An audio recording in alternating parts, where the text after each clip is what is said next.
Chapter 643. These people were stunned by Gu Jiao's actions. Who said that the students of Tianqiong Academy were all nerds and easy to bully? Open your eyes wide and take a look. Is this still a nerd? What kind of nerd would be so ruthless? Wuyue Academy was a martial arts academy and everyone there was a martial arts practitioner. Yet, they couldn't even defeat a freshman from Tianqiong Academy. Where could they go to find reason? After Gu Jiao dealt with these students, she left with Gu Shaoshun. Sister, will they complain?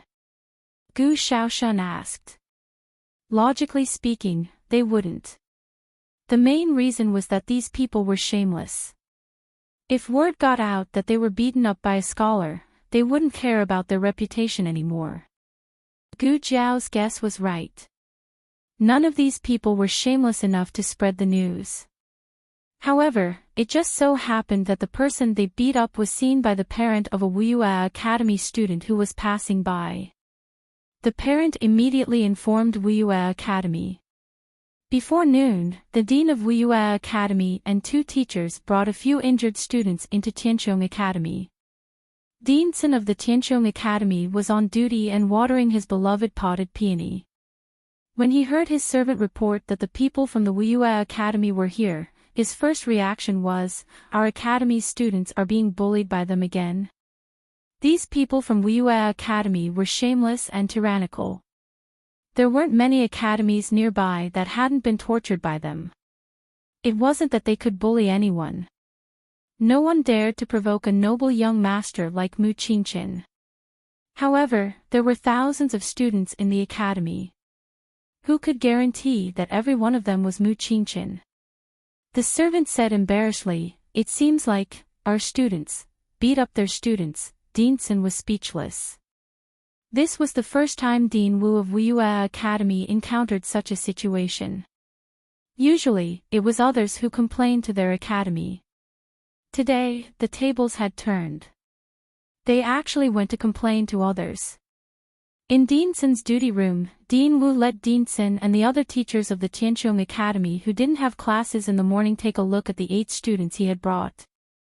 These 8 students were all involved in the fight in the morning.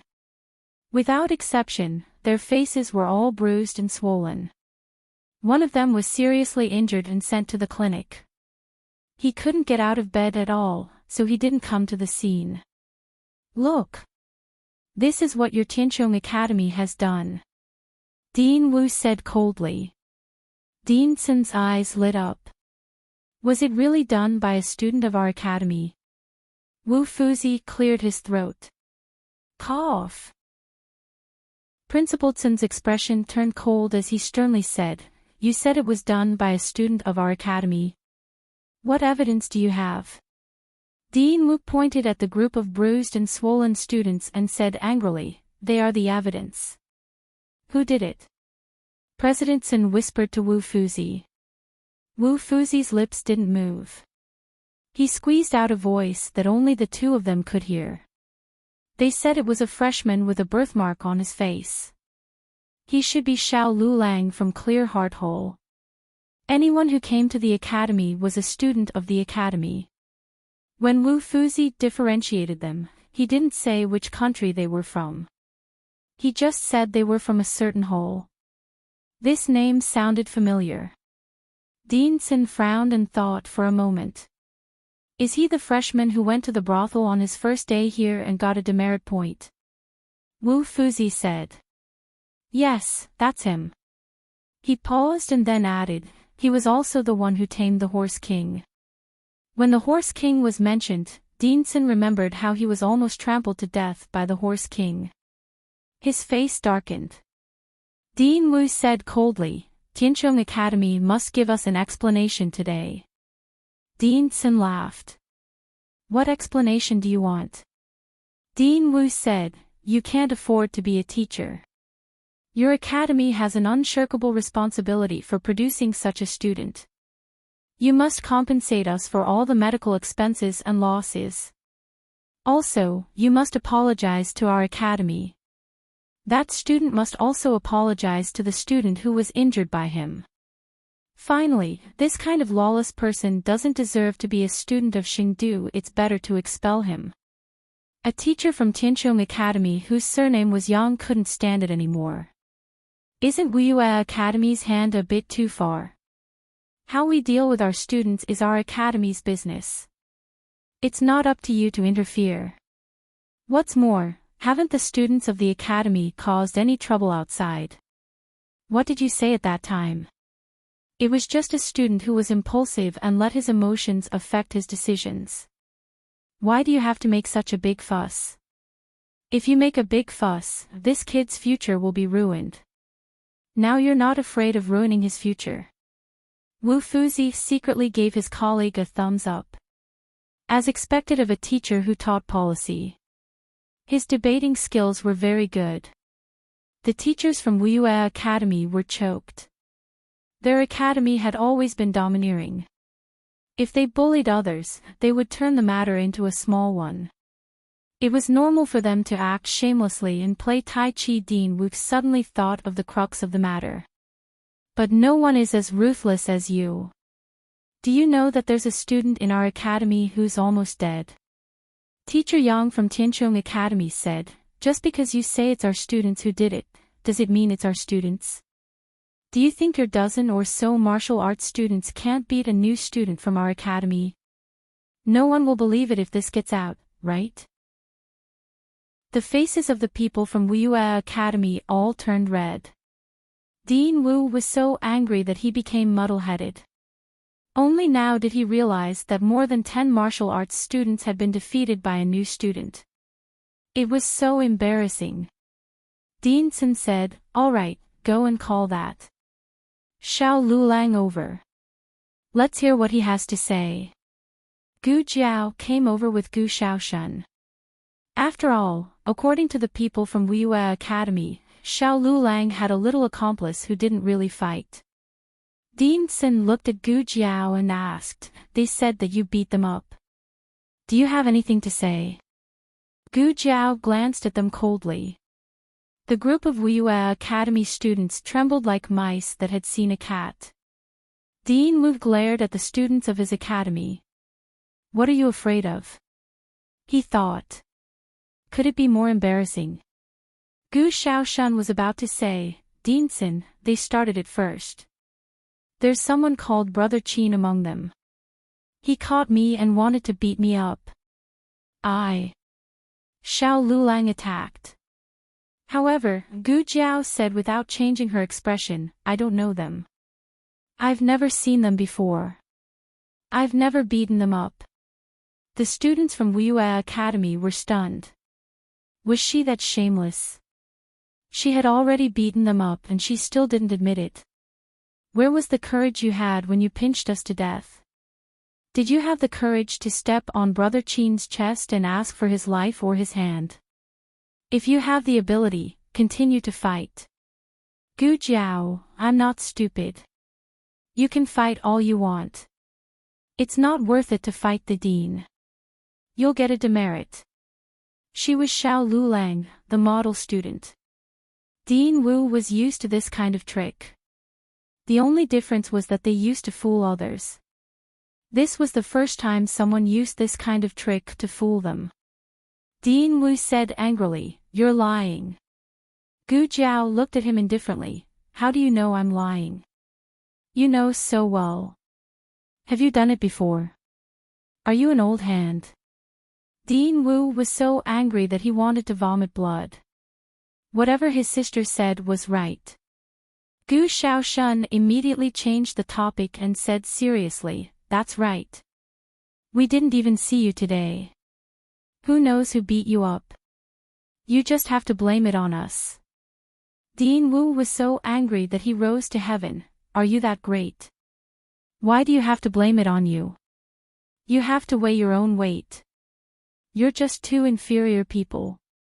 What's there for us to spend so much effort to slander and scheme against you?" What he said made sense. Who knew that Gu Jiao didn't even lift her eyelids and said without a guilty conscience, "Then you have to ask yourselves. Who knows what kind of evil ideas you have in your stomach?" Dean Wu was so angry that his whole body was trembling. You two are simply reversing right and wrong. Twisting words and forcing logic, full of nonsense. A teacher from Wuyue Academy walked forward and looked at Gu Jiao. You said that you didn't beat them up.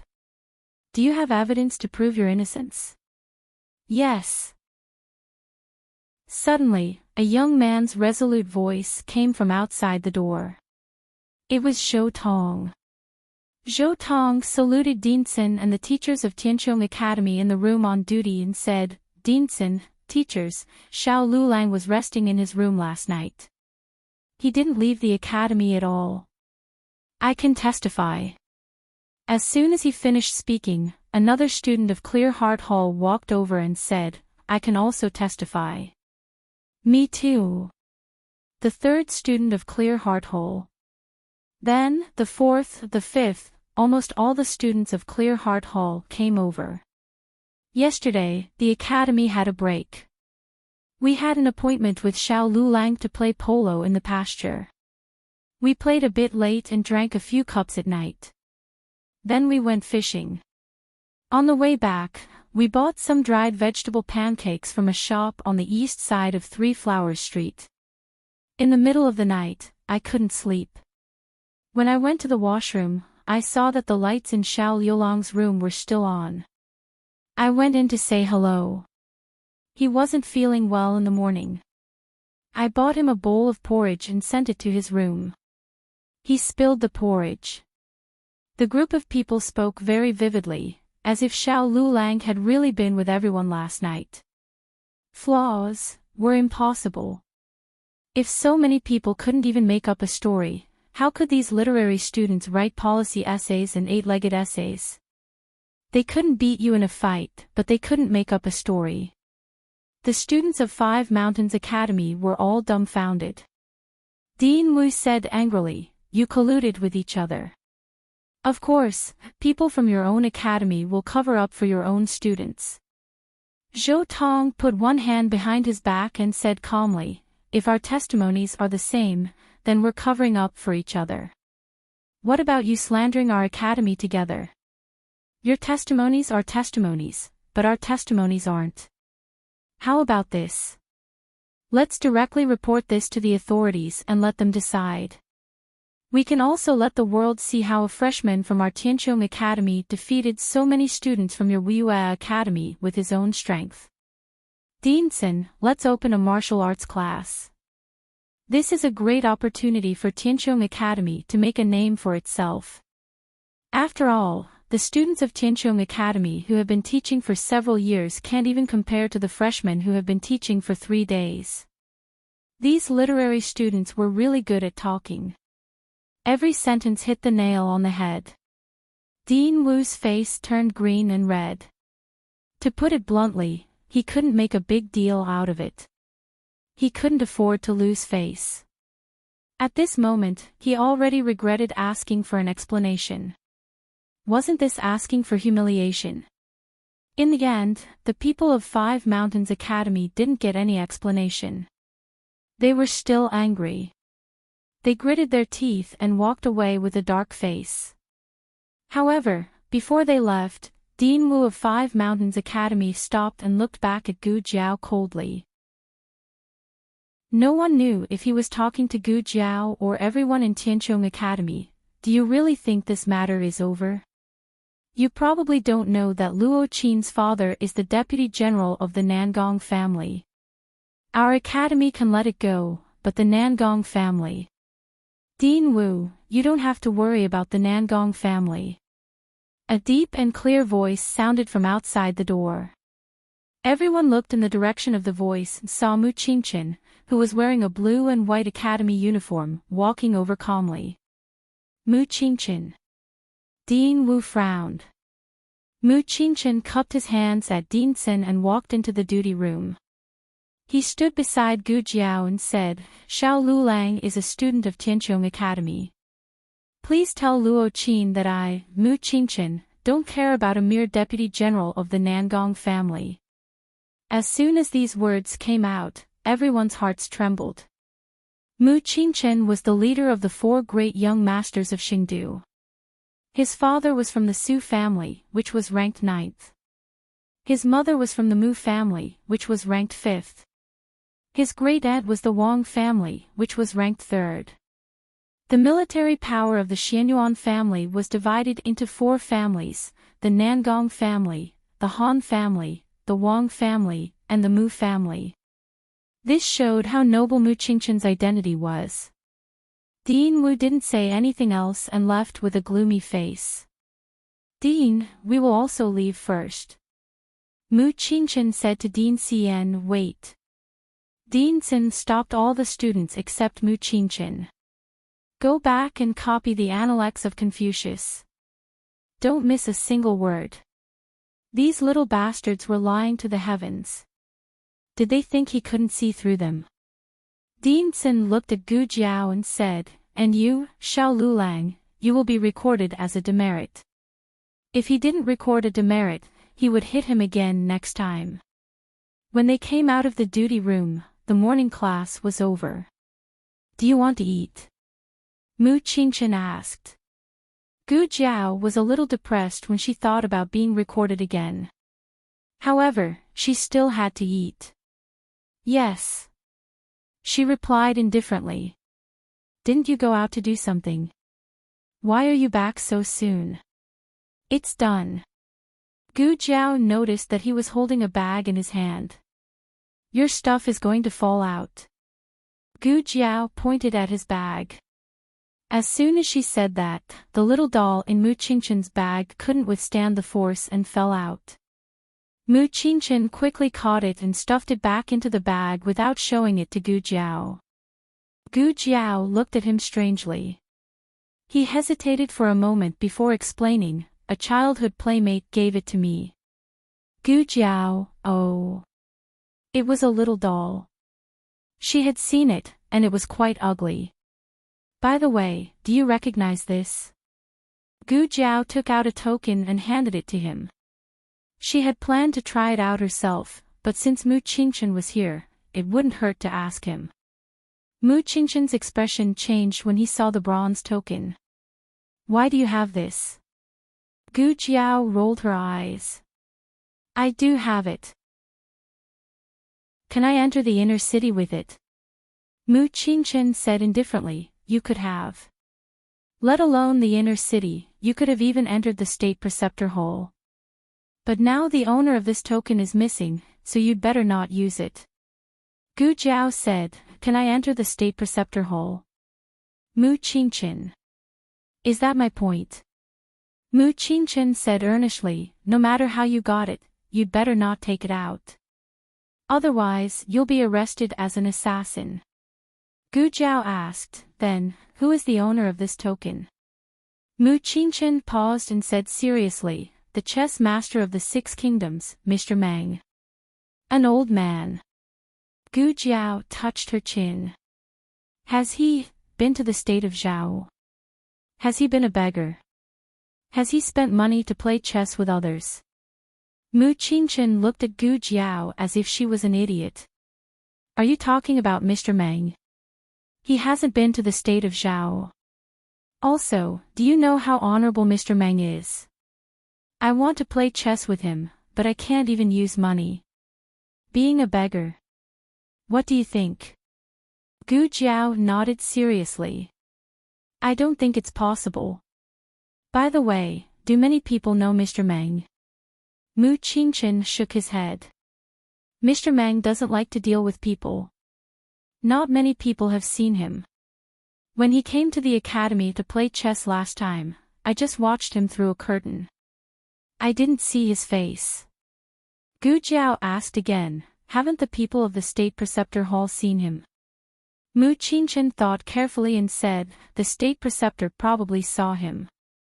As for the other disciples, they only know his carriage and token.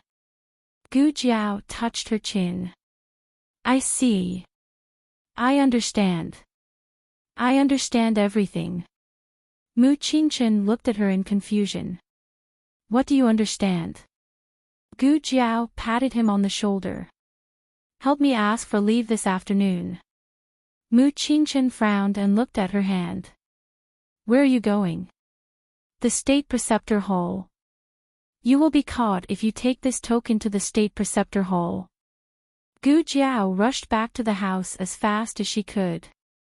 She led the horse out, put on the reins and shafts, and dragged the little old man who was lying in the yard and enjoying the sun side by side with Gu Yan into the carriage.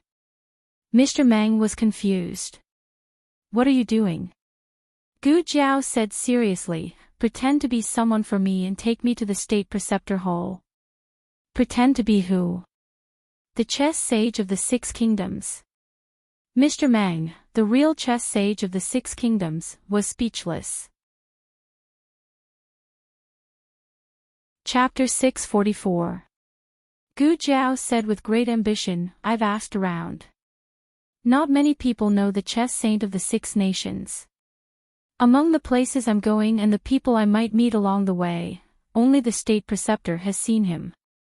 After I enter the State Preceptor Hall, you come out immediately. You don't have to meet the State Preceptor face to face.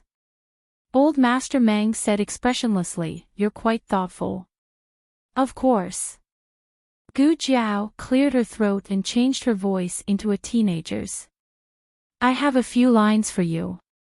Old Master Meng's mouth twitched. He didn't know if he was speechless at her voice or that she actually came with her own plot. What if I don't agree? I'll play a game of chess with you. Old Master Meng, my real body is only worth a game of chess. Wait. Gu Jiao suddenly thought of something. She jumped out of the carriage and went into the room to change into a teenager's outfit that was convenient for traveling. Tianchong Academy's uniform was too conspicuous. It wouldn't be good if people blocked the entrance of the inner city. The Horse King didn't need anyone to drive it. Gu Jiao pulled the reins and told it to turn left or right. It avoided when it should and overtook when it should. It simply achieved a semi-automatic driving of the carriage. Gu Jiao took out a charcoal pencil and a small notebook in the carriage and wrote 2 large pages, listing all the unexpected situations they might encounter along the way. Then, she showed it to Old Master Meng. Old Master Meng looked at the embarrassing lines and almost couldn't help but tell her that she didn't need to act. He was her. Gu Jiao suddenly said, I came out in a hurry and forgot about the coachman. The main reason was that the Horse King was too powerful. It could walk on its own, making people feel that the coachman was dispensable. It was unlike the horses at home in the past. They wouldn't walk without a whip. Gu Jiao said seriously, you're the chess saint of the Six Nations. You must have a coachman to match your status. I think you can be the coachman. Old Master Meng said. Gu Jiao sighed, it's not that I can't be a coachman, but I have to enter the Royal Preceptor Hall later. If I go in, I won't come out. Won't it be suspicious if the outside of the carriage is empty? The corner of Old Master Meng's mouth twitched again. You've really understood this logic. Haven't you thought about the fact that the chess sage of the Six Nations can't be impersonated? Mu Qingchen had no idea that Gu Jiao was trying to impersonate him. Otherwise, he would have stopped her with all his might. There was once someone who pretended to be the chess sage of the Six Nations. After being discovered, that person was executed in public. Since then, no one dared to do such a thing. Moreover, Mu Qingchen's understanding of Old Master Meng was not entirely correct. Old Master Meng did not like to be watched while playing chess. He always drew a screen or curtain to concentrate on playing chess, not to maintain any strange sense of mystery. He often left and entered the city, so there were quite a few guards who recognized him. As for the fact that the royal preceptor was the only one who had seen him, it was just Mu Qingchen's personal guess. It did not represent the reality. Mu Qingchen did not know that he had been to the Zhao kingdom, been a beggar, and spent money to find people to play chess. It was obvious that Mu Qingchen's understanding of Old Master Meng was not reliable. Speaking of which, how did you pick up this token? Gu Jiao asked. Old Master Meng glanced at her. I just found it. Gu Jiao said, oh, you're quite good at finding it. When they passed through the checkpoint of the inner city, Gu Jiao sat outside and acted as the coachman. She asked Old Master Meng to hand the token of the chess sage of the 6 nations to the guards. Then she turned her head and winked at Old Master Meng in the carriage. It was time to say her lines. Old Master Meng pinched his thigh and endured the great shame in his heart. He said to the guards, I'm the great chess sage of the 6 nations, Old Master Meng. The city guards were all stunned. What kind of nonsense is this girl writing? How could she call herself that? Old Master Meng took a deep breath and said in an arrogant tone emphasized by Gu Jiao, why don't you let me in? The guards were dumbfounded.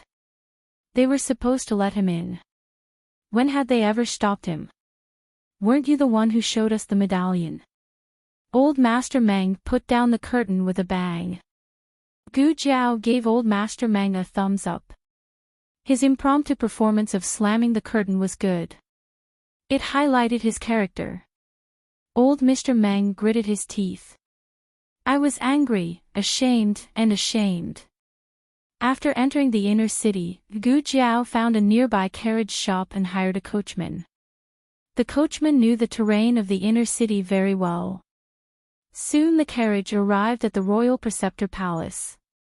He did not know who was in the carriage, but he heard that ordinary people could only enter through the corner gate. So he stopped the carriage outside the corner gate. Old Master Meng said calmly, go forward through the gate. Gu Jiao had already sat back in the carriage. She nodded. Yes, with your status, you should go through the gate. She looked at the old man with appreciation. He had a thorough understanding of the role and had learned to add scenes for himself. Old Master Meng's face darkened. I don't want to talk to you.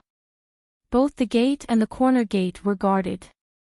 Gu Jiao sat in the carriage and held up a small notebook for Old Master Meng. Old Master Meng clenched his fists. Could he not say anything? Gu Jiao shook her head decisively. Old Master Meng lifted the curtain. Stop. The carriage stopped. Old Master Meng handed the token to the guard of the royal preceptor palace. He glanced at the notebook held up by Gu Jiao and said shamefully, I'm the honorable guest of the royal preceptor palace, the most sincere friend of the royal preceptor, the great chess sage of the 6 nations, Old Master Meng. The guard of the royal preceptor palace was speechless. The carriage drove straight in. Well, you can go now. I'll go in and have a look myself, Gu Jiao said to Old Master Meng. She had a bottom line when it came to cheating people. She usually did things that were too dangerous. Old Master Meng suddenly didn't know what to say. She didn't cheat people when she should, but she cheated people when she didn't need to. He stopped her. What do you want to do in the royal preceptor palace? Gu Jiao didn't hide it from him. Gu Yan needs an operation. I want to see if there is a suitable place for him in the royal preceptor palace. Old Master Meng knew that the royal preceptor palace had excellent medical skills. However, he had never been treated in the royal preceptor palace. He paused and said, wait a minute. I'll find someone to take you there. Then, Old Master Meng lifted the curtain and waved to a disciple of the royal preceptor palace not far away. Come here. The disciple walked over quickly. Old Master Meng said, I'm Old Master Meng. The disciple thought, I know. Old Master Meng coughed softly and said, is the royal preceptor here? The disciple said, the royal preceptor is traveling. Old Master Meng asked again, is your eldest senior brother here? The disciple hurriedly said, yes. Do you want to see our eldest senior brother? I'll call him here now. Old Master Meng looked at Gu Jiao and said, no need. My young friend here has something to ask him. You can take him to your eldest senior brother. Old Master Meng said calmly and said to Gu Jiao, I'll wait for you outside. Gu Jiao was just short of clapping for him. His acting skills were too perfect. Old Master Meng waited for Gu Jiao outside the Royal Preceptor Palace. Without any worries, Gu Jiao followed the disciple to find the eldest senior brother. Because someone led the way, Gu Jiao couldn't wander around the Royal Preceptor Palace. She couldn't appreciate the whole view of the Royal Preceptor Palace, but the scenery along the way was very good. There were jade buildings and water pavilions, simple and elegant without losing the elegance. The deeper they went, the darker the color of the buildings. Gu Jiao faintly felt a simple and mysterious aura. And she felt a little familiar with it. Are they men of sacrifice? Gu Jiao asked. The disciple looked around and looked at Gu Jiao in surprise. Young master, can you sense the men of sacrifice nearby? Yes. Gu Jiao nodded. She seemed to be naturally sensitive to the aura of the men of sacrifice. Maybe it was because they had something in common in fighting. The men of sacrifice in the Royal Preceptor Palace were very powerful. In less than a quarter of an hour, she had already sensed at least 10 auras that were not weaker than Sirius. Gu Jiao suddenly felt a little lucky that the old man had such a trick. If she really searched secretly, it would be difficult for her to come and go freely under the eyes of so many masters. We're here. The disciple pointed to a library and said, Eldest senior brother is inside. Please allow me to report to him. Thank you. Gu Jiao said. The disciple went to report. Not long after, he came out of the library and said to Gu Jiao, Young master, my eldest senior brother wants to see you. Gu Jiao nodded and walked up the stairs. She looked at the shoes that she left at the door and took off her own shoes. Only her white footwear stepped on the spotless floor. In the library, rows and rows of bookshelves were filled to the brim with the rich fragrance of books. The library was quiet, and there were about a dozen disciples of the Imperial Preceptor Hall arranging the books on the bookshelves. However, no one made the slightest sound. After passing through the bookshelves, there was a wooden platform about a foot high. The platform was like a small open study. A man wearing a dark blue robe was sitting behind a low table on the wooden platform. Facing the bookshelves, he was writing something. Probably seeing Gu Jiao's shadow on the ground, he raised his head and revealed a handsome young face. He slightly smiled. Are you Mr. Meng's little friend? Gu Jiao nodded. Yes, my surname is Xiao. Please sit. He pointed to the cushion that was just placed in front of him. Young Master Xiao can call me Yi Qing. Gu Jiao sat down in front of the eldest disciple, Yi Qing. Yi Qing's robe was not the same as the robes of the Royal Preceptor Palace disciples. It could be seen that he had a high status in the Royal Preceptor Palace. He had an otherworldly temperament. When he smiled, it made people feel close to him, but they also didn't want to get too close to him. It was a sense of distance that was appropriate. Yi Qing put down the pen and paper in his hands. A disciple brought him a basin of water to wash his hands. His hands were actually very clean, but washing them before pouring tea for guests was etiquette. The disciple left. He personally poured tea for Gu Jiao and poured a cup of tea for himself. He asked with a smile, May I know why young Master Xiao came to the Royal Preceptor Palace? Gu Jiao looked at him and said, My brother has a heart disease and needs surgery. Heart disease surgery. Yi Qing pondered for a moment. Our Royal Preceptor Palace is indeed proficient in medical skills, but I'm afraid that ordinary doctors can't do such a big operation. Gu Jiao's eyes moved slightly.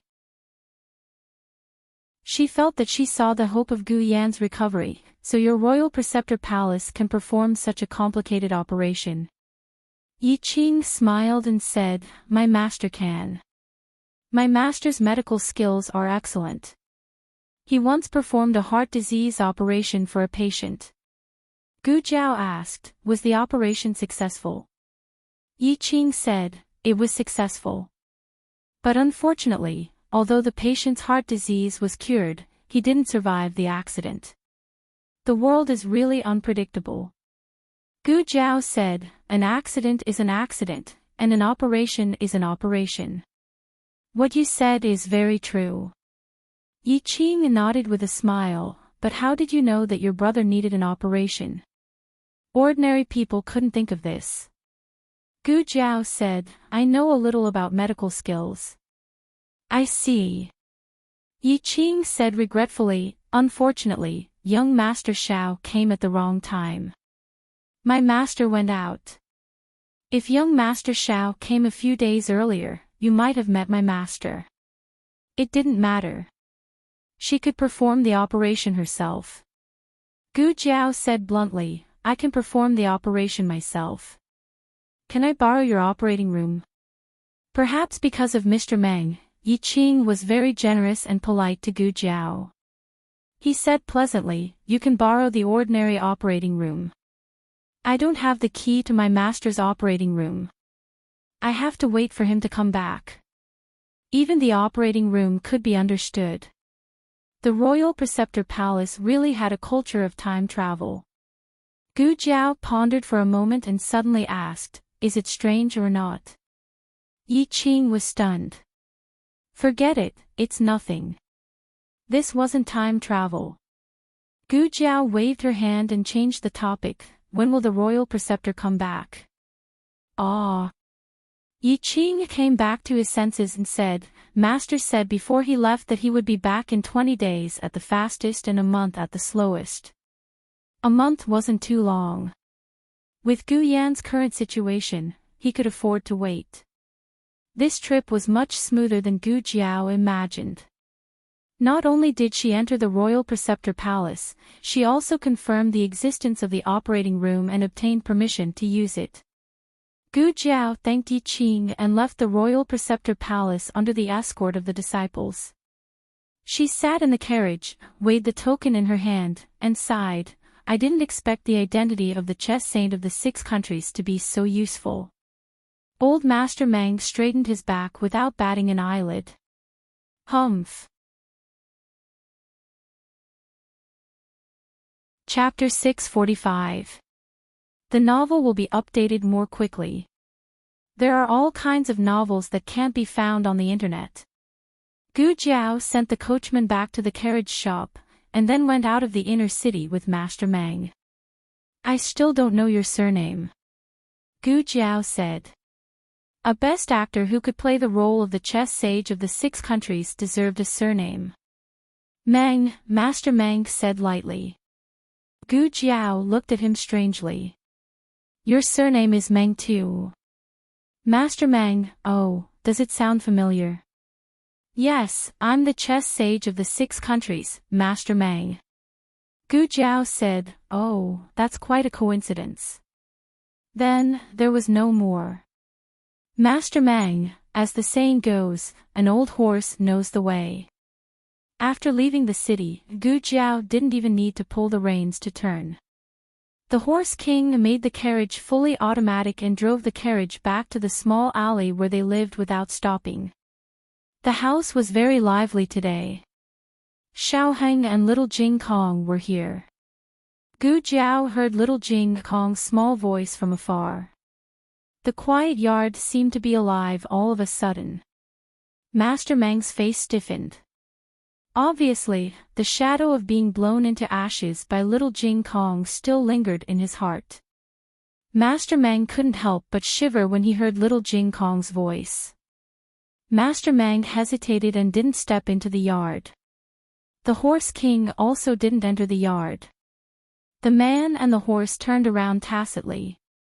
The Horse King took the reins and handed them to Master Meng.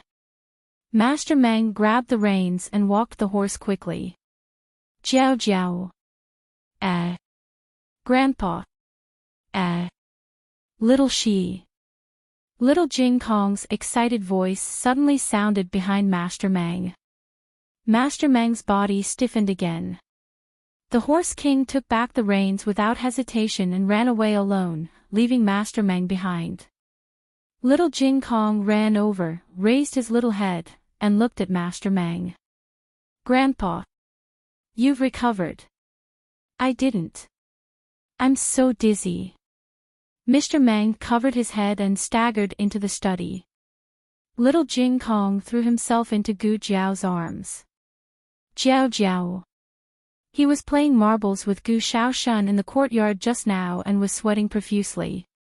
Gu Jiao held his hand and walked into the courtyard. Xiao Heng was working in the backyard. He had changed back into men's clothing and left the city. He was dressed in white and tall like jade.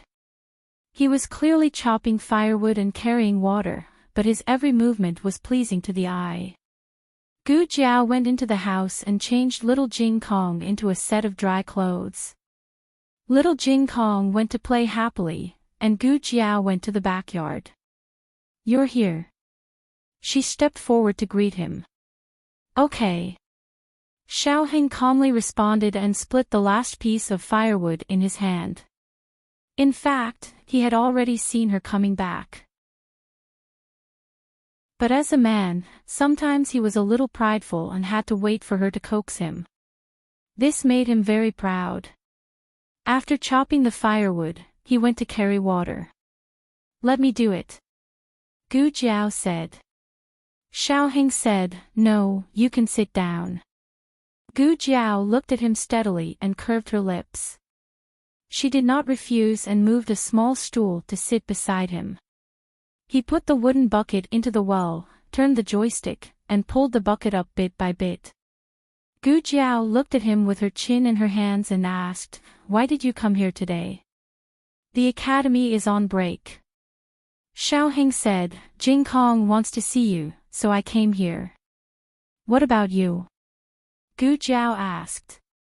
Xiao Heng's ears turned red. He did not dare to look at her and only stared at the bucket of water he pulled up. The water rippled. Me. His eyelashes fluttered and he whispered, I want to see you too. Gu Jiao curled her lips. She thought of something and asked, but isn't your talisman festival in the inner city with me? How can you get out of the city? Xiao Heng said, I have my own way. The most beautiful woman in the academy had many suitors. A talisman festival in the inner city was nothing to her.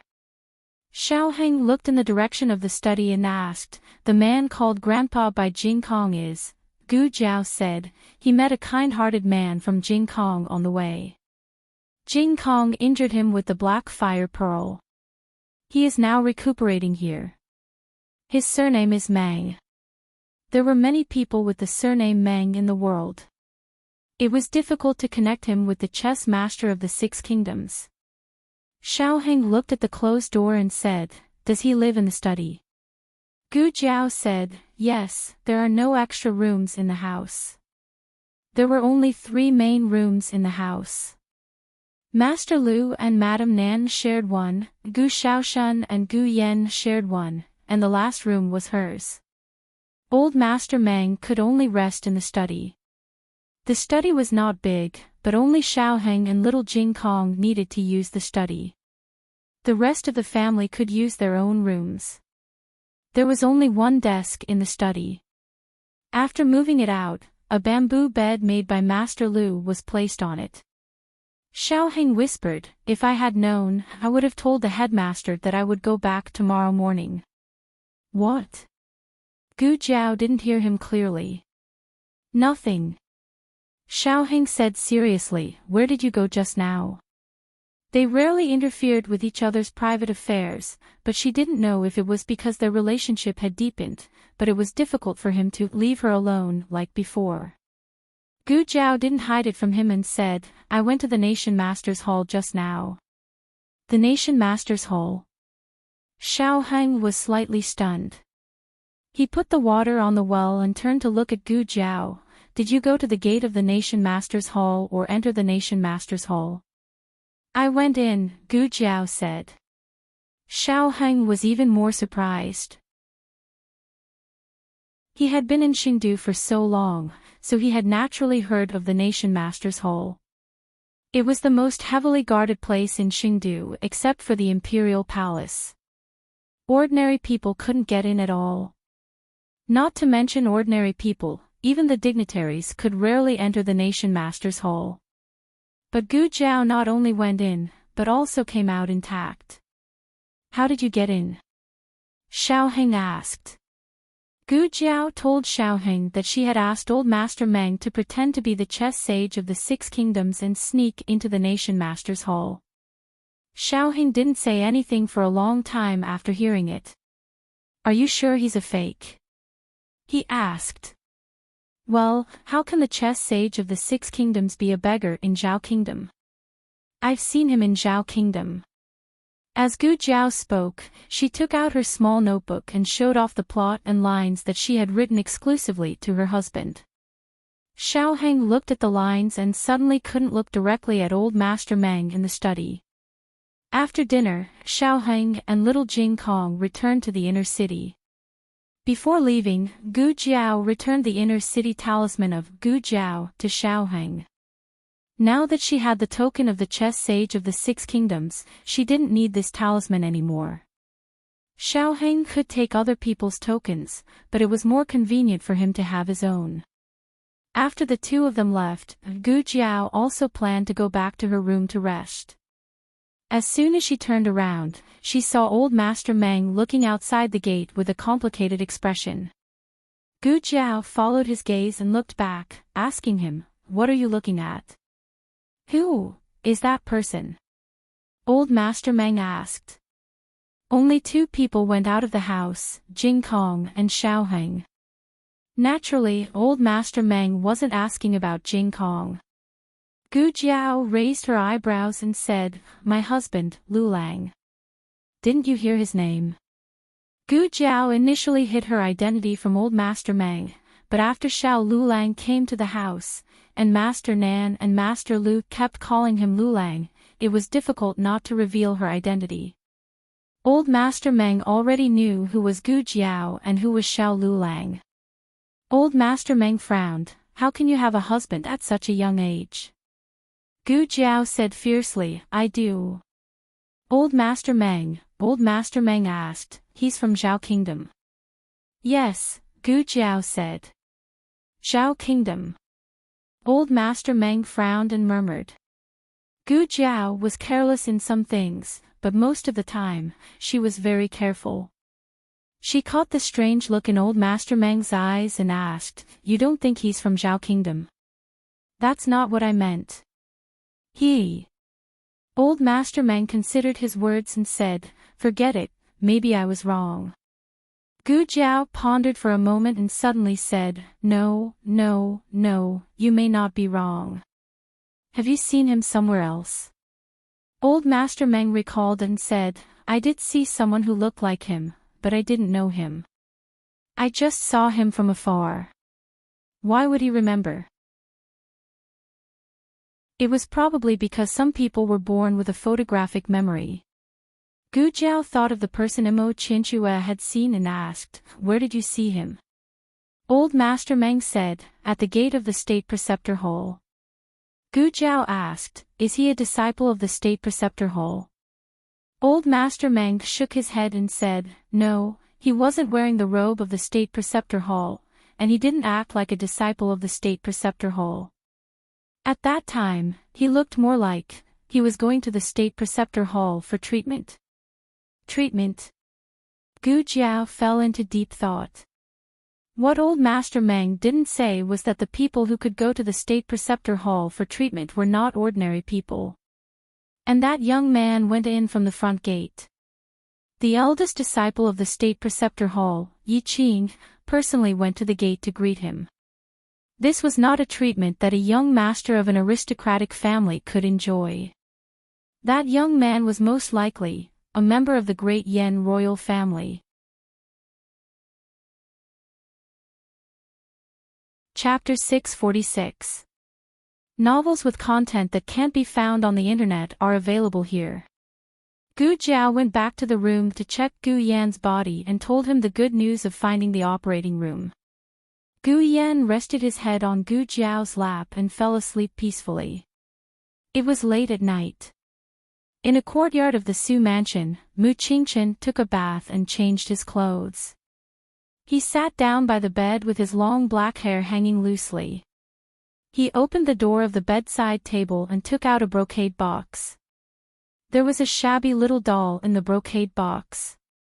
It had a big bloody mouth, sharp teeth, blind eyes, and bald hair. Early the next morning, Gu Jiao went to check Gu Yan's pulse as usual after washing up.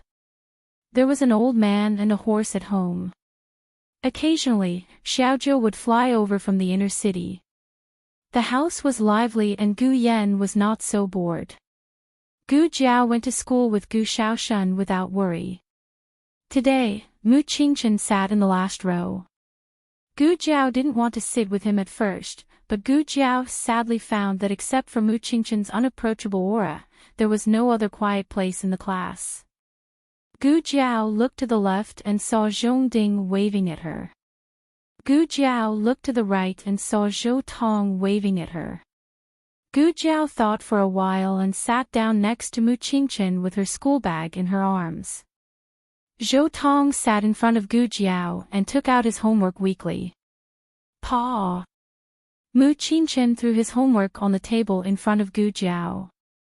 Zhou Tong cowardly turned his half-turned body back to his original position. Gu Jiao finished copying the homework. Teacher Gao came. Teacher Gao and Teacher Jiang had classes in the morning. Gao Fuzi mainly taught arithmetic and was rather fierce and strict. Jiang Fuzi mainly taught the 4 books and 5 classics, political theory, and so on. He was gentle and somewhat old-fashioned, but not pedantic. Both of them were very respectable teachers. Even so, the students in the class still loved Master Wu's class the most. It seemed that since ancient times, PE classes had always been students' favorite. In the afternoon, there were 2 hours of self-study, followed by Wu Fuzi's equestrian and archery lessons. Originally, the equestrian and archery class was in the beginning, but the weather was gradually getting hotter. The first hour of the afternoon was when the sun was the hottest, so Wu Fuzi changed the class. After the equestrian archery class began, everyone found that there was no target on the field. Instead, Wu Fuzi had a club and a fist-sized wooden ball in his hand. Today, we will be bowing, Wu Fuzi said. Everyone was surprised. Obviously, there was not often a bowing lesson. Zhou Tong asked, Master Wu, why are you suddenly bowing? Monarchs liked bowing, and bowing was very popular in Xingdu. However, bowing was dangerous, so this kind of literary academy did not include it in the formal curriculum. Wu Fuzi smiled and said, I discussed with Principal Tsun this morning and decided to participate in this year's bowing competition. Zhou Tong was shocked. What? Bowing competition? Our academy. Their academy was a bookworm who only knew how to dance. Why would they participate in a bowing competition? Wasn't this just asking to be humiliated? The rest of the people had the same idea as Zhou Tong. Their academy had produced many top scholars in the imperial examinations, but they could forget about bowing. About a few years ago, Principal Tsun and Wu Fuzi had signed up for the bowing competition like today. In the end, they did not score a single ball and were beaten miserably. Had Principal Tsun and Wu Fuzi forgotten the pain after the scar healed? Ahem. Wu Fuzi cleared his throat and said seriously, today is different from the past. Our academy has the strength to compete with other academies. The principal and I have confidence in you. When he said this, he kept looking at Gu Jiao. He almost directly asked Gu Jiao to participate. Okay, let's go and choose a horse, Wu Fuzi said. All the students went to the racecourse. Xiao Lulang, come here, Wu Fuzi called Gu Jiao. Zhongding winked at Gu Jiao. Of course you're going to participate. Zhou Tong made a gesture. Good luck. Gu Jiao came to Wu Fuzi. Wu Fuzi said pleasantly, have you played bowing in the Zhao Kingdom before? No. Gu Jiao said bluntly.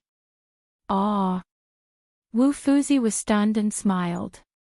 It's okay. I can teach you. Every day after school, you can come to the pasture to find me. We'll train for 2 hours. It was not enough to go to school. Extra classes. Gu Jiao did not want to do it. She was determined to resist the after-school tutoring. This is not only an honor for you, but also for the academy. I think highly of you. I hope you can win glory for the academy. Gu Jiao still did not want to do it. It's also good for you. If you become famous, you may have a chance to stay in Xingdu in the future. Gu Jiao was stubborn. Wu Fuzi had a headache. Aren't you very aggressive? What's wrong? It's not worthy of bowing. Gu Jiao said seriously, Wu Fuzi, I'm not good at studying. I need to focus more on my studies. I won't think about the competition for the time being. I'll focus on my studies. Wait, why don't you say that when you copy homework every day? You doze off in class. Do you think I can't see it when I pass by? Wu Fuzi was confused. Gu Jiao cupped her hands and turned to walk to the stable. The students in the stable were talking about the bowing competition. Hey, have you heard? The bowing competition is held at Lingbo Academy again. This is the 3rd time it's held at their academy. Lingbo Academy. Is that the academy with the prodigy class? Yes. That's it. Hey. Is Kanglan Women's Academy right next to Lingbo Academy? Do you think the students of Kanglan Women's Academy will go to watch the competition? They went last year. They will go this year too, right? Gu Jiao turned back. Wu Fuzi, what are the rules of the competition? Wu Fuzi was speechless. Didn't you say you wouldn't participate? On the other side, Dean Sin was having a friendly talk with Mu Qingchen in the dean's office. Dean Sin said, here's the thing. I know you don't usually participate in the affairs of the academy, but I still hope you can participate in the bowing competition. Mu Qingchen was a rare student who excelled in both the pen and the sword. He was very good at bowing and could be ranked among the top in Xingdu. Dean Sin smiled. Your classmate Xiao Lulang will also participate. He is a newbie and has no experience in bowing. I hope you can guide him. Mu Qingchen walked out of the dean's office and headed to the field. 4th brother. He was halfway there when a young student suddenly rushed out from the side and called out to him. This person was none other than Mu Chuan, a student from Bright Maple Hall who ate with him on the 2nd floor. Mu Chuan's father and Mu Qingchen's mother were biological siblings. In terms of blood, they were cousins. However, Mu Qingchen took after his mother, so Mu Chuan had always regarded him as a member of the Mu family. Coincidentally, Mu Qingchen was also ranked 4th among the Mu family's men in this generation. Don't you need to go to class? Mu Qingchen looked at Mu Chuan and asked. I snuck out. Mu Chuan said. What's up? Mu Qingchen asked indifferently. Mu Chuan asked curiously, my classmate passed by the dean's office and heard that you agreed to participate in the bowing competition. Is that true? Mu Qingchen glanced at him. You skipped class just to tell me this? Mu Chuan chuckled. I want to know. Mu Qingchen walked forward. Go back to your class. Mu Chuan caught up with him. I'll participate too. Mu Qingchen left. The bowing competition was a confrontation between 2 teams. Each team had 4 players. 2 of them were bowlers, 1 main and 1 assistant, 1 bowler, and 1 defender. The bowler was mainly responsible for interfering with the other team's movements and feeding the 2 bowlers the ball. The defender was mainly responsible for guarding the goal of his team and preventing the other team from scoring. When Mu Qingchen arrived at the grassland, Gu Jiao had just learned the rules of the bowing competition from Wu Fuzi and was choosing a cue stick. This one is good. Zhou Tong picked up a cue stick and said to Gu Jiao. Your cue stick is a little broken. Let's use this one.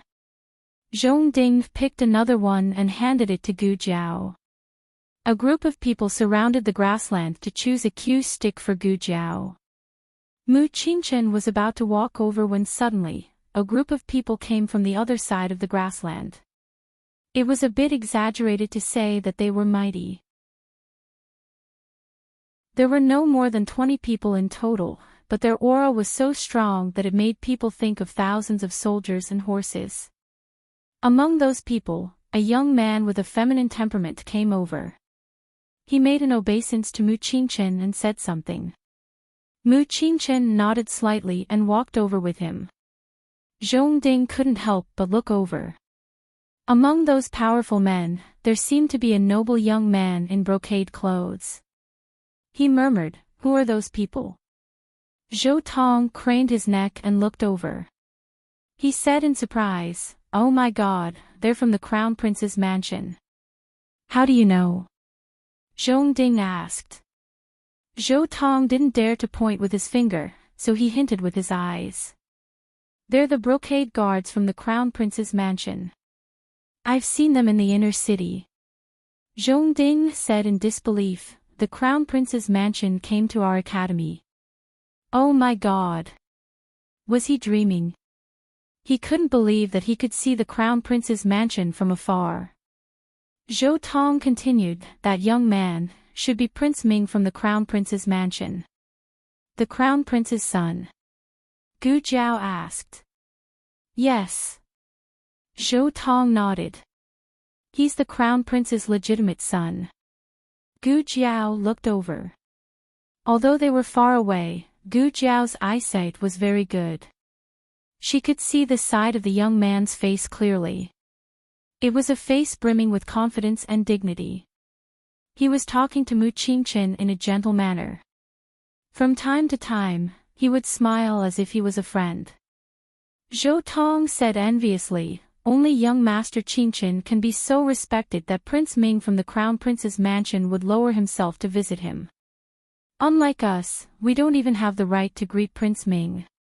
Prince Ming from the Crown Prince's mansion came out in plain clothes. He didn't let anyone receive him. After greeting Mu Qingchen, he went with Mu Qingchen to Dinsen's office. Prince Ming used to be a student of Tianqiong Academy, Zhong Ding said to Gu Jiao after Zhou Tong and the others were called away. Gu Jiao was still choosing a cue stick. She didn't say anything. What did the people from the Crown Prince's mansion have to do with her? Zhong Ding looked around and couldn't hold back the fire of gossip in his heart. He whispered to Gu Jiao, "The people of Yan Kingdom were here just now, so I didn't dare to say. Do you know about the Crown Prince's residence?" "No." Gu Jiao said calmly and changed to another cue stick. Zhong Ding was easy to talk to. He didn't care whether Gu Jiao liked to hear it or not. He only cared about whether he wanted to say it or not. Otherwise, he would feel uncomfortable holding it in. He lowered his voice and said, "The Crown Prince wasn't the Crown Prince and Prince Ming wasn't conferred the title yet. This club was not good either. It was too light."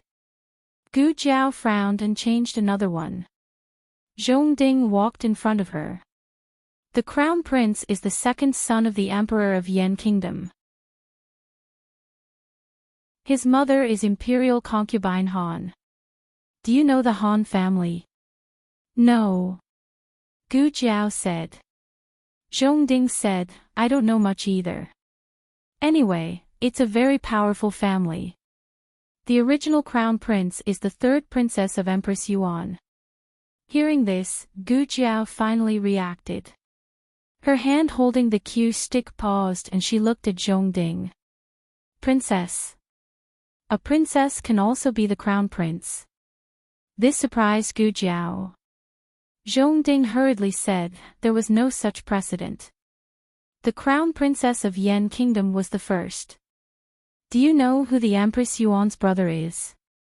He didn't ask this question to wait for Gu Zhao's answer. After asking, he said to himself, it's the Yan Kingdom's war god, Xianyuan. Xianyuan's sister entered the palace and gave birth to a daughter for the emperor of Yan Kingdom. At the banquet, the emperor conferred her the title of crown princess of Yan Kingdom. That was truly a collection of all the doting on him. Her father was the emperor, her mother was the Empress Yuan, and her uncle was the head of the Xianyuan family who had millions of soldiers. TSK, there was no one more honorable than her in the world. What happened after that? Gu Zhao asked. She was rarely interested in irrelevant things. Perhaps it was because she was using Xianyuan's divine weapon, so she was a little more curious about things related to the Xianyuan family. Zhongding spread his hands and sighed. After that, there was no after. The Xianyuan family rebelled. The crown princess was deposed and the Empress Yuan was banished to the cold palace. The war god of Yan Kingdom fell. Gu Zhao paused and asked, how old is the crown princess? Zhongding thought for a while. About the same age as the crown prince. Her son is only 1 year older than Prince Ming. Prince Ming is 18 this year.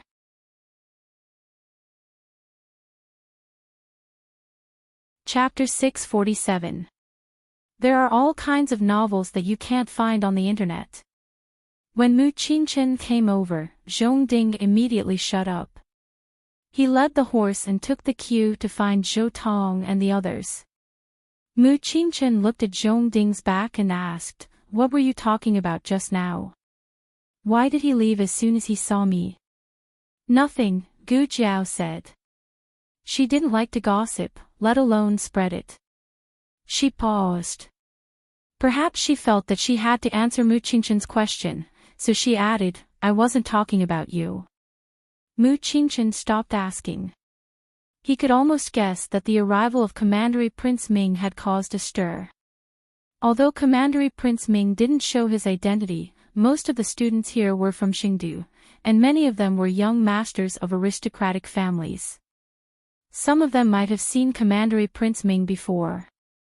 Are you picking the queue?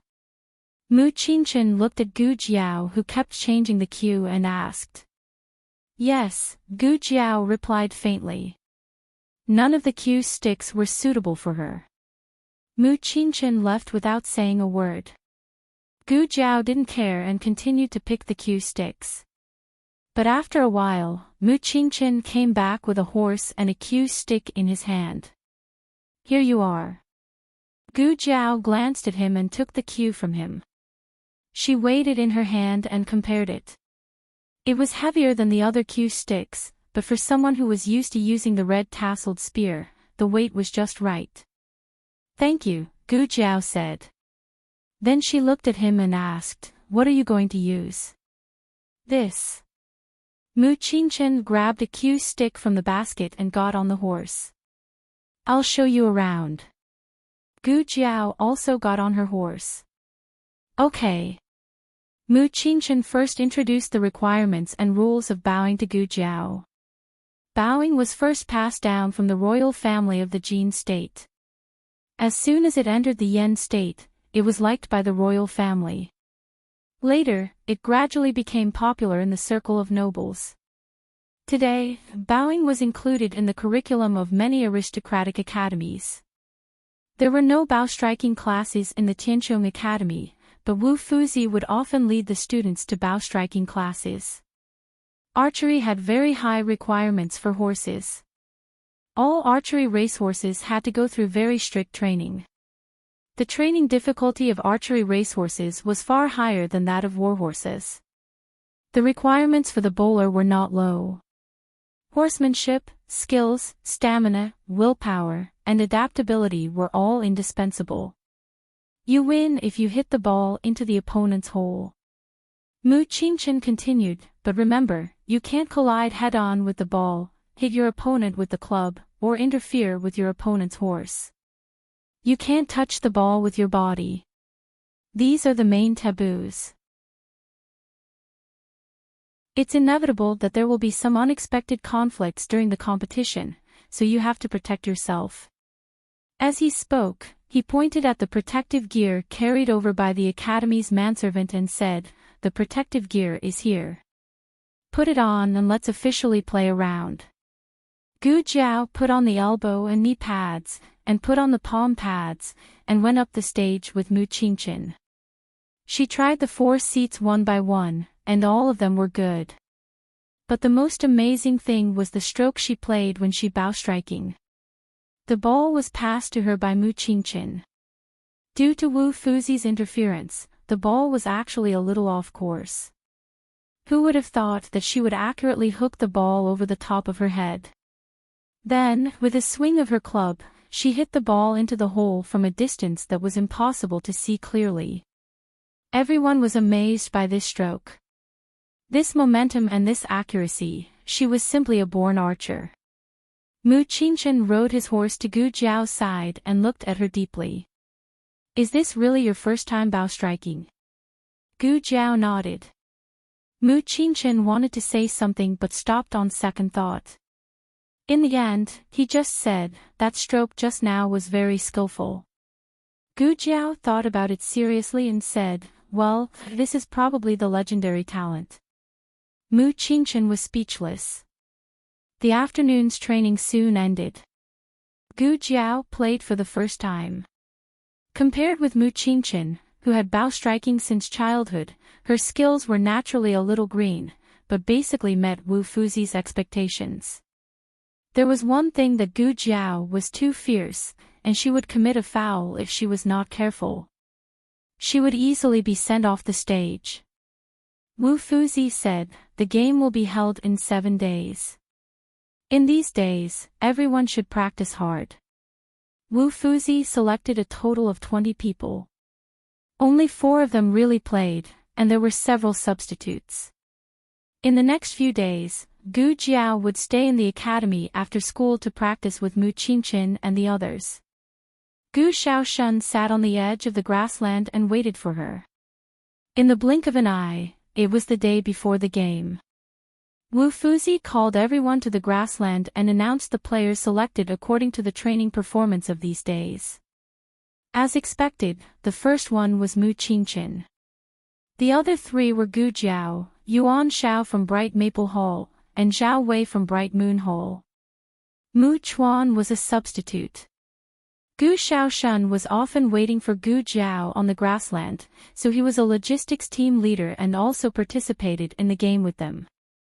Wu Fuzi smiled. "Let's not practice today. Everyone go back and rest early. We will go to Lingbo Academy tomorrow morning."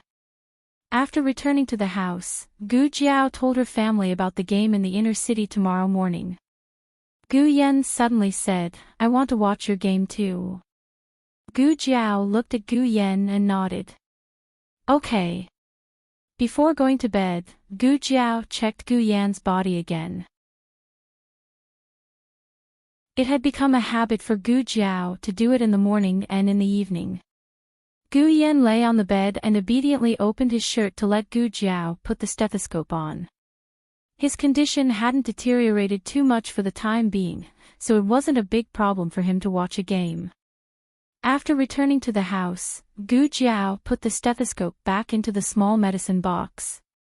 She lay on the bed, closed her eyes, and fell into a deep sleep.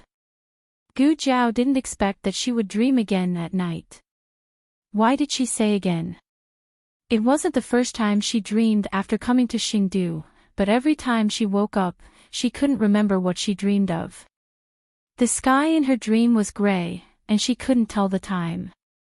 She was outside a quiet courtyard, and in front of her was a vermilion gate. She didn't know which mischievous brat had scratched a few marks on the gate with the tip of a knife. It was strange. Why did she subconsciously think that it was caused by a mischievous brat? What if it was a servant who bumped into it while moving things? She pushed open the gate and stepped into the courtyard. A cluster of green bamboos was planted in the left corner, and rows of bellflowers were planted on both sides of the wall. When the breeze blew, the bellflowers rustled. This was a strange yet familiar courtyard. It was strange because Gu Jiao had never been here before. It was familiar because even though she had been here before, she vaguely knew what each room was used for. The corridor started from the east. The first room was a wing room, the second room was the upper room, the third room was the study, and after turning the corner, there was a storeroom. Gu Jiao looked at the row of rooms in front of her with a strange expression. A voice came from behind the unlocked study door. "Yin, it's time to practice writing. Come here quickly. Don't be lazy." "Oh, you're hiding again, aren't you? How many times have I told you, you have to practice 100 words every day?" The owner of this voice was, just when Gu Jiao was confused, the study door opened, and a man in a blue gown stepped out. Gu Jiao recognized him at a glance. It was the Duke. At this time, the Duke was still very young and handsome, completely different from the haggard middle-aged man lying on the bed. Therefore, even she herself did not know how she was able to recognize him at first glance. In short, as soon as this man came out, she knew his identity in her mind. "Yin." The man began to look for her in every room. "Yin, don't hide anymore. It's time to practice writing." "Okay, I won't force you to practice writing. Let's go out and play. Come out." "Yin. Yin. Yin, where have you been?" The young Duke's voice became nervous. "Yin, don't scare me. Come out quickly. Where have you been, Yin? Father misses you very much. Yin, come out quickly." His eyes were red, and tears were rolling in his eyes. His voice was trembling and choking. "Yin. Yin. Father misses you, Yin." He staggered and fell on the steps. Gu Jiao subconsciously reached out her hand as if she wanted to help him. Gu Jiao was at the door, and he was on the steps. There was an entire courtyard between them. She put her hand down again. At this moment, he suddenly raised his head and looked in the direction of the door. "Yin." Gu Jiao's heart skipped a beat. She opened her eyes and woke up from her dream. The dream in her mind receded like the tide. She quickly forgot what had happened in the dream. She only remembered a panicked handsome face. "He looks a bit like the Duke." Gu Jiao raised her brows. Was it because she had seen the High Duke too many times that she even dreamed of him? After dawn, Gu Jiao, Gu Shaoshan, and Gu Yan were ready to set off. Gu Yan's body was weak and couldn't move. Fortunately, Master Lu made a wheelchair for him. Master Lu drove the carriage to Tianqiong Academy. Wu Fuzi led the group out of the academy. Mu Qingchen and Mu Chuan returned to the inner city last night. They were going to Lingbo Academy by themselves. Gu Jiao wanted to bring Gu Yan along. President Sun and Wu Fuzi didn't have any objections. The group entered the inner city in a carriage. On the other side, Second Master Jing also used a wheelchair to push his eldest brother out of the courtyard. "Hey! What are you doing?" Second Madam stopped him and asked. Second Master Jing looked at his eldest brother in the wheelchair and said to Second Madam, "There's a boxing competition today. I'm bringing eldest brother to watch." Second Madam hurriedly said, "Eldest brother is already like this. You still want to bring him out?" Second Master Jing said seriously, "Eldest brother is much better. I even saw him open his eyes last night." Second Madam glared at him. "Is that considered opening his eyes?" After opening his eyes, he was in a daze and didn't know how to close them. He also didn't respond when she spoke to him. Was his eyelid twitching? Second Madam chuckled, I think you want to watch the boxing competition yourself. Why are you using eldest brother as an excuse? Second Master Jing cleared his throat, cough cough. I'm just worried about leaving eldest brother alone in the residence. Assassins always come to assassinate eldest brother. I have to personally watch eldest brother to be at ease. Moreover, the imperial physician also told us to bring eldest brother out to get some sunlight. Second Madam said coldly, are you going to watch the boxing competition or those beauties from Zhanglan Academy? Second Master Jing said domineeringly, of course I'm going to watch the boxing competition. And also to watch the beauties. Second Madam frowned and muttered, but there's something going on in the residence today. I can't leave. It's good that you can't leave. If you go, how can I watch the beauties? Second Master Jing smiled, you do what you need to do. Come back when you're done. I'll save a seat for you. Second Madam coldly glared at Second Master Jing. Second Master Jing swaggered away with his eldest brother in his wheelchair. Second Madam called a manservant, you go and serve Second Master. Remember to keep an eye on him.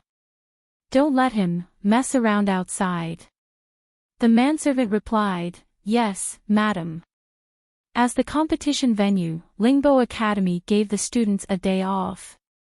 Although Zhanglan Academy didn't give them a day off, they basically arranged for self-study. Most of the students went to Lingbo Academy to watch the competition. Lingbo Academy had the largest boxing competition venue in the inner city. The seats with the widest view were set up on both sides. I want to watch the boxing competition. In Ling Long Pavilion's dormitory, little Jing Kong protested to his bad brother-in-law who forced him to study. I'm not going. Xiao Heng said. Little Jing Kong exploded on the spot, you're really a bad brother-in-law. You won't even bring me to watch the boxing competition. Xiao Heng said indifferently, there are many people. You're so small. You won't even know if someone steps on you. I've grown taller. I'm not small anymore. I'm so tall. Little Jing Kong stood on his tiptoes and tried to gesture at the top of his head. Xiao Heng glanced at him and continued to read the book in his hand. Little Jing Kong was really angry. He was going to run away from home for the second time. Knock, knock, knock. Suddenly, someone knocked on the door. Who is it? Little Jing Kong asked. Bad brother-in-law didn't know how to speak in a female voice, so he pretended to be a mute. The girl outside the room smiled and said, it's Jing Kong. Is your sister here? We're here to invite her to watch the boxing competition next door. Little Jing Kong looked at Xiao Heng as if he had seen a ghost. Someone actually invited you to watch the competition. Bad brother-in-law was so bad that he didn't have any friends. Xiao Heng didn't move.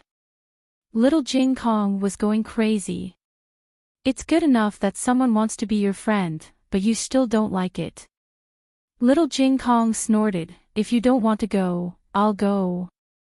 Xiao Heng didn't even lift his eyelids, ha. Little Jing Kong decisively abandoned his bad brother-in-law and walked to the door.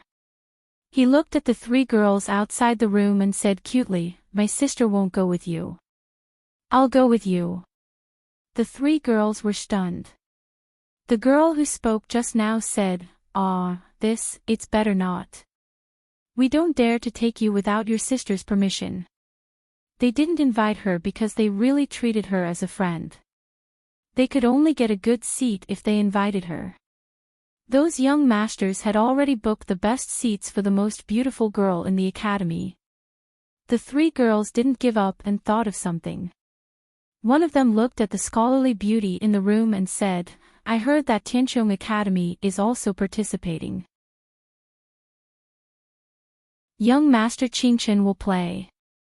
Are you sure you don't want to go and watch? Xiao Heng paused in his reading.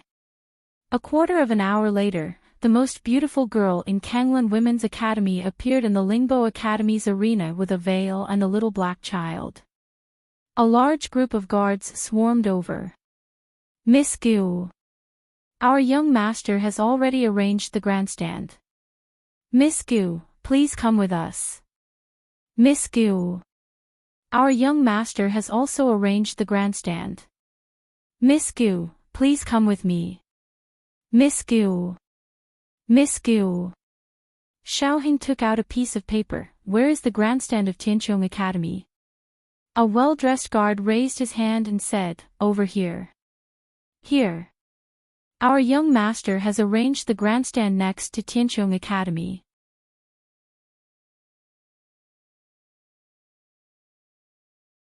Chapter 648. The Lingbo Academy's boxing field was built very carefully. The stands on both sides were slightly higher and had a relatively wide field of vision. The front and back were ordinary stands with only benches and no sheds. The closer to the middle, the better, and the more luxurious the stands were. It was no exaggeration to say that the stand was the best in the whole field. It was big and bright, and there were jade bead curtains on all sides. It looked like an elegant and luxurious pavilion. Wow! The 3 female students who came with Xiaoheng were stunned. This is too extravagant. There were already maids waiting in the pavilion. Seeing Xiaoheng and little Jing Kong coming over, 2 maids quickly opened the curtains in front. Miss Gu, please. Xiaoheng and the others entered. It looked luxurious from the outside, but when they went in, they realized that there was nothing that they couldn't think of. A few short tables had already been set up, and there was a light incense burning in the corner. They were afraid that the smell of sweat in the boxing field would be too strong due to the hot weather, so even the incense was lit. The 3 female students were once again impressed by the other party's attention and thoughtfulness. Who is your young master? A female student asked the maid. The maid came forward with fresh fruits and answered with a smile, my young master said that as long as you are happy, you don't have to care about who he is. Ladies. They were also included, and the 3 female students were overjoyed. The original words only mentioned Miss Gu, but they couldn't resist the maid's good manners. The melons and fruits had been chilled, so with one bite, the heat from the heat dissipated. Xiaoheng and little Jing Kong sat together, and the other 3 female students sat together. There was still an empty short table, so little Jing Kong ran over and took it for himself. This way, he had 1.5 tables. The bead curtains in front of the pavilion were hung up, and the other 3 curtains were used to block the wind. It's so cool, a female student said. The other 2 nodded with a smile. It seemed that they had found the right person to look for Gu Jiao. Otherwise, how could they have gotten such good seats? Xiaoheng did not pay attention to the seats in the stands. From the moment he entered the arena, he began to look for Gu Jiao. He wasn't sure if Gu Jiao would participate. After all, he had never heard of her knowing how to use the bow. But he was worried about her, so he came over to try his luck. He didn't see Gu Jiao, but he saw Gu Xiaoshan and Gu Yan diagonally opposite him. They sat beside Headmaster Tsin, which meant that they had received Headmaster Tsin's special attention. The rest of the students sat on the bleachers. When Xiaoheng saw Gu Yan, he more or less knew that Gu Jiao was here. Otherwise, with Gu Yan's health and personality, he would never come to watch the fun for someone else. Gu Yan and Gu Xiaoshan sat on Headmaster Tsin's bleachers. There was a shed on top of the bleachers, but it couldn't be compared to Xiaoheng's pavilion. There were also no iced fruits to eat. Soon, little Jing Kong also saw the 2 of them. Ya. Brother Yan. Brother Xiaoshan. Little Jing Kong was so excited that he jumped on the spot. I want to go, to play. Little Gongzi, where do you want to go? I'll bring you there. A maid smiled gently and said, I'll go by myself. Little Jing Kong ran out. Halfway through, he turned back and picked up the iced fruits on the table. He said to his bad brother-in-law, I'm leaving. He wanted to bring them to Brother Yen and Brother Xiaoshan. Xiaoheng didn't stop him. He couldn't have any interactions with Gu Jiao on the surface, but little Jing Kong was very familiar with people wherever he went. He wouldn't arouse suspicion. Moreover, it was really hot. Xiaoheng looked at the fruits on the table. His hands were too small, so he couldn't carry more. He kept looking until little Jing Kong made Headmaster Tsun laugh and successfully entered the inner circle. Then, he retracted his gaze and continued to pay attention to the situation on the golf course. The golf course was about to start. He didn't know when Tianqiong Academy would come out. In the attic outside the golf course, Wu Fuzi had just finished drawing lots and returned to Tianqiong Academy's wing room.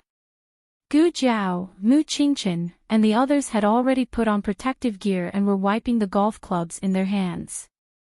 It's the third round, Wu Fuzi said. Who are we going up against this time? Is it Wuyue Academy? Yuan Shao asked. Yuan Shao was a student of Bright Maple Hall and was from Xingdu of Yan Kingdom. He and Zhao Wei from Bright Moon Hall were defenders, and Zhao Wei was from Chidu of Yan Kingdom. Wu Fuzi said, Wuyue Academy is in the 7th round. We're going up against Qingyue Academy this time. Other than Gu Jiao and Mu Qingchen, the others couldn't stay calm at the mention of Qingyue Academy. Yuan Shao was at his wits' end. Why is it Qingyue Academy? It's better to go up against Wuyue Academy. Gu Jiao looked at Mu Qingchen in confusion. Mu Qingchen paused and explained, some of the students from Qingyue Academy are from the Royal Golf Course team. Gu Jiao said, Oh. Mu Qingchen looked at her deeply. Aren't you afraid? Gu Jiao raised her eyebrows. I'm afraid they won't let me win. Mu Qingchen was speechless. He couldn't refute her words. Zhao Wei, what's wrong with you? Wu Fuzi sensed something was wrong with Zhao Wei. Zhao Wei clutched his stomach and said with a pale face, I think I ate something bad. Gu Jiao walked over and pinched Zhao Wei's wrist to check his pulse. What did you eat this morning? Zhao Wei endured the pain in his stomach and said, I ate 2 buns. Gu Jiao pressed his stomach. Does it hurt here? No. How about here? It doesn't hurt either. You did eat something bad. Gu Jiao withdrew her hand and took out a bottle of powder from the first aid kit. Swallow it with water. Zhao Wei took the medicine. On the other side, the first round of the competition began. Lingbo Academy vs Mongshan Academy. Lingbo Academy won. The second round was Maple Academy vs Wudong Academy. Wudong Academy won. It's our turn, Mu Qingchen said to Gu Jiao. Gu Jiao nodded slightly and mounted her horse. She went up the field with her classmates from Tianqiong Academy. There were a total of 2 entrances. Qingyue Academy went up first. When the royal bowler rode out in high spirits, the entire field was in an uproar. Immediately after were the 3 other team members. They were also dragons and phoenixes among men. Every time one of them appeared, Mu Qingchen introduced one to Gu Jiao. Royal bowler Su Ping, good at long-range attacks. His tactics are extremely good. No one can snatch the ball from under his stick. Tong Peng, bowler for 10 years. Nangong Lin, bowler for 8 years. Someone from the Nangong family. Gu Jiao narrowed her eyes slightly. The young master of the Nangong family, Mu Qingchen said. Gu Jiao's gaze landed on the confident and arrogant young man who waved at the audience from time to time. Nan Gong Lin. When the fourth person appeared, Mu Qingqian's lips moved slightly. Gu Jiao had been observing Nan Gonglin and didn't notice Mu Qingqian's strange behavior. Su Hao, Mu Qingqian said. Gu Jiao acknowledged. Soon, it was their turn to go on stage. Mu Qingqian walked at the front. Young Master Qingqian was famous in Xingdu. The moment he appeared, the limelight instantly overshadowed everyone from Qingyue Academy. The young ladies present all screamed. Young Master Qingqian. It's really young Master Qingqian. I can't believe I can see young Master Qingqian in my lifetime. Young Master Qingqian. Young Master Qingqian. Xiao Heng's eardrums were about to explode. His 3 classmates in the pavilion were about to flip the roof off. Yuan Xiao and Mu Chuan followed behind Mu Qingqian. The 2 of them were also handsome men, but with Mu Qingqian in front, no matter how handsome and mighty they were, they could only serve as a foil to Mu Qingqian. Fortunately, they were used to it. Gu Jiao was the last to appear. She was new here and didn't have much fame. Only the birthmark on her left face made people take a second look. The players from both sides met in the center of the field. Royal bowler Su Ping looked at Mu Qingqian and said, I can finally experience young Master Qingqian's skills. I'm really lucky. Mu Qingqian said calmly, You're welcome. Su Hao smiled and looked at them. His gaze fell on Mu Qingqian's face, and he said with a smile, Fourth brother. So you're here to participate too. Why didn't you say so earlier? If father knew, he would definitely put aside his work and come to watch fourth brother's competition. When Gu Jiao heard this, she remembered that Mu Qingqian said that his name was Su Hao. He was also a member of the Su family. Mu Chuan, who was at the side, explained to Gu Jiao in a low voice, the 3rd young master of the Su family, my 4th brother's illegitimate brother. My aunt was angry that my uncle actually gave birth to an illegitimate son, so in a fit of anger, she made my 4th brother take her surname. This Su Hao is so annoying. He's always jealous of my 4th brother. But no matter how jealous he is, it's useless. My 4th brother is the legitimate son. So what if he changed his surname? He's still the legitimate son. My uncle dotes on my 4th brother. One could tell. Su Hao's words couldn't hide his envy and jealousy towards Mu Qingqian. Nan Gonglin didn't have any personal grudges with Mu Qingqian. It was just that he was also a little jealous of Mu Qingqian. He sneered and said, I heard that Tianqiong Academy has been quite arrogant recently. They even bullied 5 Mountains Academy. Ah, there was such a thing.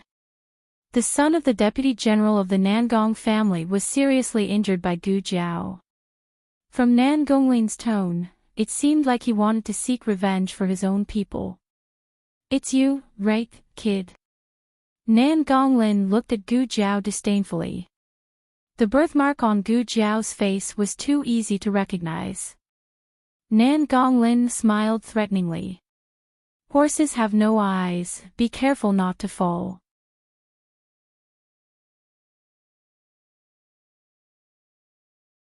Chapter 649. On the other side, Second Master Jing finally arrived at Lingbo Academy. He didn't leave late, but he didn't expect so many people to come to watch the boxing competition. It caused the roads to Lingbo Academy to be blocked. By the time he entered the academy, the first 2 matches were already over. Why are there so many people? He muttered with sweat all over his forehead. At this moment, he had already arrived at the back of the viewing platform he had reserved. He was only a dozen steps away from reaching the viewing platform. He was a martial artist and was stronger than ordinary people. He grabbed his eldest brother along with his wheelchair and walked up the stairs step by step. Second Madam ordered a manservant to quickly follow. Second Master Jing was a person who knew how to enjoy life. He wasn't going to sit there and watch the competition in a daze and let the sun roast him. He ordered the servants to bring ice cubes, chilled fruits, and all kinds of sweet and refreshing refreshments. The viewing platform he chose naturally had an excellent view. It allowed him to see the entire boxing field.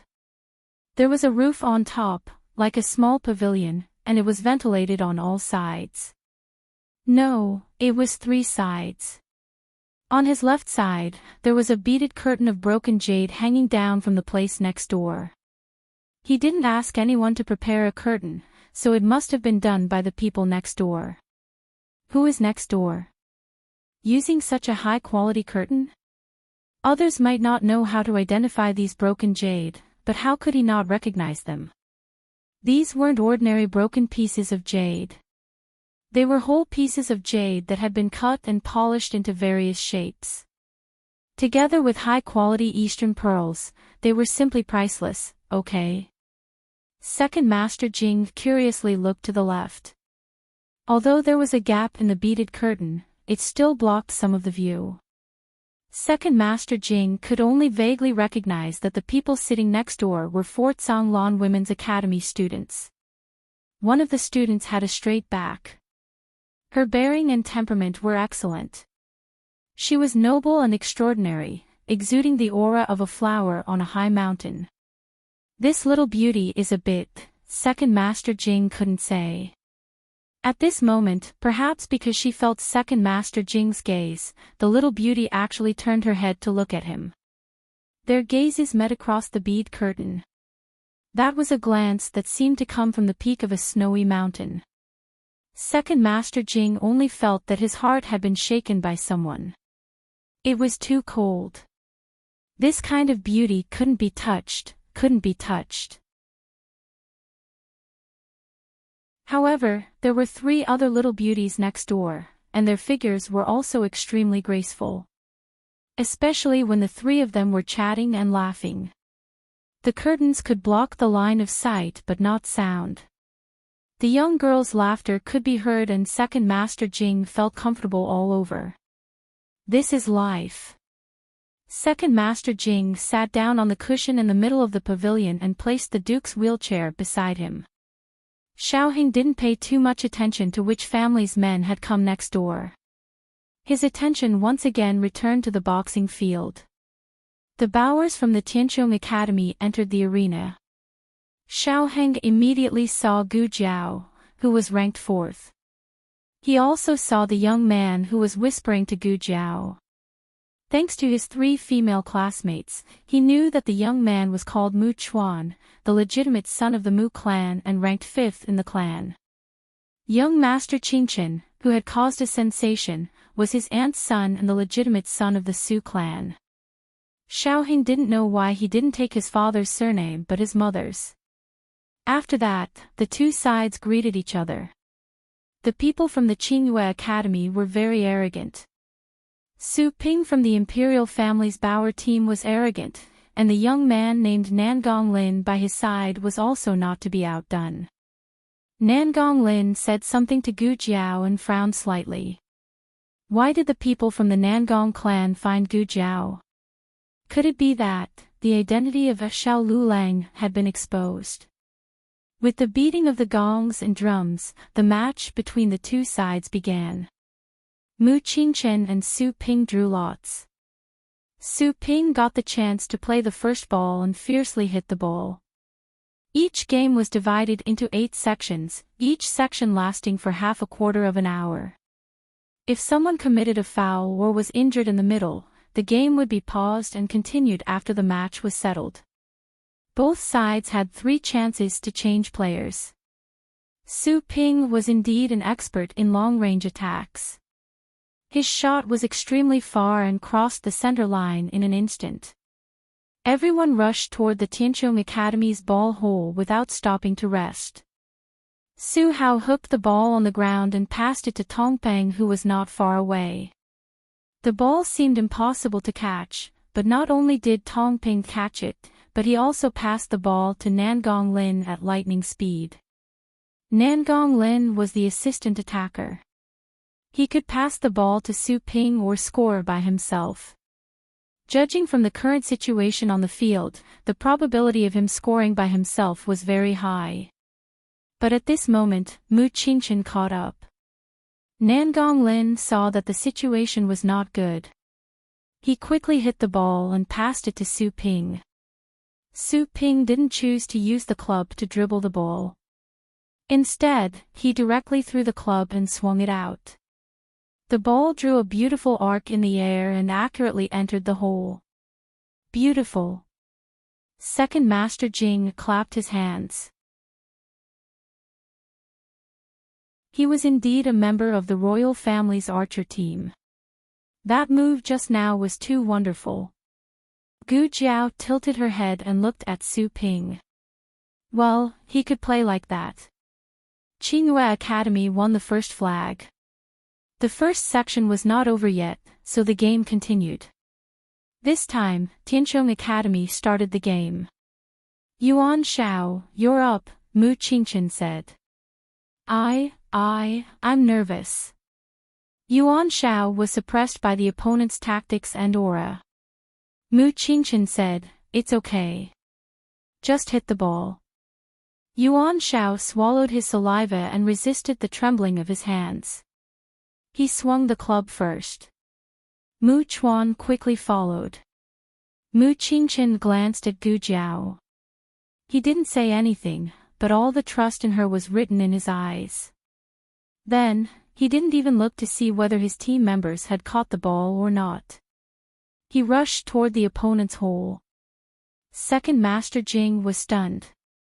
Are you kidding me? Isn't that too bold? What if the ball is intercepted and you run so far away? How can you save the game? Nan Gonglin and Su Hao exchanged glances. The two of them rushed toward Mu Chuan in a pincer attack. They wanted to interfere with Mu Chuan and make sure he couldn't catch the ball without fouling. Mu Chuan was attacked from both sides. He cried out, "Aw! You two bastards! Why are you coming at me?" Nan Gonglin's lips curled up and he went to snatch Mu Chuan's ball. He was very fast. But someone was faster than him. He didn't even see what was going on before a club took Mu Chuan's ball away.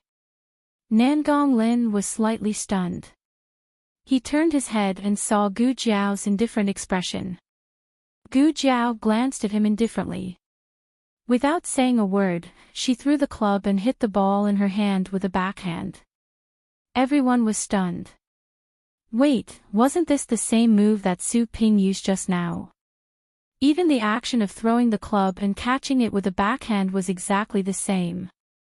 Was Su Ping being secretly learned on the spot? Su Ping was shocked.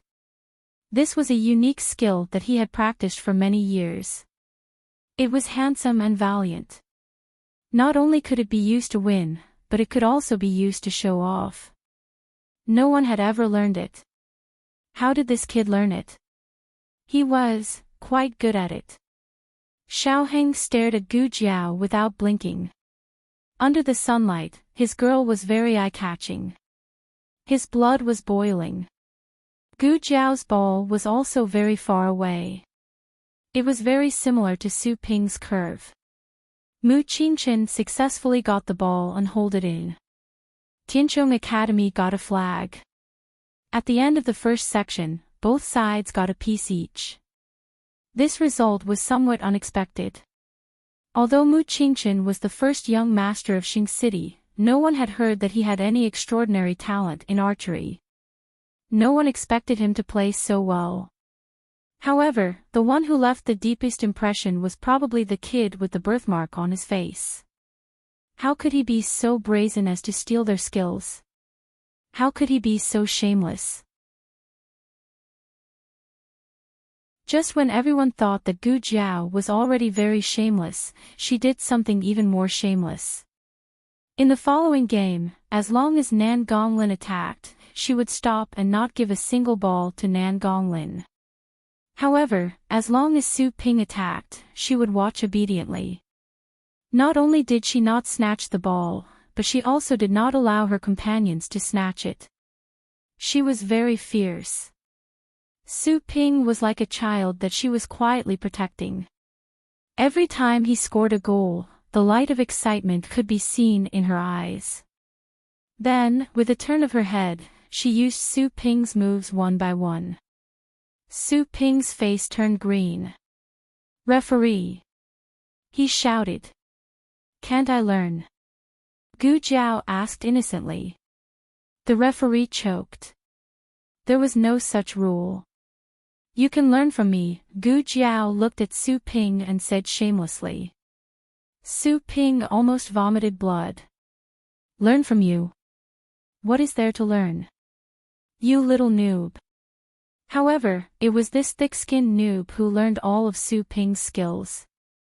The referee couldn't bear to watch. Dean Sun of Tianqiong Academy was strongly despised by the other deans.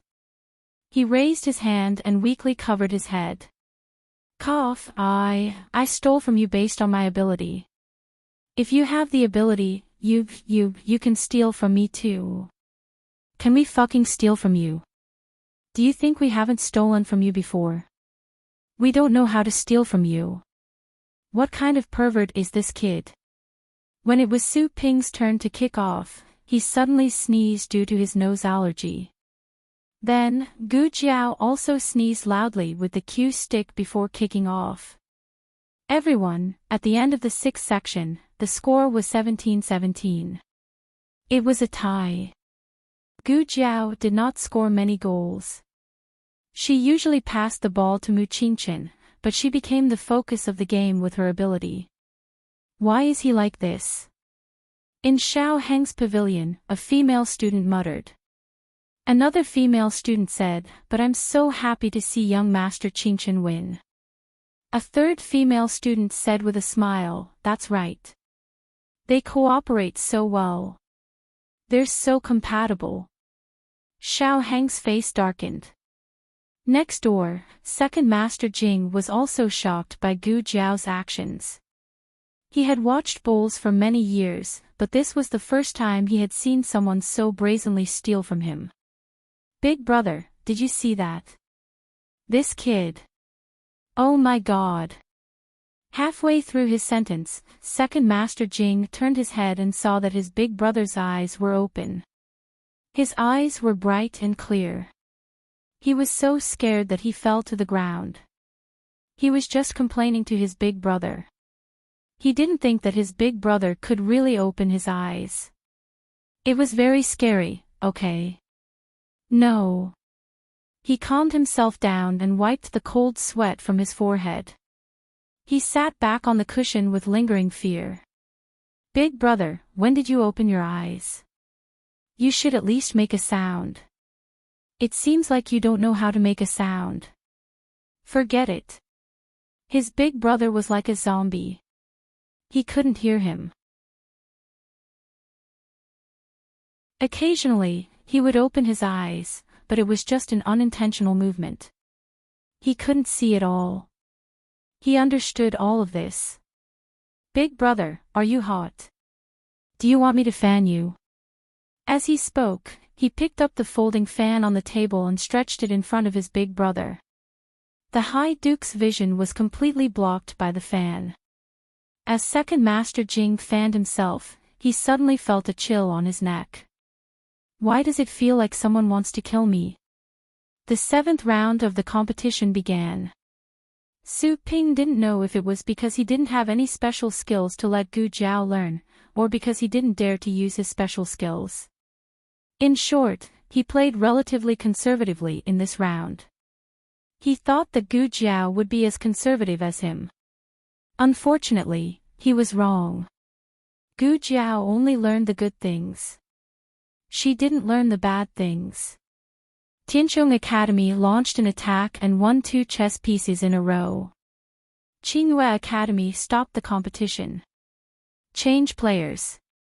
Nan Gonglin and the rest returned to the waiting area. Qingyue Academy's teacher said, "How did you guys play?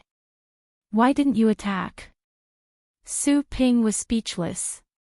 The teacher said, "Su Ping, take a rest first. You can play in the last round." Su Ping sighed. Yes. Qingyue Academy's substitute was also a good archer.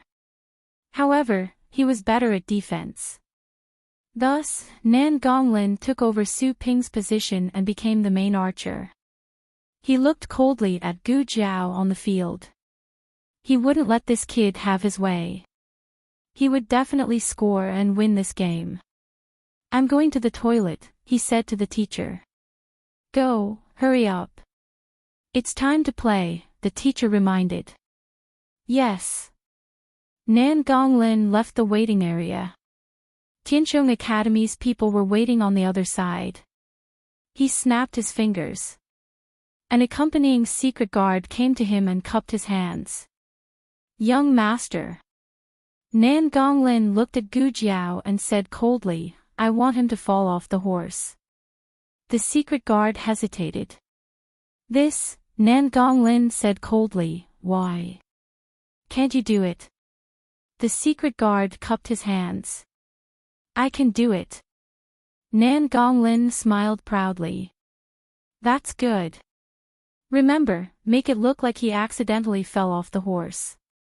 Don't let anyone see through it. The secret guard replied, yes, young master. After the break, they went on the field again. Nan Gonglin stood in the position of the main attacker. Mu Qingchen looked at him deeply and reminded Gu Jiao, be careful. Gu Jiao replied calmly, okay. The game started. Qingyue Academy kicked off. Nan Gonglin got the ball. Gu Jiao rode on the horse and chased after him. Nan Gonglin was not in a hurry to throw the ball. Instead, he dribbled the ball and led Gu Jiao to the secret guard's position. The spectators who could not get a seat stood at the edge of the field. The secret guard was hidden in this group of people. Everyone was so engrossed in the game that no one noticed that he was holding a small stone in his hand. At this moment, Second Master Jing had already stood up and leaned on the railing. He also pushed his eldest brother out. The secret guard was diagonally below them. If he glanced at him, he would definitely see him. However, the game on the field was so exciting. Who would pay attention to a group of spectators? The High Duke's hand began to twitch slightly. Quick, quick, quick. Quickly chase after him. You're quite good at beating people up. Why are you so weak now? Second Master Jing shouted at Gu Jiao. He did not notice his eldest brother's strange behavior. The High Duke's body also began to tremble violently. Second Master. The High Duke, he. The servant noticed the High Duke's strange behavior. Second Master Jing hurriedly looked at his eldest brother. Seeing his eldest brother trembling like this, he was frightened. He squatted down and held his eldest brother's wheelchair. Eldest brother, what's wrong? Are you feeling unwell? The High Duke's mouth twitched, as if he wanted to say something. Second Master Jing scratched his head. Is the game too intense? You don't like it? Let's watch a little longer, okay? Just a little longer. Nan Gonglin ran to the inner circle and squeezed Gu Jiao out. The secret guard was about to make a move. The High Duke trembled like a sieve. His gaze was as cold as ice. Was eldest brother angry? Second Master Jing was confused. He did not know if his guess was right. But on second thought, other than this, could there be anything else? Second Master Jing stood up and pushed his eldest brother's wheelchair. He sighed, fine, fine, fine. If you don't want to watch, I'll bring you back now. The High Duke trembled even more. Second Master Jing suddenly had an illusion. Why did it seem like his eldest brother wanted to kill him? Nan Gonglin slowed down slightly so that the secret guard could hit the ball smoothly. Gu Jiao appeared in the perfect attacking range. The secret guard suddenly shot the small stone in his hand. The small stone went straight for Gu Jiao's major acupuncture point on her waist. It would not leave a scar or be fatal. It would only numb half of Gu Jiao's body. In the next second, something unbelievable happened. Gu Jiao suddenly bent down to snatch the ball. The secret guard's expression changed. It was too late to stop her. The small stone flashed past Gu Jiao's back and hit Nan Gonglin, who was at the side. Nan Gonglin did not even have time to scream. His body went numb and he fell off the horse in a panic.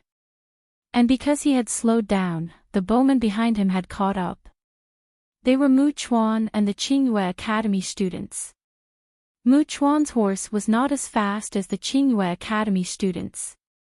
But because the Qingyue Academy students were too fast, it was too late to tighten the reins. The Qingyue Academy students watched helplessly as their horses stepped over Nan Gonglin's body. They heard a shocking scream. Nan Gonglin's chest and leg bones were broken on the spot.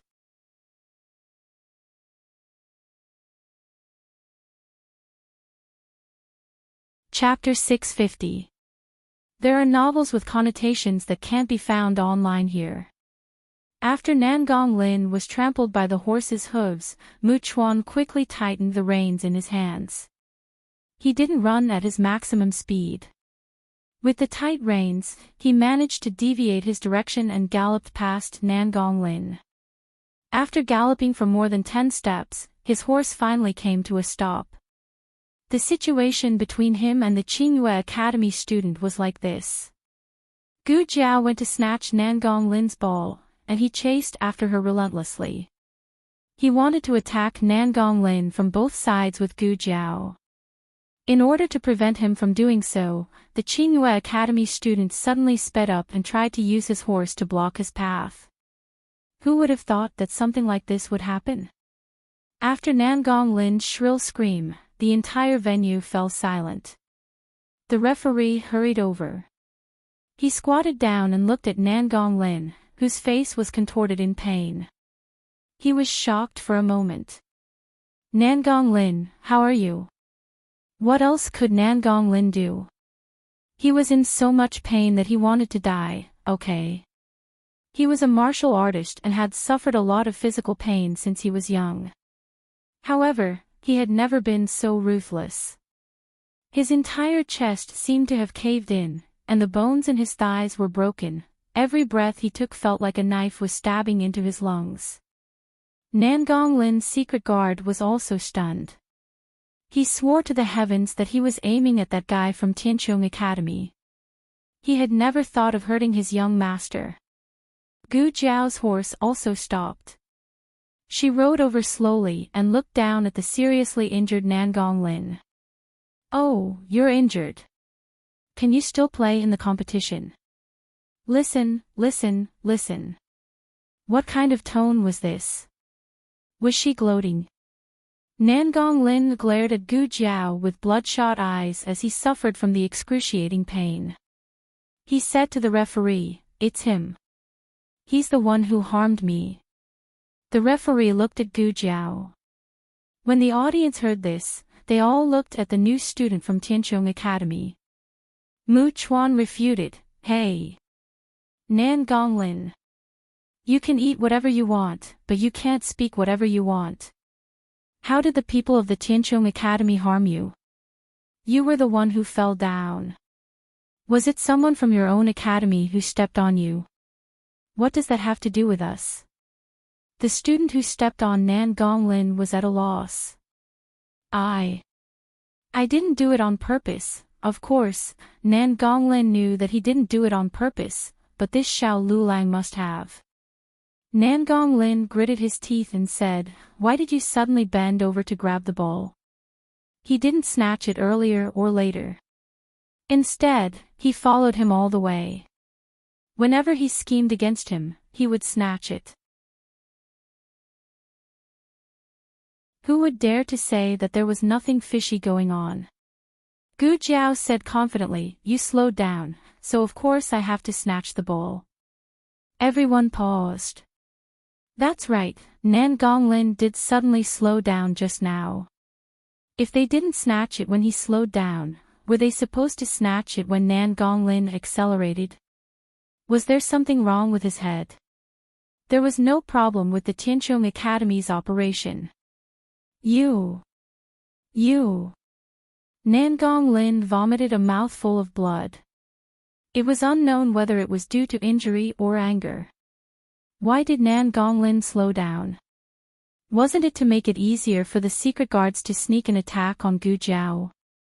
He couldn't explain it even if he still couldn't figure it out now. He was wondering why this kid took the bait so easily.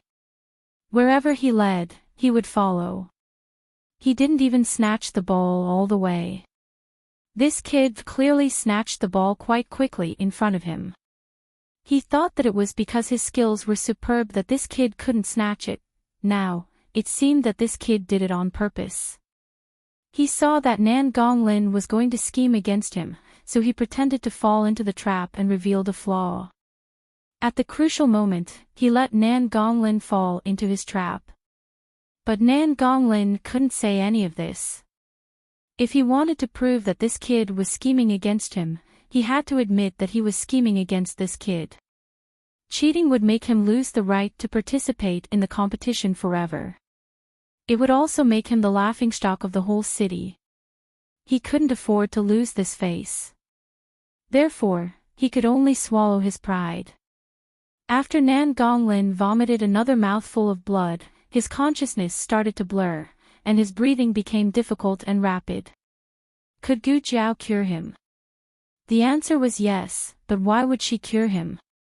Was she going to wait for him to come over and kill her?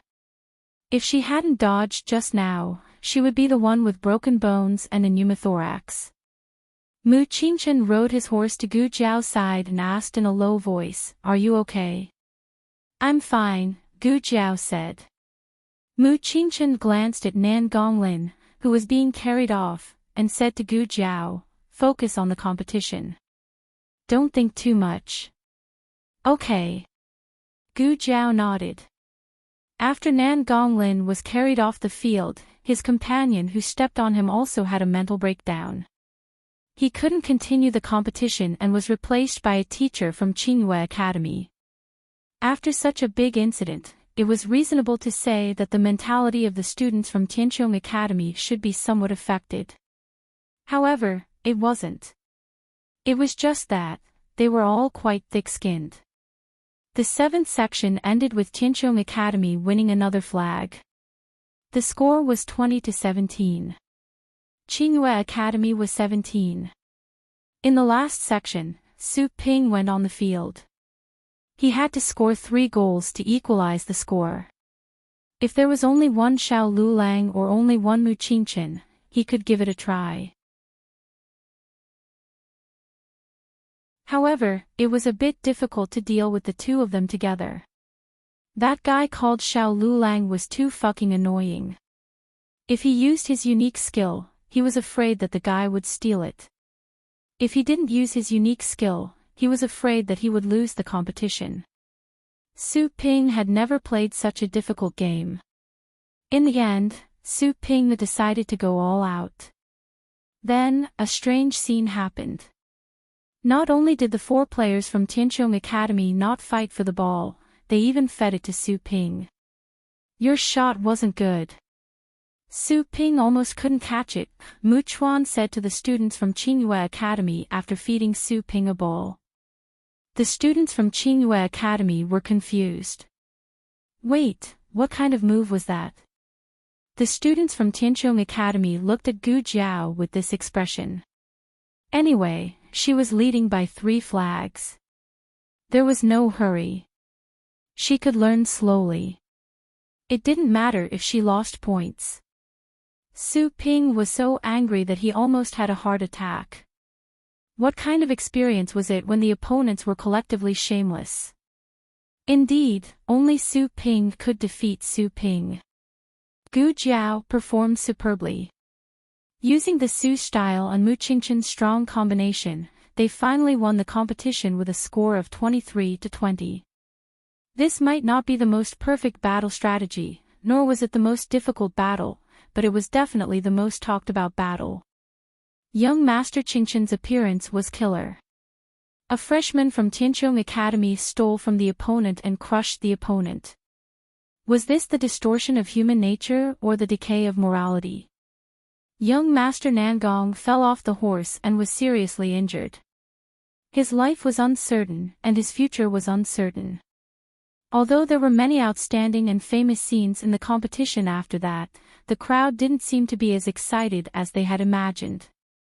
Was there something wrong with Tianqiong Academy? After seeing their shameless fighting style, looking at other people's fighting style, they felt a little too serious.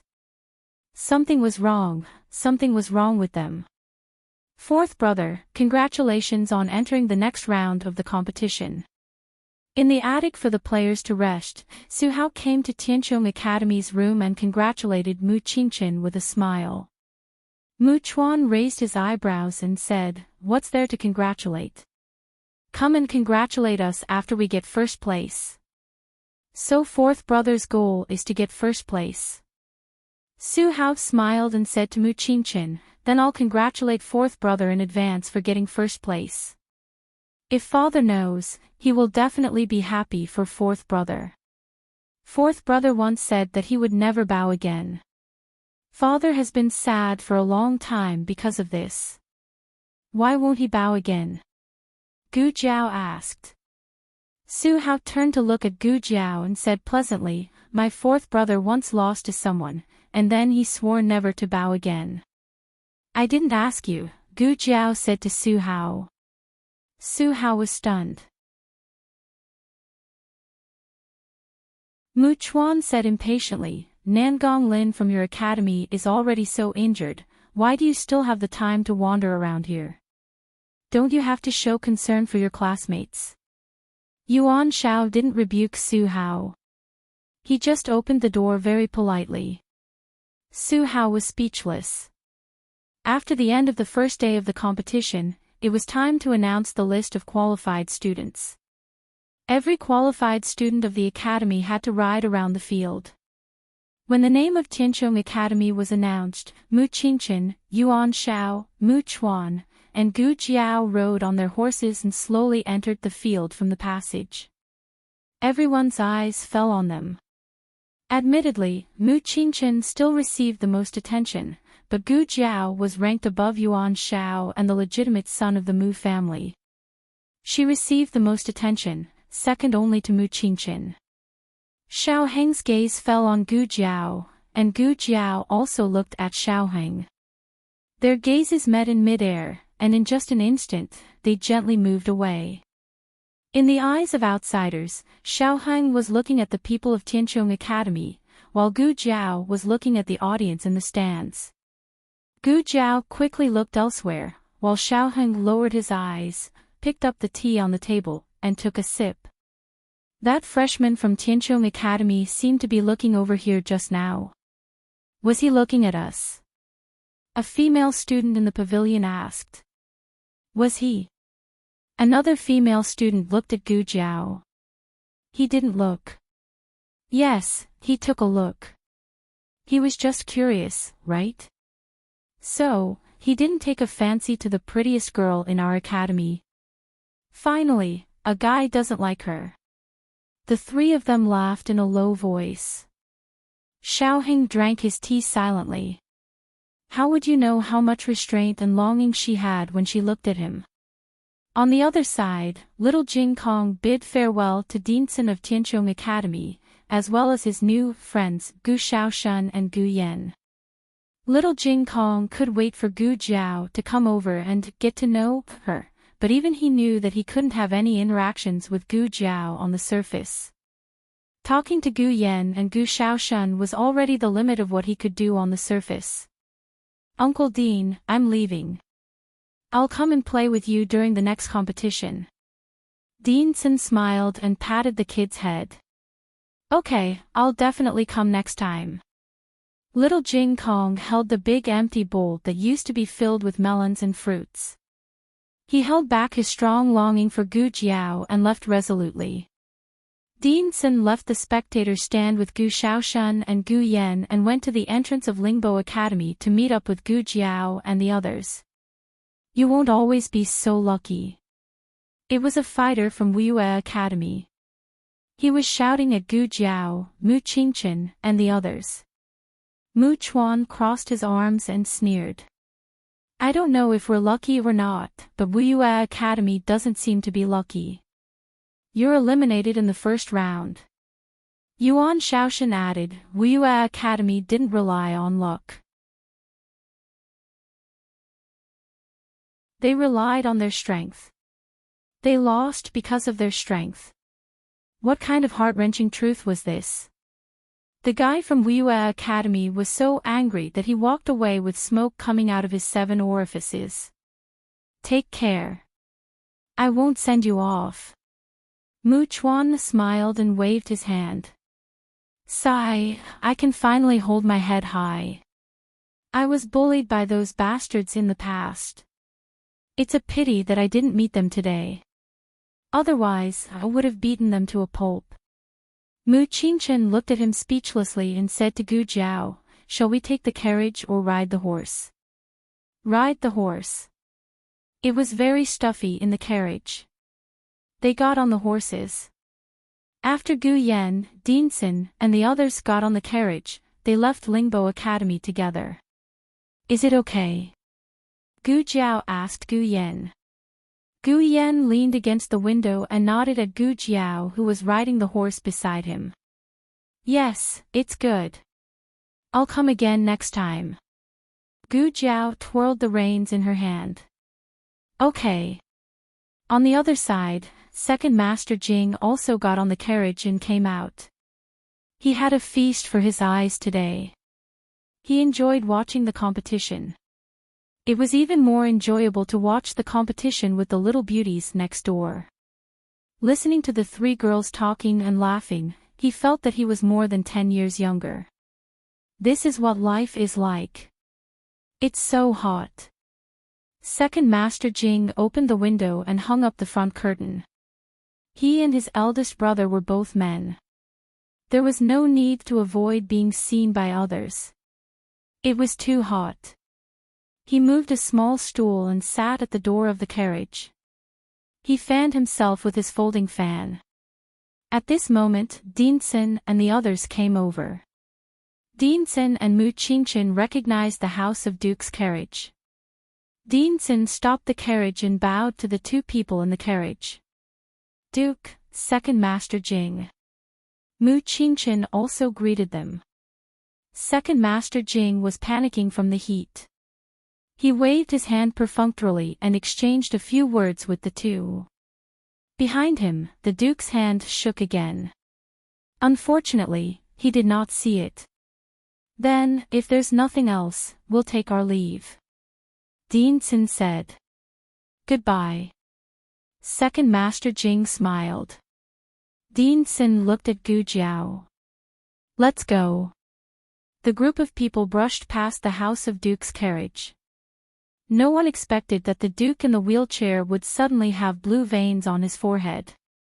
No one knew where he got the strength, but he suddenly threw the wheelchair at Second Master Jing. Ah! Second Master Jing was caught off guard. He fell out of the carriage and rolled on the ground. Coincidentally, he rolled in front of Gu Jiao's horse. Second Master Jing, who fell flat on his face, was speechless. Eldest brother, do you have to trick your younger brother like this? Gu Jiao looked at Second Master Jing strangely. Then, she looked at the Duke, who fell out of the wheelchair. She saw the Duke, who was unable to move in the carriage. Suddenly, his mouth twitched and his eyes slanted. It was as if he was saying, I fell, so miserable.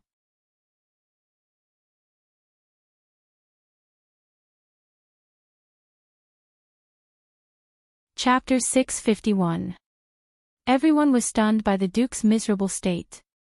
Whether he fell or was miserable, they didn't understand at the moment. Their minds were filled with one thought: wasn't the Duke unconscious? Did he get better? The news of the Duke falling and becoming a living dead wasn't a secret in the capital. All these years, in order to wake the Duke up, the Duke's residents had visited many famous doctors. It was said that not long ago, they even invited the disciple of divine Dr. Luo from Qin country to treat the Duke. Could it be that divine Dr. Luo's disciple was the reincarnation of Huatuo? Gu Shaoshun didn't know anything about the Duke's residence and only thought that the Duke was an ordinary person. He stuck his head out of the carriage window to take a look and was speechless. Lulang, he fell so miserably. Do you want me to take a look at him? Ever since he found out that Xiaoheng and Gu Jiao had exchanged identities, in order to minimize the interaction with his original identity, Gu Shaoshun no longer called Gu Jiao brother-in-law and directly addressed him by his name. Gu Yan also stuck his head out of the window.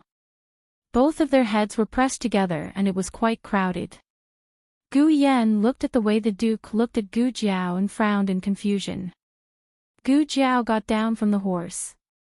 The others didn't know that Gu Jiao knew about medicine and were very surprised when they saw her walking towards the Duke. What was she doing? Second Master Jing regained his senses from the fall. He stood up like a carp and rushed up the horse carriage in front of Gu Jiao. Big brother. Why did you fall? Let me help you up. Second Master Jing showed his powerful Qilin arm strength to his big brother and then he received a death stare from his big brother. He didn't know what was going on. The Duke was helped back to the wheelchair by Second Master Jing. Gu Jiao wanted to get on the carriage. Second Master Jing stretched out his hand to stop her and asked sternly, "What are you doing here?" This stinking brat who would attack people at the drop of a hat was obviously a dangerous person. He must not be allowed to get close to Big Brother. Gu Jiao said indifferently, "I'll take a look at him."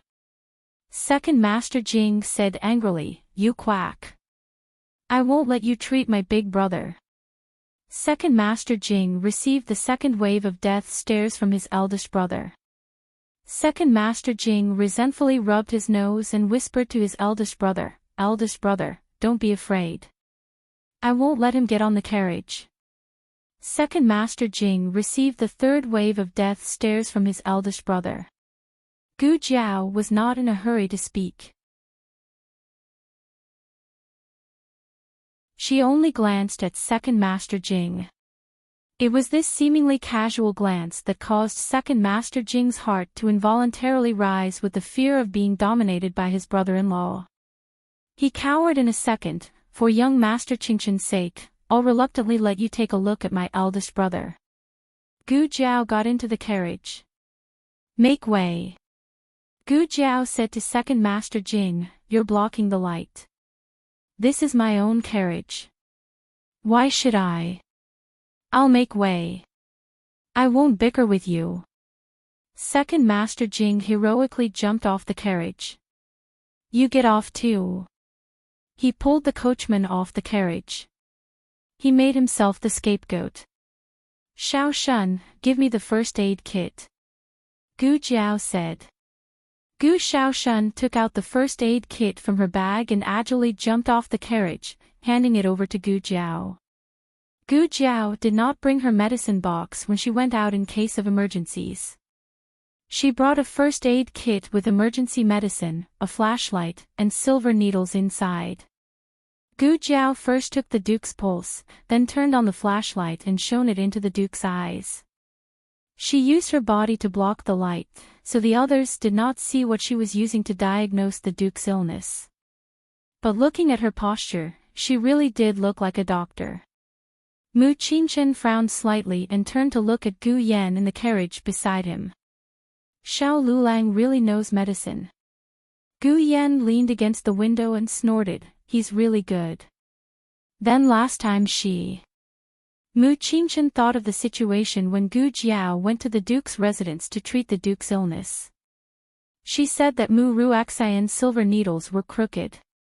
Could it be that she was right? If Mu Ruaxian's silver needles were crooked, how good could her medical skills be? If her medical skills were not good, how could she make the Duke's illness better? In a flash, Mu Qingqian's mind had already thought of many things. Mu Chuan and the others were also very surprised. Mu Chuan's eyes widened. I didn't know that Xiao Lu also knows medicine. Xiao Lu. Gu Xiaoshuan's face was full of confusion. When did his sister have such a nickname? The Duke's pupils were equally big and reacted to the light source. His cornea's reflection was also normal. This showed that his face was not twitching unconsciously.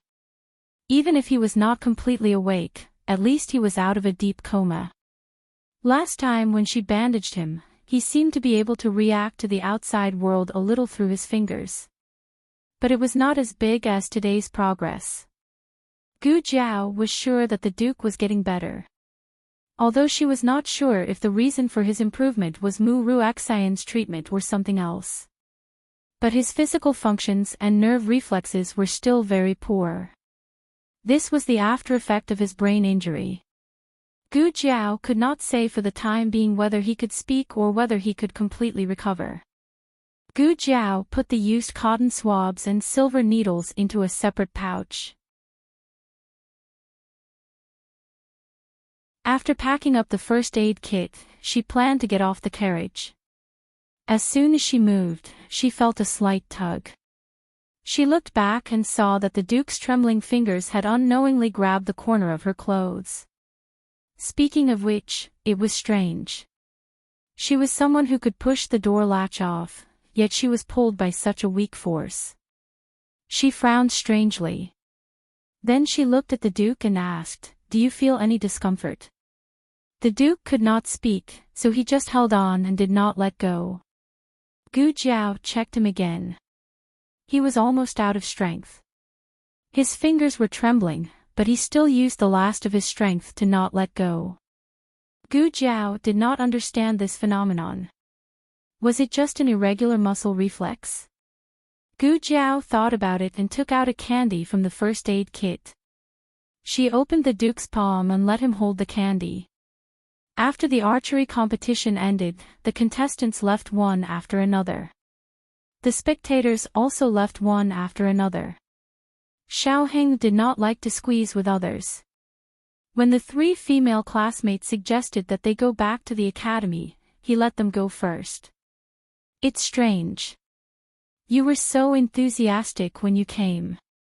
Why didn't you hurry to leave? Don't tell me, you're meeting someone behind our backs.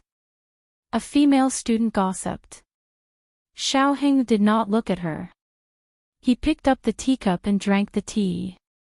The female student curled her lips, "Humph, still ignoring us. Forget it. Let's go. I thought we had a special relationship after sitting with her for a day. She doesn't like us at all." The three of them muttered and rolled their eyes as they walked down the stands. Little Jing Kong held the railing of the stands with his hands. His little head was in the gap of the railing, and he sighed. Jiao Jiao. He did not even talk to Jiao Jiao. He missed Jiao Jiao so much. But there were still 10 days before the holiday. Going to school was too cruel for children. When almost all the people left, Xiaoheng stood up. He held little Jing Kong's hand and walked down. "Miss Gu, please wait." A maidservant caught up with him. This was the maidservant who had been accompanying Xiaoheng in the pavilion earlier. She didn't call out to Xiaoheng earlier, nor did she call out to Xiaoheng later. She only called out to Xiaoheng after everyone had left. Xiaoheng did not believe that she had no purpose. Xiaoheng looked at her and asked with his eyes, "What's the matter?" The maid smiled and respectfully said, "My young master is actually here today, but he didn't show up in the stands. It's dinner time now, so my young master wants to invite Miss Gu to the lake to enjoy the lake scenery of Xingdu." Xiaoheng signaled little Jing Kong with his eyes. Little Jing Kong bitterly took out a charcoal pencil and a small notebook from his pocket and handed them to Xiaoheng. They were the same as Gu Jiaojiao's. Xiaoheng wrote, "Who is your master?" The maid replied with a smile, Miss Gu, you'll know when you get there. Is it fun to go to the lake? Little Jing Kong asked. The maid said with a smile, it's fun. You can fish, enjoy the lanterns, and put lotus lanterns on the lake. Little Jing Kong's two little arms fluttered behind him. I want to go. I want to go. Xiaoheng gave the little guy a look. Oh, don't go. It's getting late. I should go back. He wrote. The maidservant was stunned. She didn't expect that even after her young master had revealed such extraordinary strength, this young Miss Gu would still be indifferent to him. She was a well-trained maid. She quickly came to her senses and said, it's getting late. How about I arrange someone to send Miss Gu back to the academy? It was only 2 steps to go back to the academy. Little Jingkong hung on his thigh and said, I can't walk anymore. Do you want to carry me? Xiaoheng finally agreed to sit in the maid's carriage. He didn't know who that young master was to be able to reserve the best viewing platform and watch the entire competition without showing himself. He was even able to stealthily drive a seemingly inconspicuous but extremely luxurious carriage into the Lingbo Academy's field. Xiaoheng got down from the viewing platform. He was taken into the carriage before he could walk. The carriage was made of Phoebe, also known as dragon wood. It was said that Phoebe could last for thousands of years. Princess Xinyang liked to collect this kind of wood. The carriage was escorted by 4 guards. Xiaoheng could not tell the depth of their kung fu, but he felt that they were similar to the dragon shadow guards of the Zhao kingdom. So they were the men of sacrifice of the Yan kingdom, and they were very powerful. Little Jing Kong wasn't lying when he said that he couldn't walk. He had been playing all day and hadn't taken a nap. As soon as he got into the carriage, he fell asleep on Xiaoheng's body. The carriage went out of the academy. He had only taken a few steps when he heard the maid on the outside of the carriage call out exaggeratedly, Young master. Ha! This script was clumsy. Xiaoheng frowned and poked little Jing Kong's face.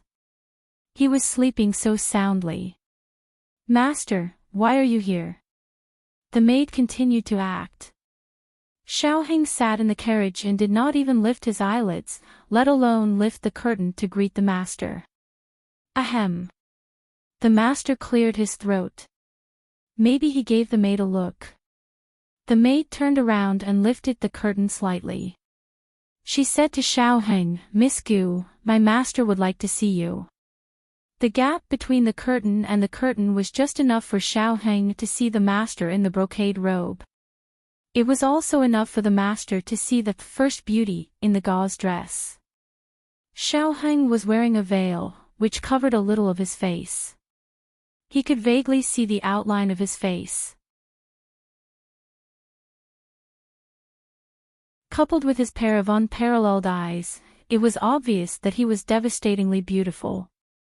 Xiaoheng glanced at the other party indifferently and slammed the curtain down. The maid was so frightened that she knelt on the outside of the carriage. The master in the brocade robe did not get angry. He cupped his hands and smiled. I was rude. Please forgive me, Miss Gu. Saying this, he stepped aside and gave the coachman a look, allowing the carriage to pass in front of him. The wheels of the carriage started to turn. A guard in brocade robe said, My Royal Highness. She doesn't know how to appreciate kindness. You've already done so much for her. How dare she give you such a cold shoulder? I heard that she's just a citizen of the lower country. Royal Prince Ming smiled and looked at the departing carriage. He said confidently, She's a beauty. It's inevitable that she's arrogant and willful. It's okay. I have plenty of patience. Their voices were not loud. An ordinary woman would not be able to hear them. However, Xiaoheng had excellent hearing since she was young. Xiaoheng's brows furrowed. This person was a royal prince. If Gu Jiao was here, she would definitely recognize him as the Crown Prince, Royal Prince Ming, who had appeared at Tianqiong Academy. My Royal Prince. Another guard walked over. You're back. Royal Prince Ming asked, how's Nan Gonglin? The guard reported in a low voice, Nan Gonglin's condition is not good. After he returned, he kept saying that the boy from Tianqiong Academy was scheming against him. He asked for your help. Royal Prince Ming said thoughtfully, help me get rid of that boy. It's not a difficult task. However, he's Qingchen's classmate. Remember to keep your hands clean. Don't let Qingchen find out. The guard cupped his hands, yes, my royal prince. Xiaoheng suddenly knocked on the door. The maid asked, Miss Gu, what can I do for you? Xiaoheng took out a pen and paper and wrote, I have something to say to your master. The maid's eyes lit up. She quickly asked the coachman to turn the carriage around. Royal Prince Ming was surprised to see the beauty's carriage return. Xiaoheng lifted the curtain of the carriage slightly and looked at Royal Prince Ming coldly. Being stared at by a beauty, even if it was just a cold gaze, was enough to make one's heart flutter. Royal Prince Ming smiled, Miss Gu, are you looking for me? Xiaoheng looked hesitant. Royal Prince Ming looked at the worry on the beauty's face and felt his heart clench, Miss Gu. Are you in trouble? Xiaoheng hesitated for a moment and wrote, it's indeed a little troublesome. However, I don't know if I should say it. Royal Prince Ming said, Miss Gu, please say it. Xiaoheng looked conflicted and wrote, the young master of the Nan Gonglin family is always bothering me. Royal Prince Ming's face darkened. Nan Gonglin. Xiaoheng sighed while the space between his brows seemed to be frowning, and his eyes were filled with helplessness and the hardships of his life. He wrote, forget it. Just pretend I didn't say anything. The Nan Gonglin family is extremely powerful. I shouldn't have put the young master in a difficult position. However, it's just my hard life.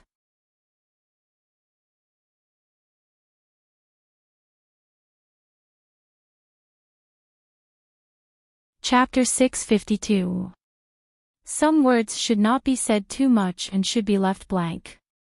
This way, the other party's imagination would be given space to continue to wander.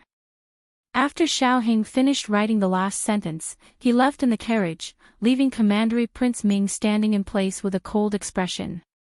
Commandery Prince.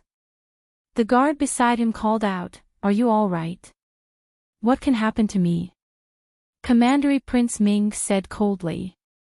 When the guard heard this, he knew that he was angry.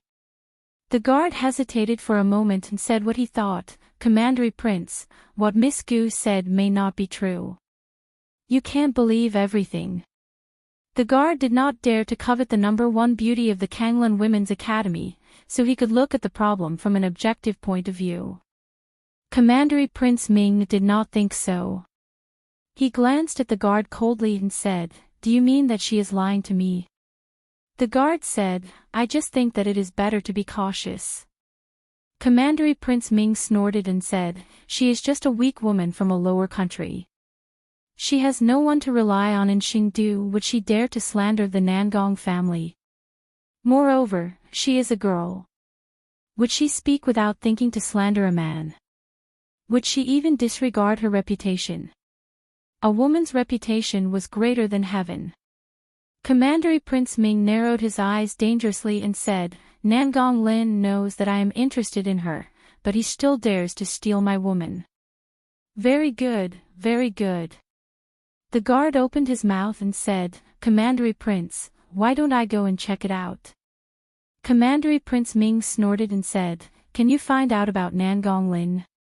He covets the woman this prince wants behind this prince's back. Does he have the guts to leave any traces behind? If Miss Gu had not told me today, I don't know how long I would have been kept in the dark. Commandery Prince Ming believed Xiaoheng's words for a reason. Apart from the 2 points he mentioned, the beauty had no enmity with Nan Gonglin. Why would she frame him? This would not benefit her at all. In comparison, it was more likely that Nan Gonglin would pester her. Even he, the dignified Duke of the Crown Prince's residence, was smitten by a beauty. Was Nan Gonglin's willpower better than him, or was his vision better than him? How could he not be moved by a beauty? Because of this, Commandery Prince Ming chose to believe in Xiaoheng. The guard had followed Commandery Prince Ming for a long time and naturally understood his personality. There were some things that Commandery Prince Ming was really clever, but there were also some things that he thought himself to be clever. He didn't waste his breath trying to persuade him any further. Then, should I, as he spoke, he made a throat-slitting gesture. Commandery Prince Ming's eyes turned cold and he said with disgust, "What do you want?" He would take revenge for his own vengeance. What does that have to do with me? The guard cupped his hands. Yes. The carriage stopped outside the gates of the Zhanglan Women's Academy. The maid gently lifted the curtain for Xiaoheng. "Miss Gu has arrived." Xiaoheng got out of the carriage with the sleeping little Jing Kong in his arms. There was a hint of playfulness in his eyes. He took out a written note and handed it to her.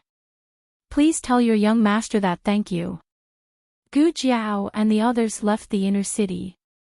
Gu Jiao looked at Mu Chuan and Mu Qingchen strangely and asked, "Why are you two going back to the academy?" Mu Chuan shrugged. "I don't know. I followed fourth brother here." Mu Qingchen paused and said, "I'm moving to the academy." "Oh." Mu Chuan rubbed his sore neck. When he came to his senses, he suddenly opened his eyes and looked at his fourth brother. "Fourth brother, what did you say? You're going to live in the academy?" Mu Qingchen said seriously, "The competition is coming. We'll waste too much time on the road every day. It's better to use it for training. The people of the Wuyue Academy are right. We can't win every match so easily. The reason why we were able to win today was largely because our opponent's skills were uneven. Su Ping's skill level was greatly lowered. As long as there were 2 members of the royal family in a team, our chances of winning would be reduced by half." Yes, Mu Qingchen is right. Wu Fuzi also urged his horse to walk beside the group of people. He said with great approval, "There are still many powerful academies. Even if they don't have the royal family's Ju Shou, their power should not be underestimated if they cooperate well with each other. We have to step up our training." "Will the next match be held at the Lingbo Academy?" Gu Jiao asked. "Yes. Other than the Grand Preceptor Hall and the palace, only the Lingbo Academy's field is perfect. It could be seen from the arrangement of the stands." "How many more days?" Gu Jiao asked again. 7 days.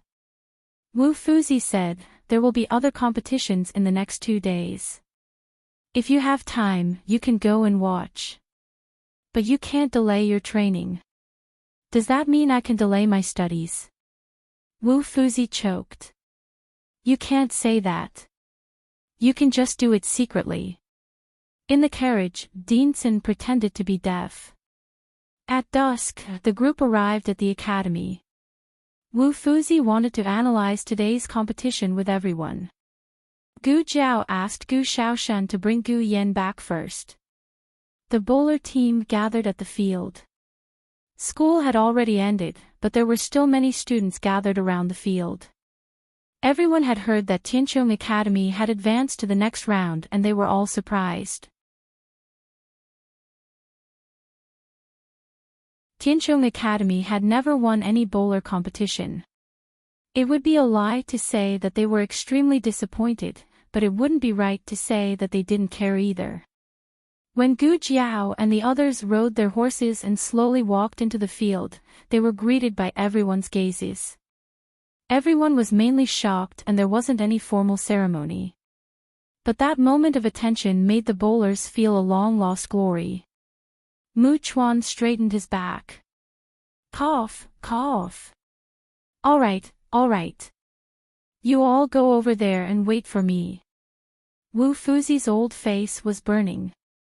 The martial scholar had never had a chance to display his skills in the literary institute. This was also the first time he returned with glory. He was too excited.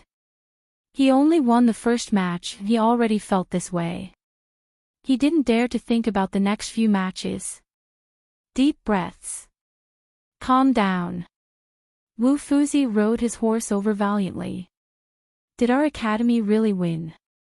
We won. We won against the royal family's bowler. If I knew we would win, would have gone to watch the competition. Me too. Outside the field, the students were all talking at once. They all regretted missing today's competition. How could they have expected their academy to win? They thought that they would be defeated as soon as they went on the field like the previous few times. I heard that many people from Wuyue Academy went. Is our academy the most embarrassing? There isn't even a single person cheering for us. It seems like it.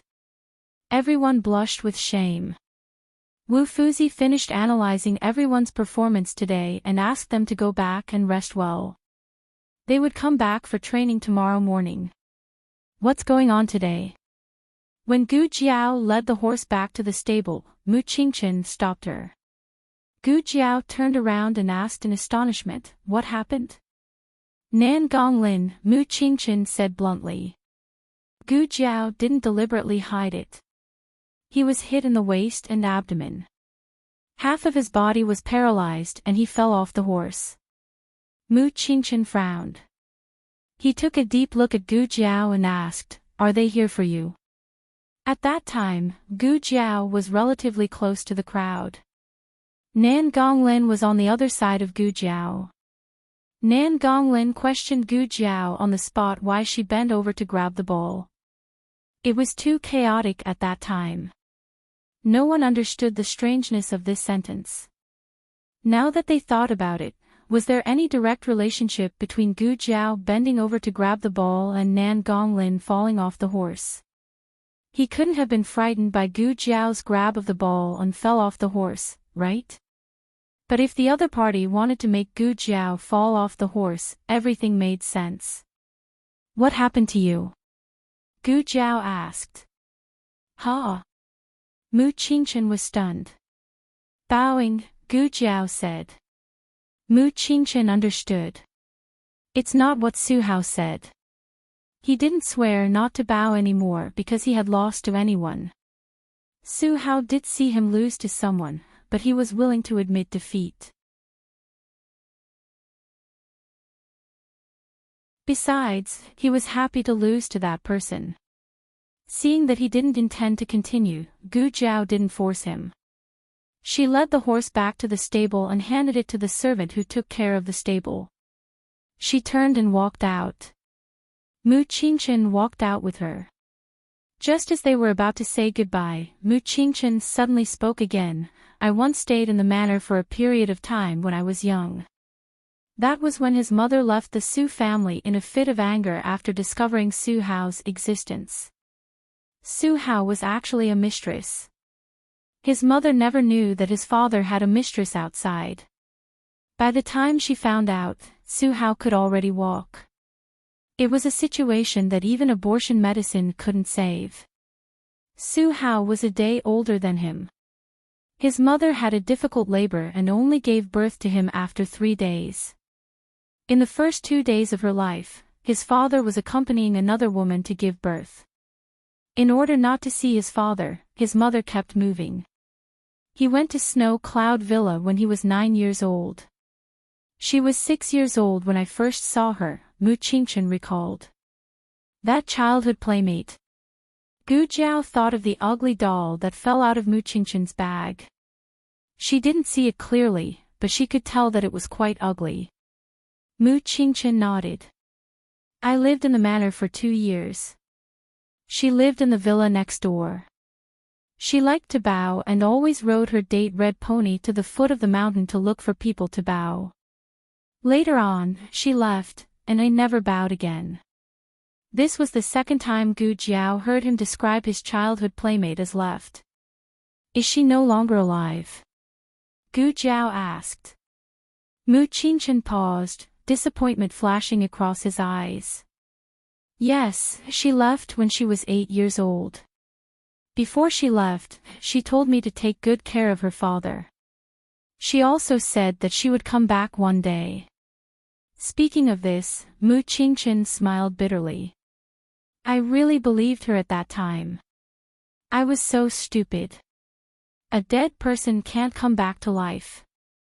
I understood this later. But 9 years have passed, and I still can't help but wait.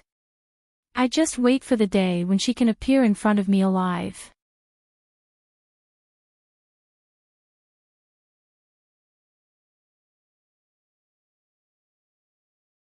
Chapter 653.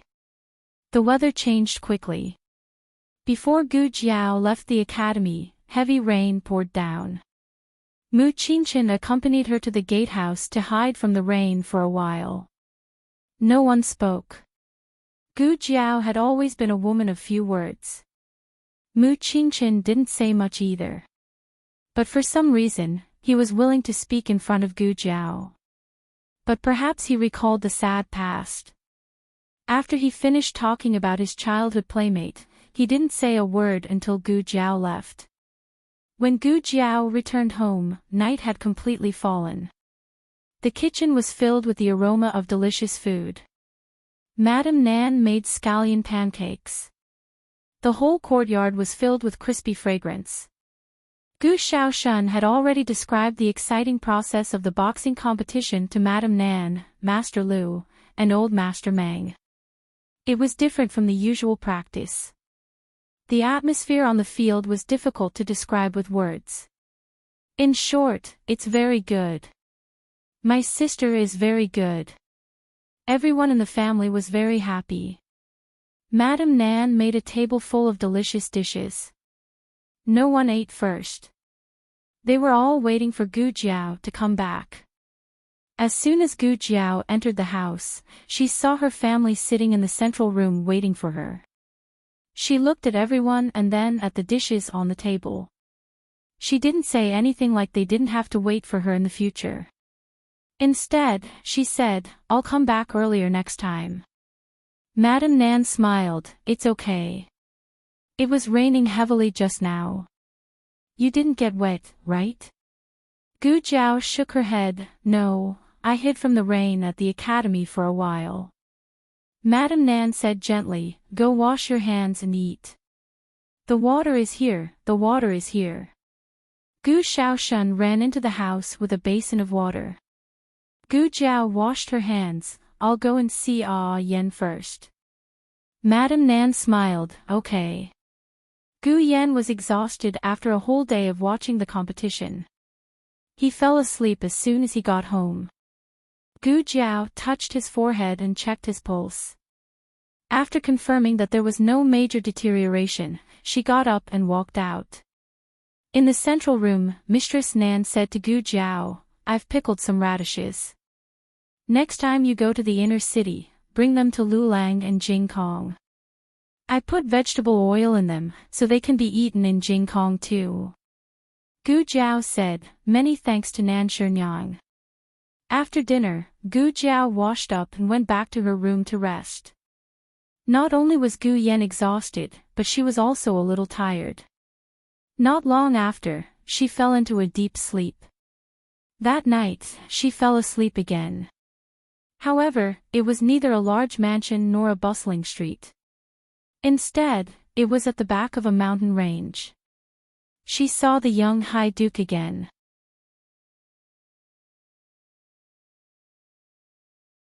In fact, she could only see his back, but she recognized him. He wasn't alone. He was holding the hand of a little girl in plain clothes. The little girl was holding a red pony in her hand. In front of the two of them were more than 10 graves. On each grave stood a wordless monument. The sky was gray, and the cold wind whistled around them. The young duke said, "Yin, come and kowtow to your grandfather and uncles. When you were born, they all held you. Your name was given by your first uncle. They all loved you very much. Why are there no names on the monument?" The little girl pointed at the wordless monument on the grave.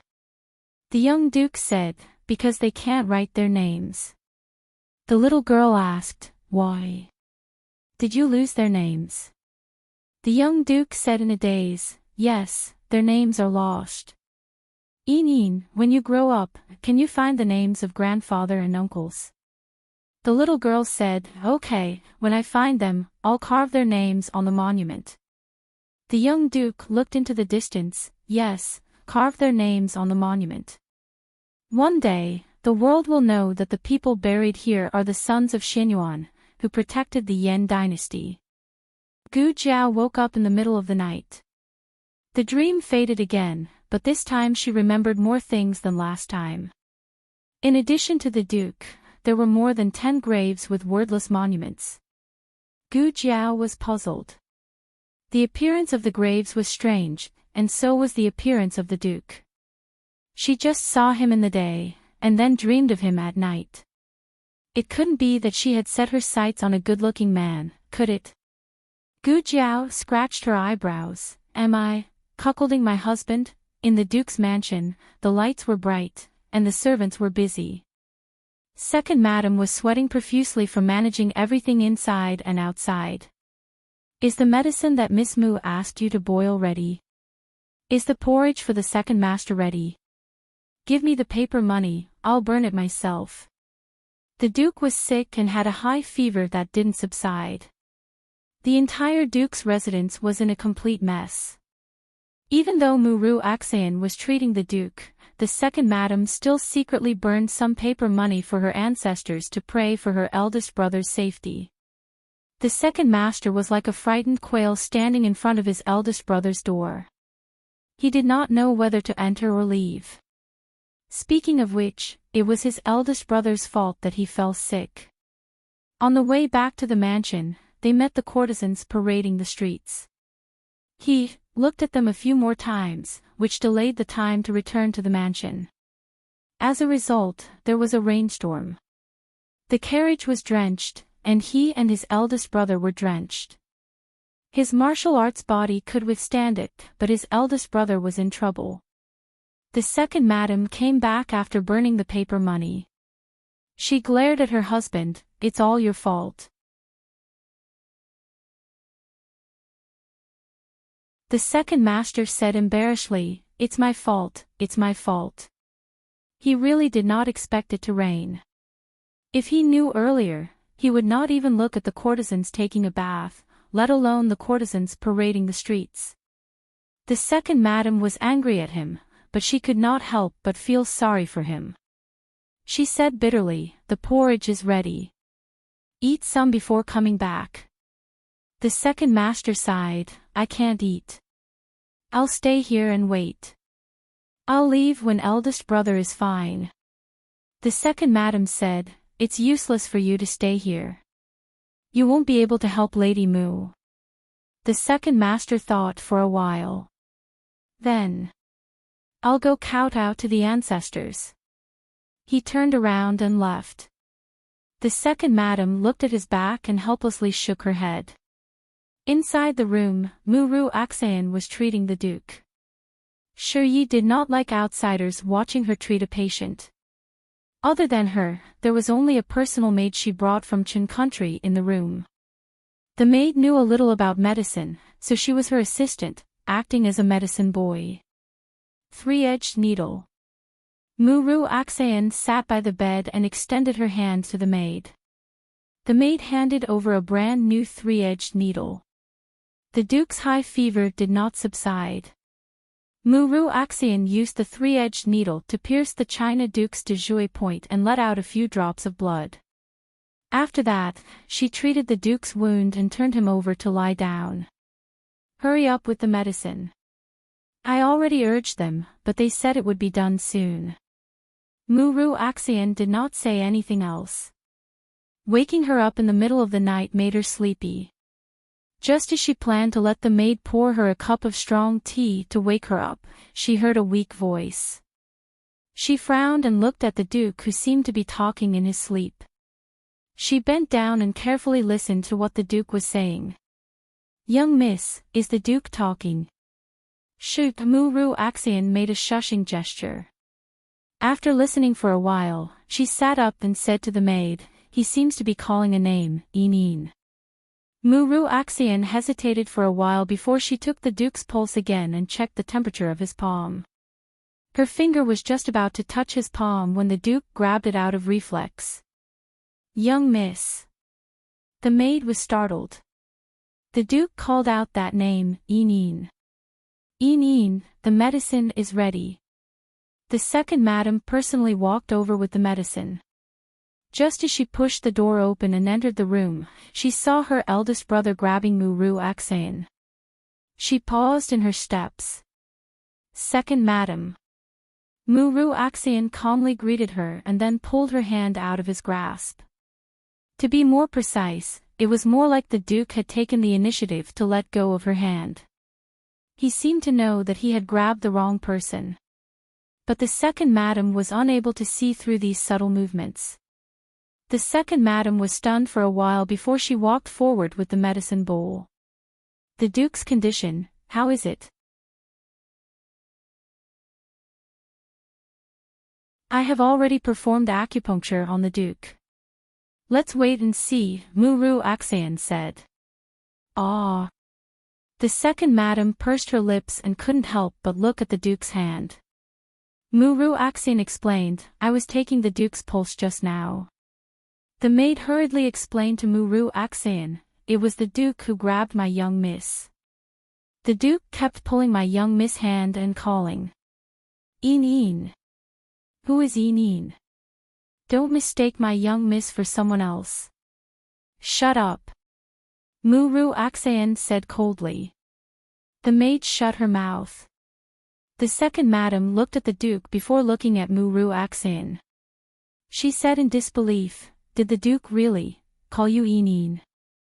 Muru Axion frowned and nodded. From her point of view, it was indeed so. There was only her and the maid in the room, and the Duke only grabbed her to call Eneen. "Put the medicine here first. I will go out for a while." After saying that, the second madam lifted her skirt and rushed to the small ancestral hall of the Duke's estate. Second Master Jing was kneeling on the ground and sincerely kowtowing to the old ancestors. Don't kowtow. I have something to discuss with you." The second madam dragged Second Master Jing out. "What is it?" Second Master Jing looked at her in confusion. The second madam's eyes brightened as she said, "Eldest brother spoke." Second Master Jing was very calm. "Didn't I tell you earlier that eldest brother knows how to call Eneen?" The second madam said, "It's not that. Eldest brother just grabbed Miss Moo's hand and called Eneen. He mistook Miss Moo for Eneen." Second Master Jing waved his hand. "How is that possible?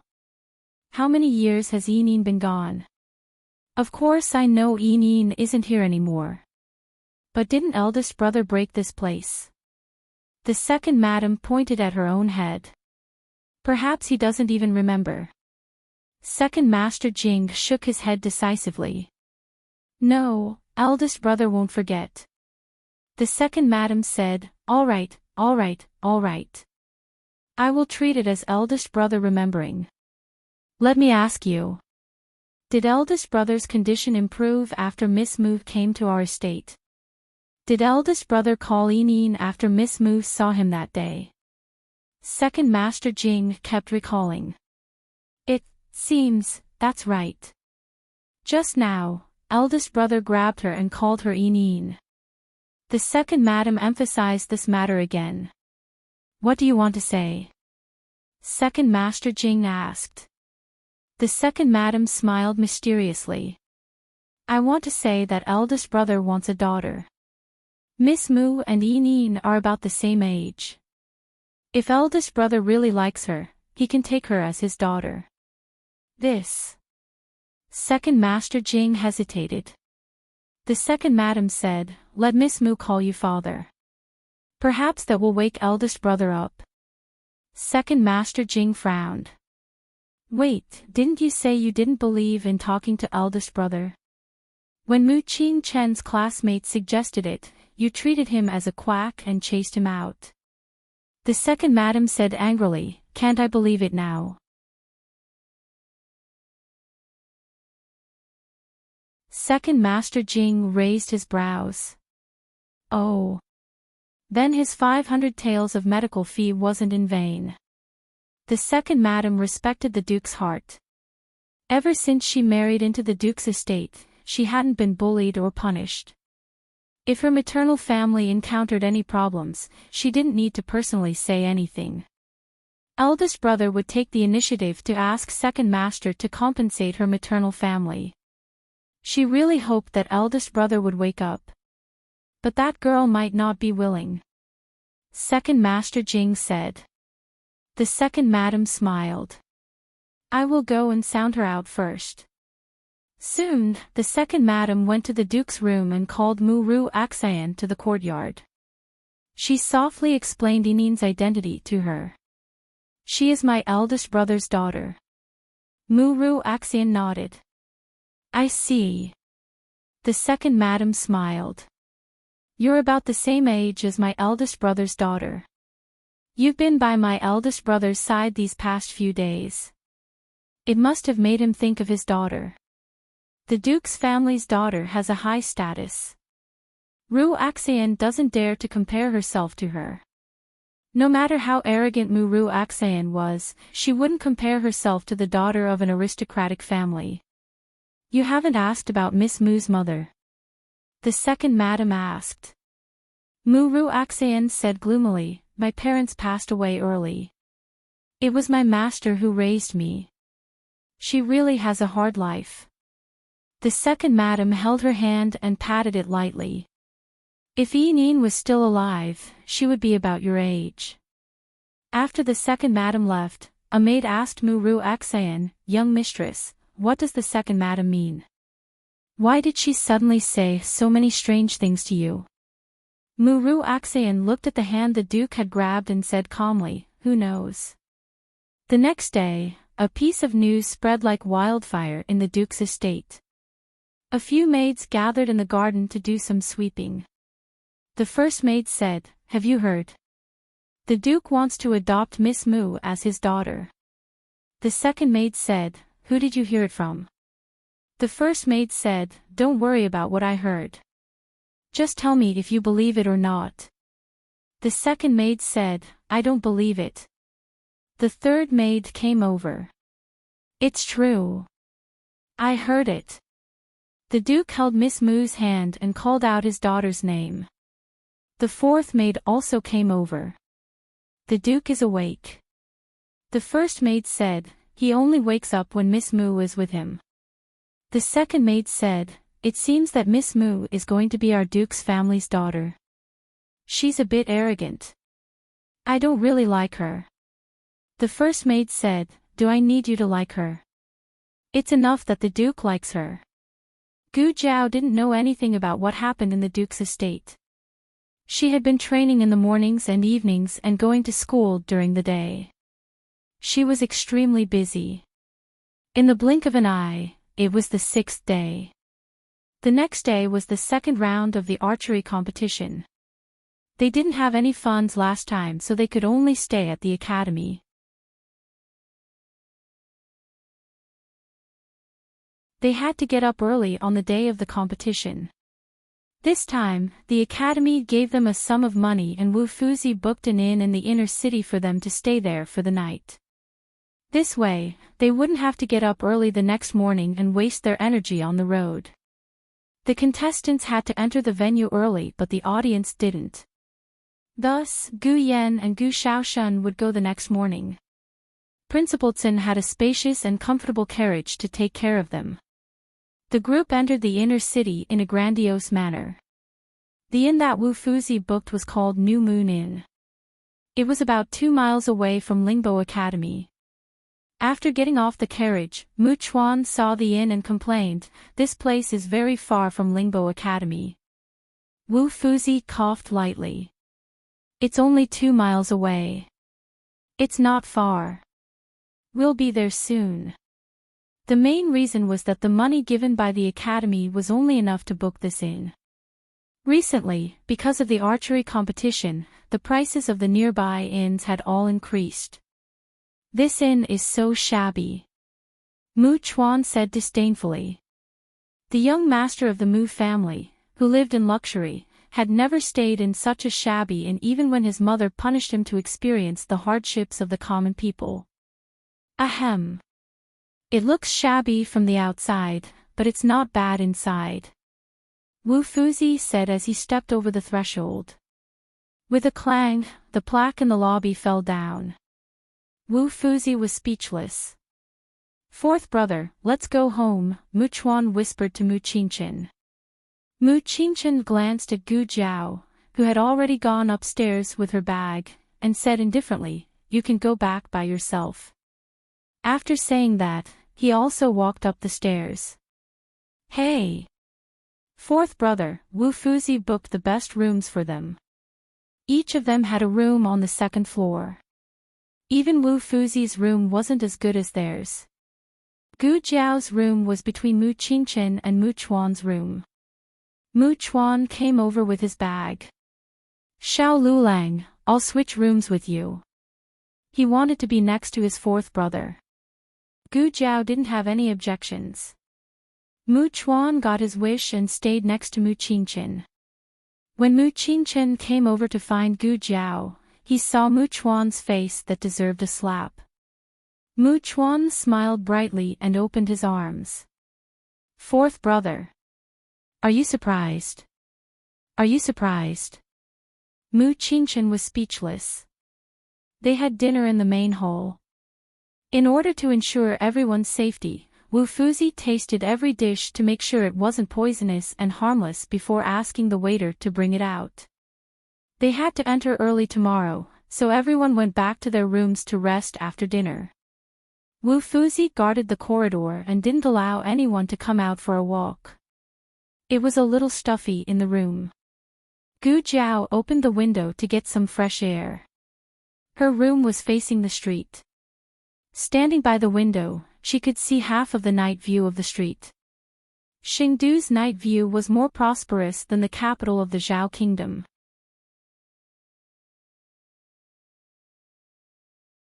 She quietly looked at the endless stream of people.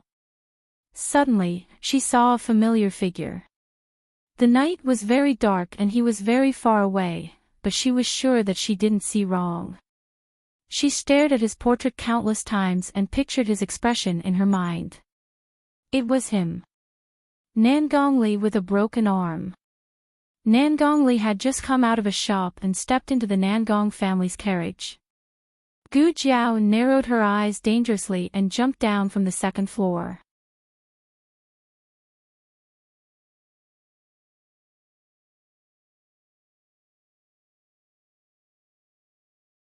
Chapter 654. Right now, the night market was bustling. There were too many people and carriages on the street, so Nangong Li's carriage wasn't moving fast. This made it easier for Gu Jiao to follow him. Nangong Li had lost an arm and was seriously injured. It was said that he was about to die, but it looked like he was living well. Then, how did the rumor that he was about to die come about? What was the motive? Gu Jiao guessed that Nangong Li had failed his mission to assassinate Xiaoheng. In order to reduce his punishment, he pretended to be seriously injured. Who was the person who gave him this mission? Was it the head of the Nangong family or someone else? No matter what, Nangong Li wasn't innocent. Nangong Li's carriage first walked on the long street for a while, then turned right into a small alley. After passing through the alley, there was another relatively quiet street. This street mostly sold antiques and paintings. It wasn't as lively as the long street with the brothels and lanterns. But because there weren't many people, it increased the chances of Gu Jiao being exposed. Gu Jiao had no choice but to walk more lightly. Nangong Li's carriage stopped in front of an antique shop. The driver put down the footstool and helped Nangong Li down. Gu Jiao was hiding behind a pillar diagonally across the street. Earlier, on the second floor, it was too far and she couldn't see clearly. Now that she was closer, the light from the lantern shone on Nangong Li's face. Gu Jiao found that Nangong Li's injury wasn't optimistic. His face was very pale, and his steps weren't as steady as they were in the country of Zhao. It seemed that Chang Jing's sword didn't just cut off his arm, it also damaged his foundation. It was impossible for him to recover. After Nangong Li entered the shop, Gu Jiao also arrived near the shop. She hesitated whether to go in directly or secretly climb up to the roof. She had seen Nangong Li before. She had seen him in person and in pictures, but she wasn't sure if Nangong Li had seen her before. She also wasn't sure if he had investigated her while investigating Xiao Lulang. If he hadn't, then it wouldn't matter if she went in openly. But what if? Gu Jiao lowered her head and looked at her clothes. She had come out in a hurry and hadn't changed her clothes. She was wearing the Tianchong Academy's uniform. Forget it, let's climb the wall. Gu Jiao walked into the alley and climbed up the wall to the roof. The darkness of the night perfectly concealed her figure. She followed Nangong Li's voice and gently lifted a tile. Nangong Li sat on the main seat. Opposite him stood a man in his 50s dressed like a merchant. He looked like the shopkeeper of this shop.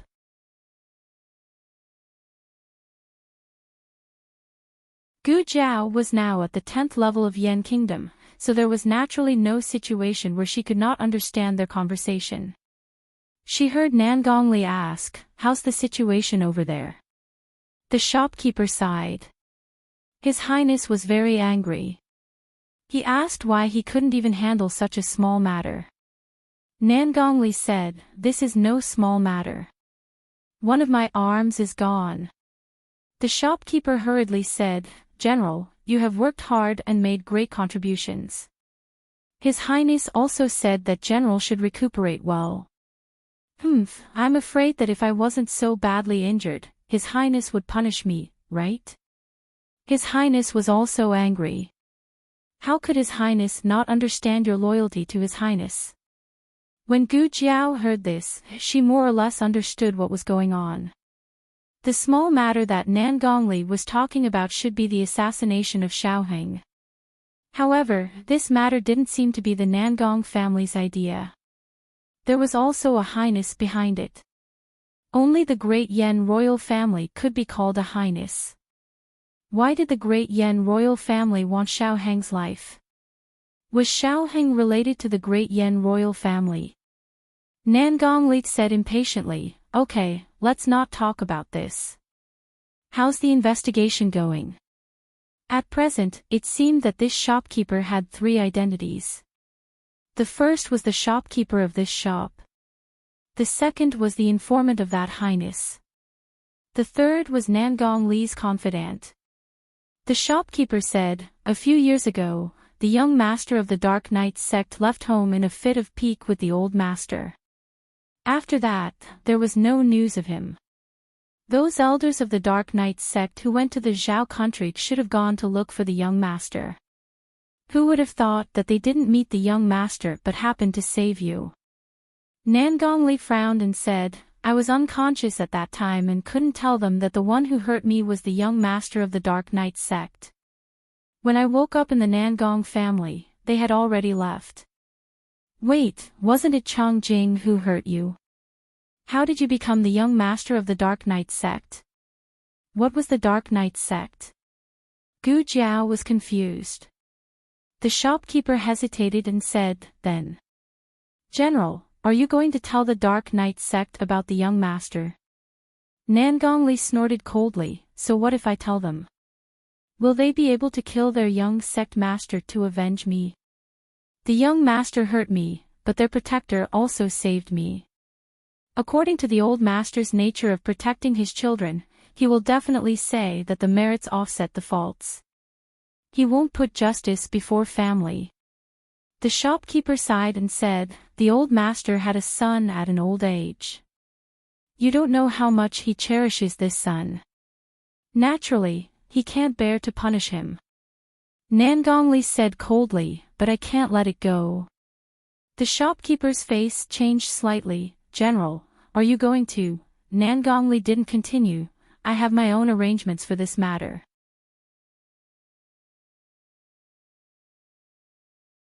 Pay more attention to His Highness. Although I'm injured, I still have the military power in my hands. I'm still useful to His Highness. The shopkeeper smiled and said, "The Nangong family is now the most powerful family in the military power. His Highness thinks highly of you. When you recover, we'll send someone to kill that boy." "I know." Nangongli stood up lightly and accidentally pulled the wound on his broken arm. He gasped in pain and subconsciously raised his left hand to support himself. However, he accidentally knocked down a calligraphy and painting on the cabinet. The calligraphy and painting spread out on the ground. Gu Jiao took a closer look. It was a portrait of Xiaoheng. To be exact, it was a portrait of the #1 beauty of Zhonglan Academy. The beauty in the portrait was wearing plain silk and a translucent veil. She was indescribably beautiful. Nangongli had kidnapped Xiaoheng before and recognized Xiaoheng's face. Gu Jiao frowned slightly and clenched the silver needle in her hand. The shopkeeper bowed and rolled up the portrait. He said embarrassedly, "It's a portrait of the beauty of the 6 countries. She's the new beauty of Zhonglan Academy." Nangongli wasn't interested and left without looking back. Gu Jiao took back the silver needle. Through the conversation just now, Gu Jiao confirmed 2 things. First, the great Yan imperial family wanted Xiaoheng's life. Second, her sweetheart Chang Jing was the young master of the Dark Knight sect. Did Marquis Xianping know that he kidnapped the precious son of the Dark Knight sect's master? If the master of the Dark Knight sect knew, he would probably chop him with a knife. After Nangongli left, Gu Jiao slowly put the tile back and jumped down. Nangongli originally only brought a coachman who knew martial arts, so it wasn't too difficult for Gu Jiao to follow him. However, after they left the pawn shop, a group of people suddenly came to pick up Nangongli. Gu Jiao hesitated for a moment and decided to stop here today. Since she knew that this pawn shop was Nangongli's stronghold, as long as she kept an eye on it, she would meet Nangongli again in the future. However, her plan couldn't keep up with the changes. Xiaoheng and little Jing Kong appeared nearby. Little Jing Kong was a little taller and his original clothes were too short. Xiaoheng brought him here to customize his clothes. Coincidentally, the embroidery building was right opposite the pawn shop. Nangongli and Xiaoheng's carriages stopped at the side of the road. Little Jing Kong stuck his little head out of the window and looked around curiously. When Gu Jiao saw him, she was basically sure that Xiaoheng was also in the carriage. At this time, Nangongli also came to the street. As long as Xiaoheng got off the carriage, Nangongli would be able to see him. The curtain of the carriage was lifted. A jade-like slender hand reached out from the carriage.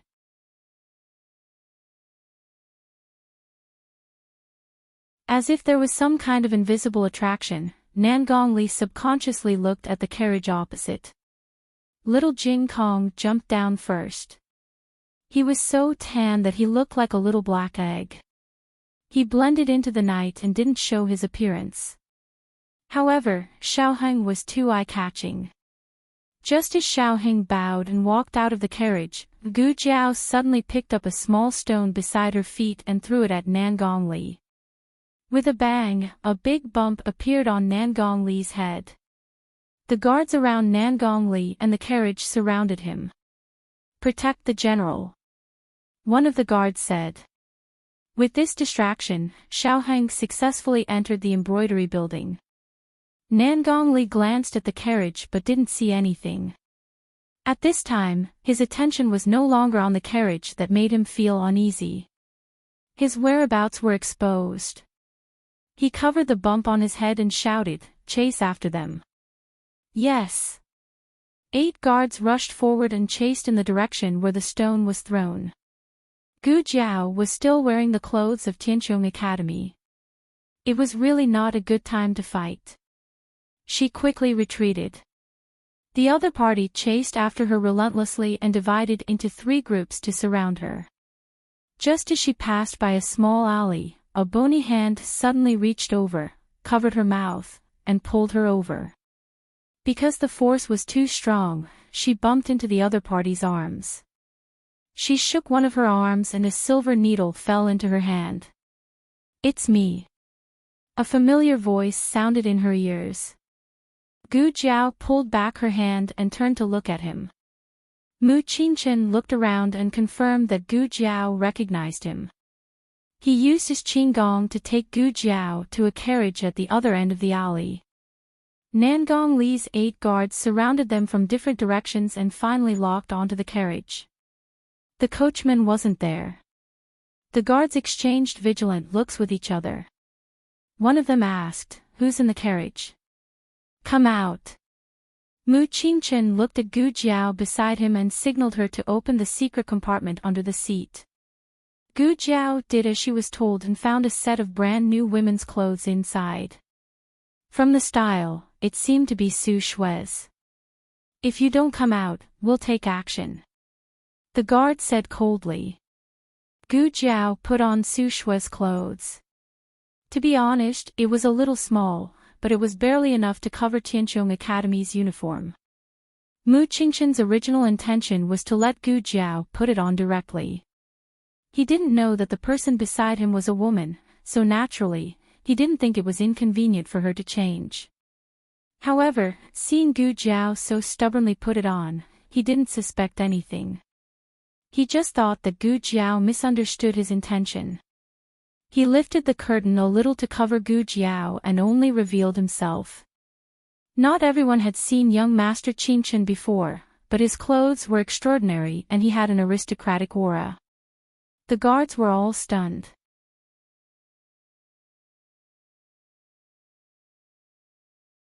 Mu Qingchen revealed his identity. "I'm Mu Qingchen." "Who are you?" "Oh, it's young Master Qingchen." The guard who had been clamoring before saluted. "Excuse me."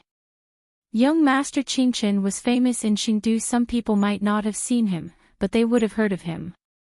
Mu Qingchen turned the tables. "Answer me. Who are you?" We. The guard hesitated. Nangong Li was traveling in secret, and none of the guards were wearing the Nangong family's uniform. Naturally, the guard didn't dare to take the initiative to reveal Nangong Li's identity. "They're my men." Nangong Li's voice suddenly came from the other end of the alley. His carriage slowly drove over, and the guards made way for him. The carriage stopped 10 steps away, and the coachman opened the curtain for Nangong Li. Nangong Li sat in the carriage and looked at Mu Qingchen with dignity.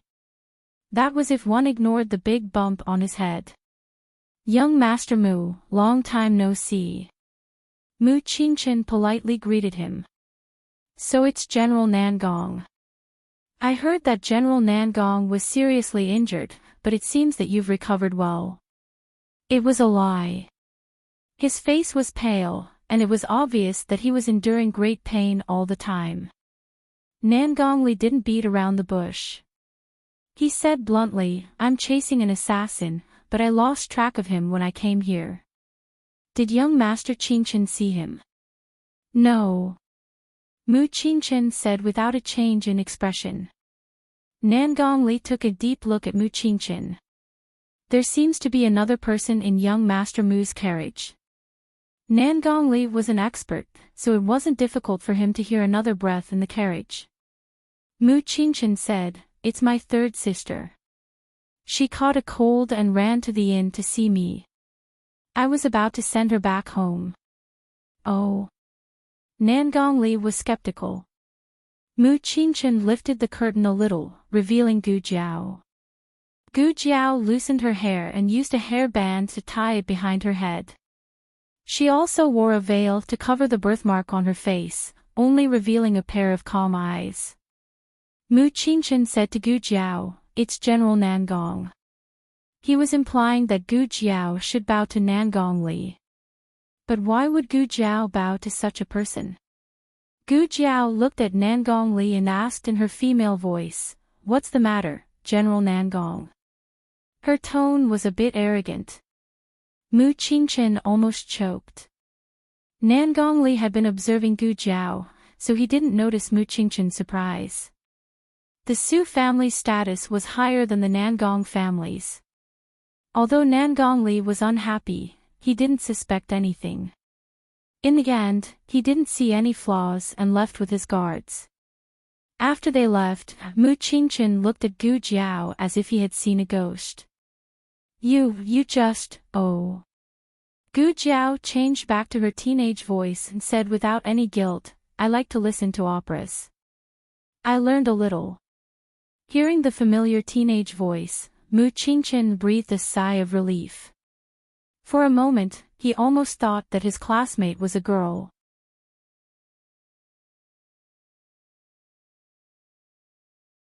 Mu Qingchen looked at her bright eyes and realized that his heart was beating a little fast. He calmed down and said, You shouldn't dress like this in the future. It'll make people misunderstand. And don't use that voice again. Gu Jiao said, "You asked me to change." Mu Qingchen choked. Gu Jiao was wearing a veil and her long hair was loose. Her cold and beautiful eyes were infinitely enlarged in his eyes.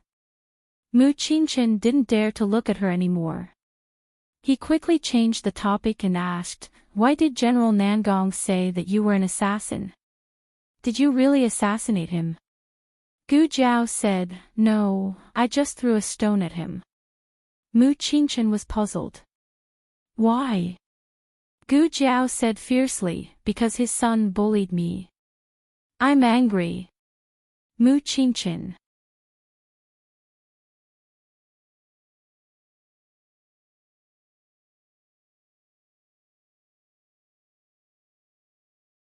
Chapter 655. There are all kinds of novels that can't be found on the internet. Mu Qingchen couldn't refute this reason. It wasn't harmful to cause a big bump, but it was very insulting.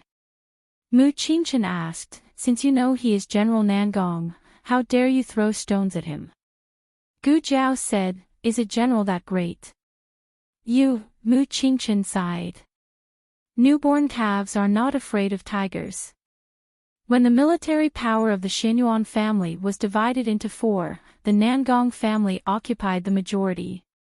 Although the Nangong family was not one of the top 10 families in Xingdu, it was only because of its foundation. In terms of military power, the Nangong family was already far ahead. Mu Qingchen thought of something and asked again, "By the way, how did you know he is General Nangong?"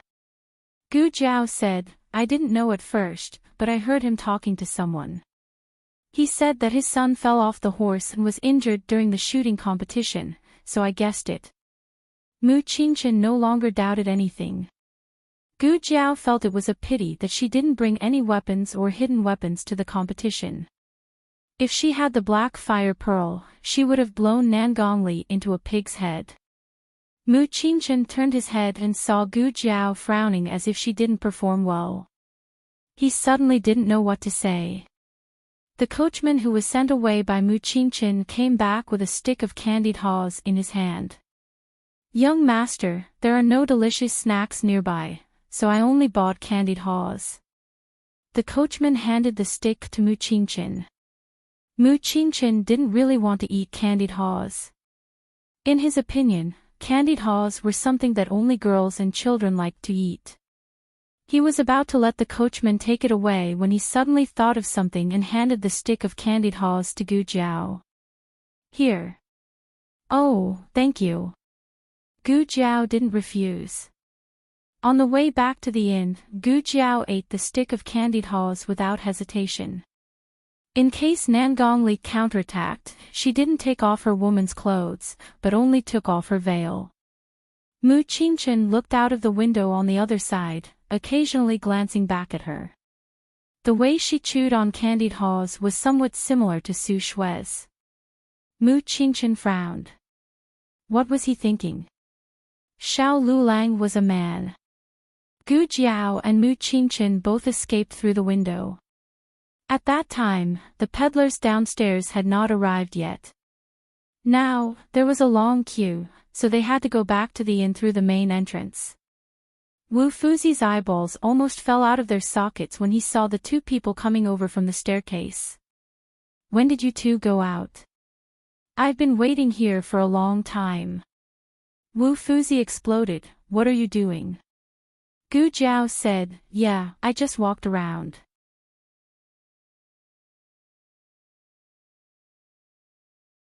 Wu Fuzi clenched his fists and glared at Mu Qingchen. What about you? Mu Qingchen glanced at Gu Jiao and said, I just accompanied him for a walk. Wu Fuzi was so angry that he fell backwards. No wonder he was a freshman who got 2 demerits in 10 days. He ran around as soon as he arrived and led an excellent student like Mu Qingchen astray. The competition was imminent, so it was impossible to punish him. Wu Fuzi secretly remembered this. If you don't win tomorrow, I'll double the punishment when we return to the academy. The two went back to their respective rooms. Mu Qingchen wanted to rest, but he could not fall asleep when he thought of what happened just now. He had a feeling that Xiao Lulang was hiding something from him. It was a strange feeling, as if he was caught in a fog. The truth was behind the fog, but he could not get rid of it. Mu Qingchen decided to ask his classmate again. Wu Fuzi was guarding the door. Wu Fuzi would not stop him from visiting openly. However, for some reason, Mu Qingchen chose to sneak in through the window. He could not explain why. He hooked the window frame with one hand and jumped onto the roof. He walked past Mu Chuan's room and jumped into Gu Jiao's room through the window. However, Gu Jiao was nowhere to be seen. Yes, Gu Jiao had gone out again. It was impossible for her to stay in her room, not in this lifetime. However, this time, Gu Jiao was more careful than the first time. Even Mu Qingchen, who was highly vigilant, was not alarmed. Mu Qingchen furrowed his brows. Why did he suddenly have a feeling of unhappiness? Gu Jiao used the same method. She climbed onto the roof from the window and jumped into the alley. She returned to the pawn shop. Nangong Li's guards had already left. The pawn shop was deserted as usual. Only a few pedestrians passed by occasionally, but not many people went in to inquire. However, Gu Jiao's attention was not on the pawn shop, but on the embroidery building opposite. The carriage was gone. Gu Jiao tilted her head slightly and continued to walk towards the other side. She took off the Tianchong Academy uniform and put on a nocturnal suit that was easy to hide. Just as she arrived at the door of the embroidery building, a carriage suddenly drove over and stopped beside her. The person in the carriage did not speak, but a corner of the curtain was blown up by the night wind. A familiar aura drifted over faintly. Gu Jiao jumped into the carriage almost without thinking. There was an adult and a child in the carriage. There was no light. The child was so sleepy that he fell asleep in someone's arms. However, the adult was in high spirits, without a trace of tiredness. Gu Jiao sat down beside him. Why haven't you left yet? Xiao Heng faintly curled his lips. What about you? Why are you back? Waiting for you. Looking for you. One did not know that she would come back, the other did not know that he had not left. However, they still came here together.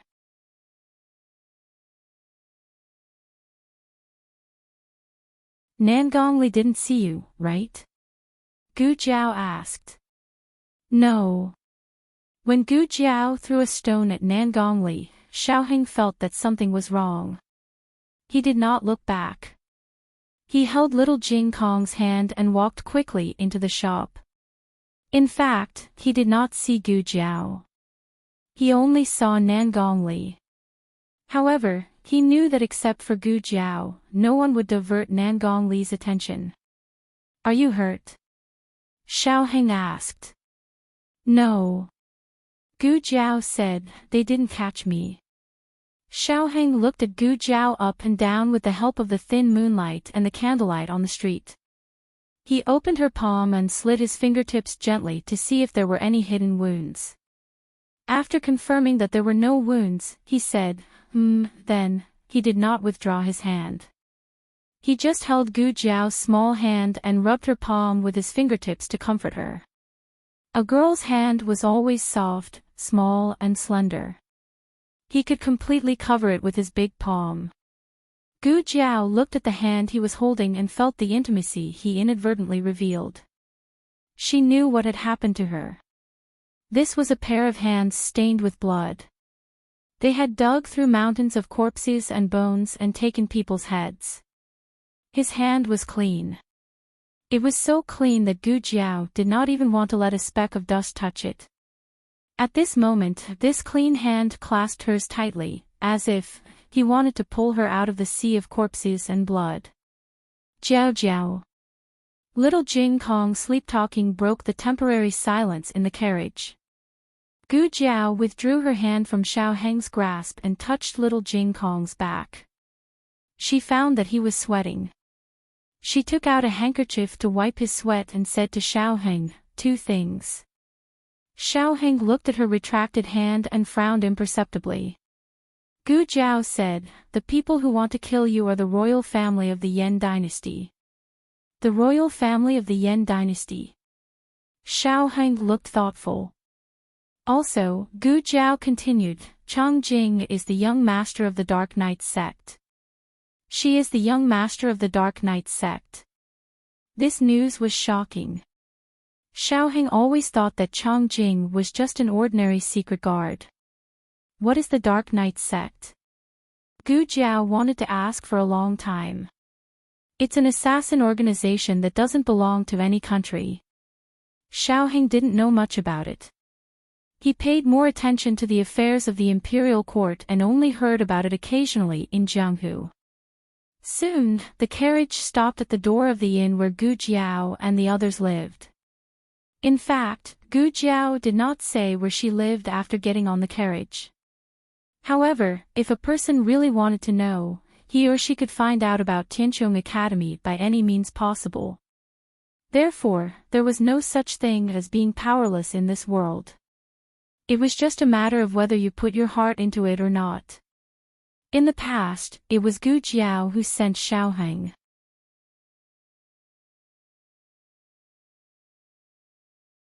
When they were in the countryside, she walked dozens of miles to send him to the town to study.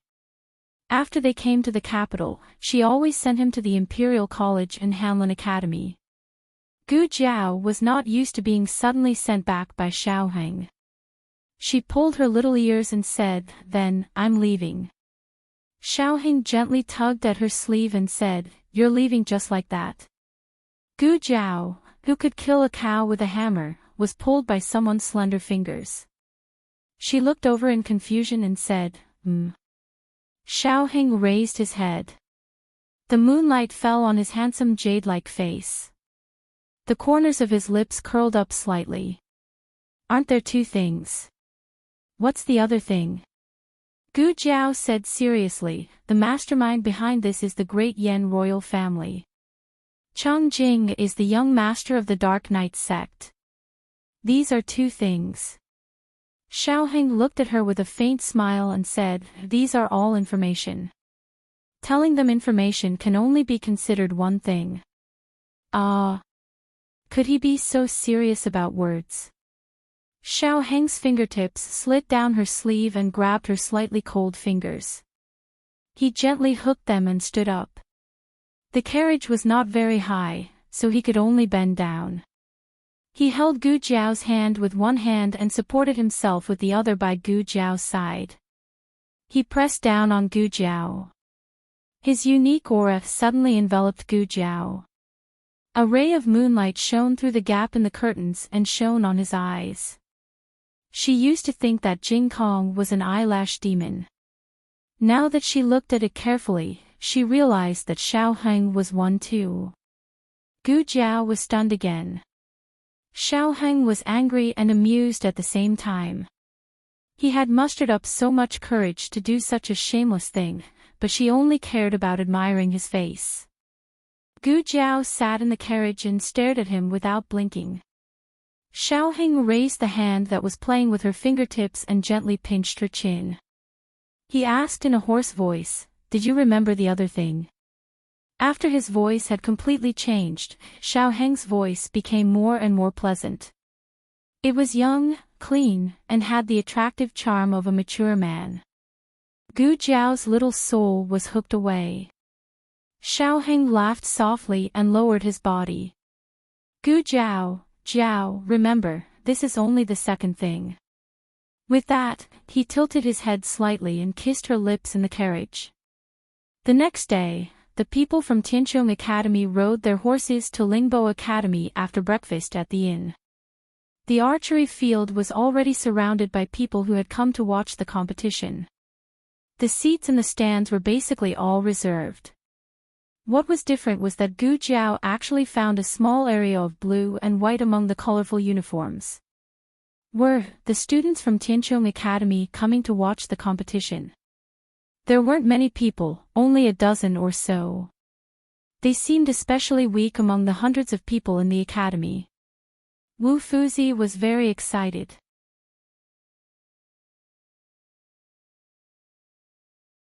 It's our academy's students. Our academy's students are also here. After so many matches, this was the first time someone from his own team was watching. Wu Fuzi was so happy that tears almost came out of his eyes. Zhong Ding and Zhou Tong waved at them. Gu Jiao and Mu Qingchen had already urged their horses to go to the pavilion. Mu Chuan waved at them enthusiastically. Zhao Wei had a stomachache last time and didn't go on stage. This time, he was extra careful. His archery skills were better than Mu Chuan's. If he went on stage, Mu Chuan could only be a substitute. Fortunately, Mu Chuan didn't have any objections. After drawing lots, Wu Fuzi said, "We're in the third round again." Mu Chuan hurriedly said, "The third round is good. I didn't wake up in the first round, and the following rounds were too hot." Wu Fuzi agreed. "Yes, the third round is the best round in the morning. We were lucky twice in a row." Only Gu Jiao frowned. She seemed to be dissatisfied. "What's wrong?" Mu Qingchen asked. "Nothing." Before Xiao Heng left last night, he told her that he was going to investigate something this morning. Mu Qingchen glanced at Gu Jiao and his eyes fell on her neck. "Don't you turn off the mosquito net when you sleep?" "Yes." Gu Jiao pulled her collar without changing her expression. Mu Chuan continued to ask Wu Fuzi, "Which academy will we be fighting against?" Wu Fuzi said, "Pingyang Academy." The competition lasted for 2 days, and Pingyang Academy was on the second day. They didn't see Pingyang Academy's performance, but they were able to make it to the second round. Gu Jiao saw that Mu Qingchen pursed his thin lips and didn't say a word. She asked, "What's wrong? Is this academy difficult to fight against?" Mu Qingchen thought for a moment and said, "Pingyang Academy is one of the few academies that is good at both civil and martial arts. Their fencing teacher used to be the best fencer in the royal family. Su Ping was taught by him. After he was injured, he couldn't fence anymore, so he went to the academy to become a teacher." As he spoke, he paused for a moment before adding, "Their overall level is very high, and their coordination is excellent. No fencer in Pingyang Academy could be as good as Su Ping, but the basic strength of a team was often determined by the weakest one, not the strongest one. Su Ping was good, but Nangong Lin and the other two couldn't keep up with his pace. He couldn't lead the three of them by himself. Mu Chuan said bitterly, "Fourth brother, I've never heard you praise anyone, but you just praised them twice. Do you mean we're going to lose?" Yuan Shao said, "Don't belittle yourself before you even fight." Xiao Wei said, "I agree." Mu Chuan muttered, "Is this a matter of agreement or not?" "It's a matter of losing miserably." Gu Jiao asked casually while wrapping the bandage around her wrist, "By the way, what's the reward for winning the fencer competition?" "You don't know."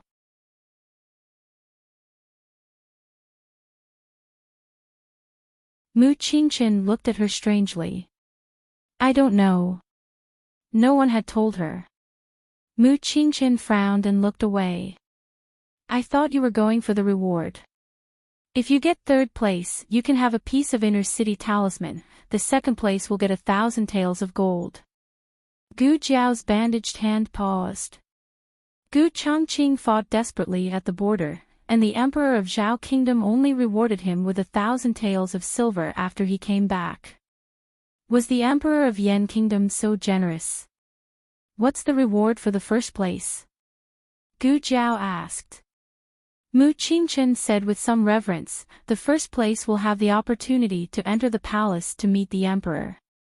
Gu Jiao entered the battle mode in a second. "How many matches do we have to play until the last round?" Mu Qingchen was stunned by her sudden fighting spirit. He said, "Including today, if we don't lose a single match, there will be 3 matches left." But who could guarantee that they could play until the last match? "Fight!" Gu Jiao grabbed the cue stick and walked out valiantly.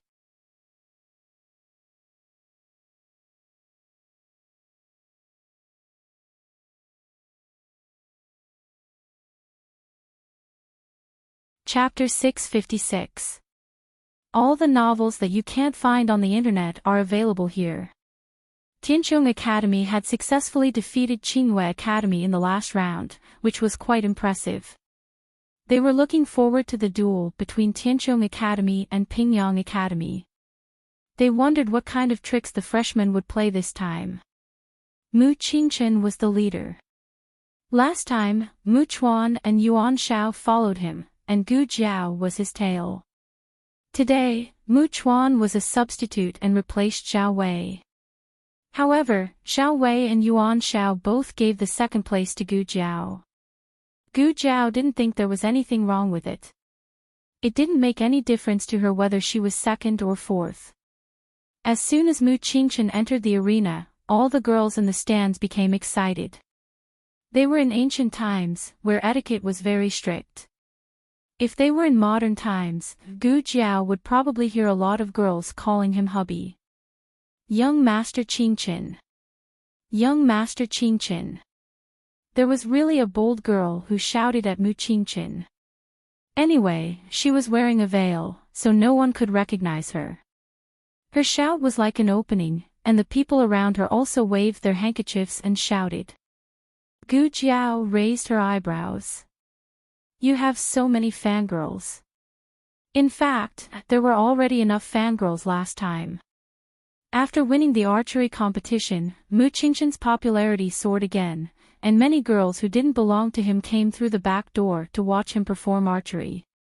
Amidst the cheers of young Master Qingchen, Gu Jiao actually heard someone call out, "Young Master Shao." Obviously, Mu Qingchen heard it too.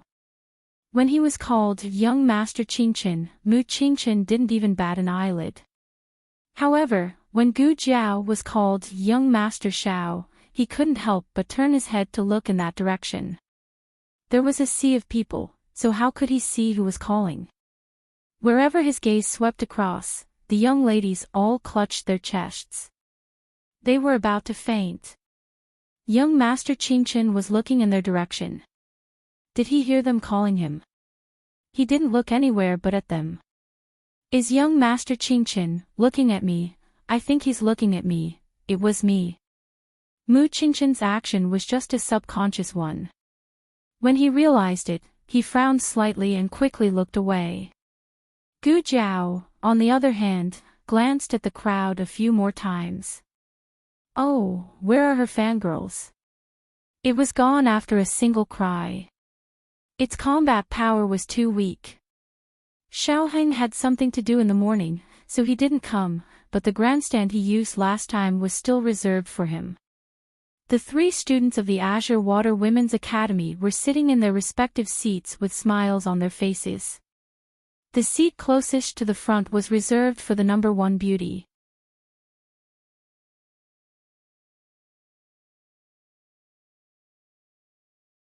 Thanks to the blessing of the number 1 beauty, they could once again comfortably watch bowls in the shady pavilion.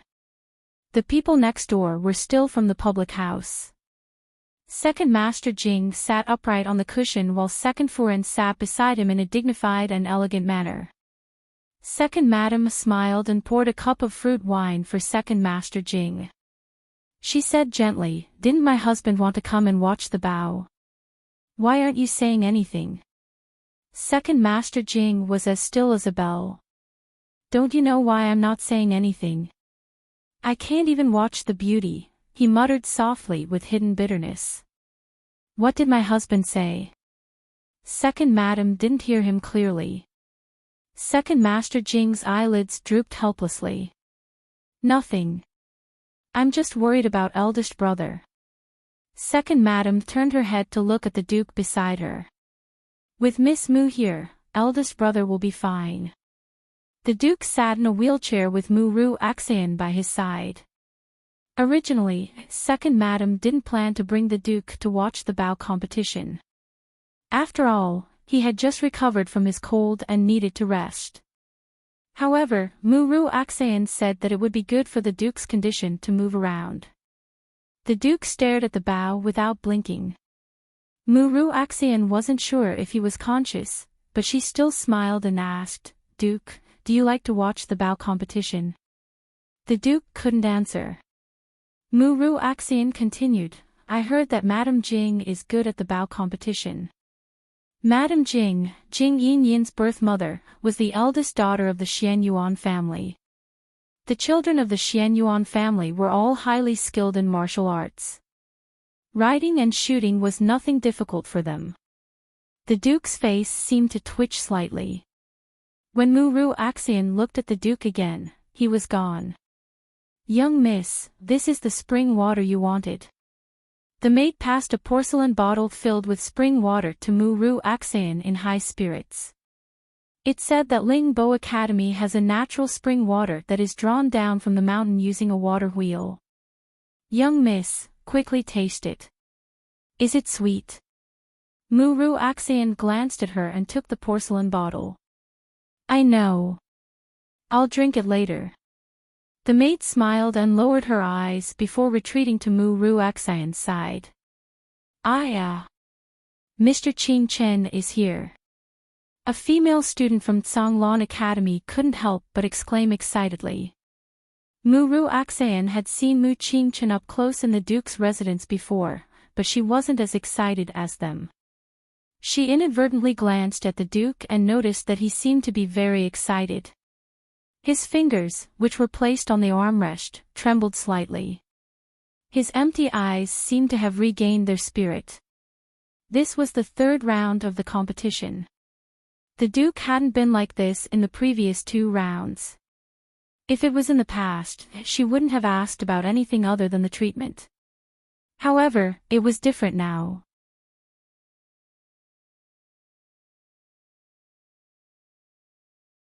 Her position in the Duke's heart was getting higher and higher, and it might even be higher in the future. Naturally, she was more confident than before. She turned her head and looked at Second Master Jing and his wife on the other side.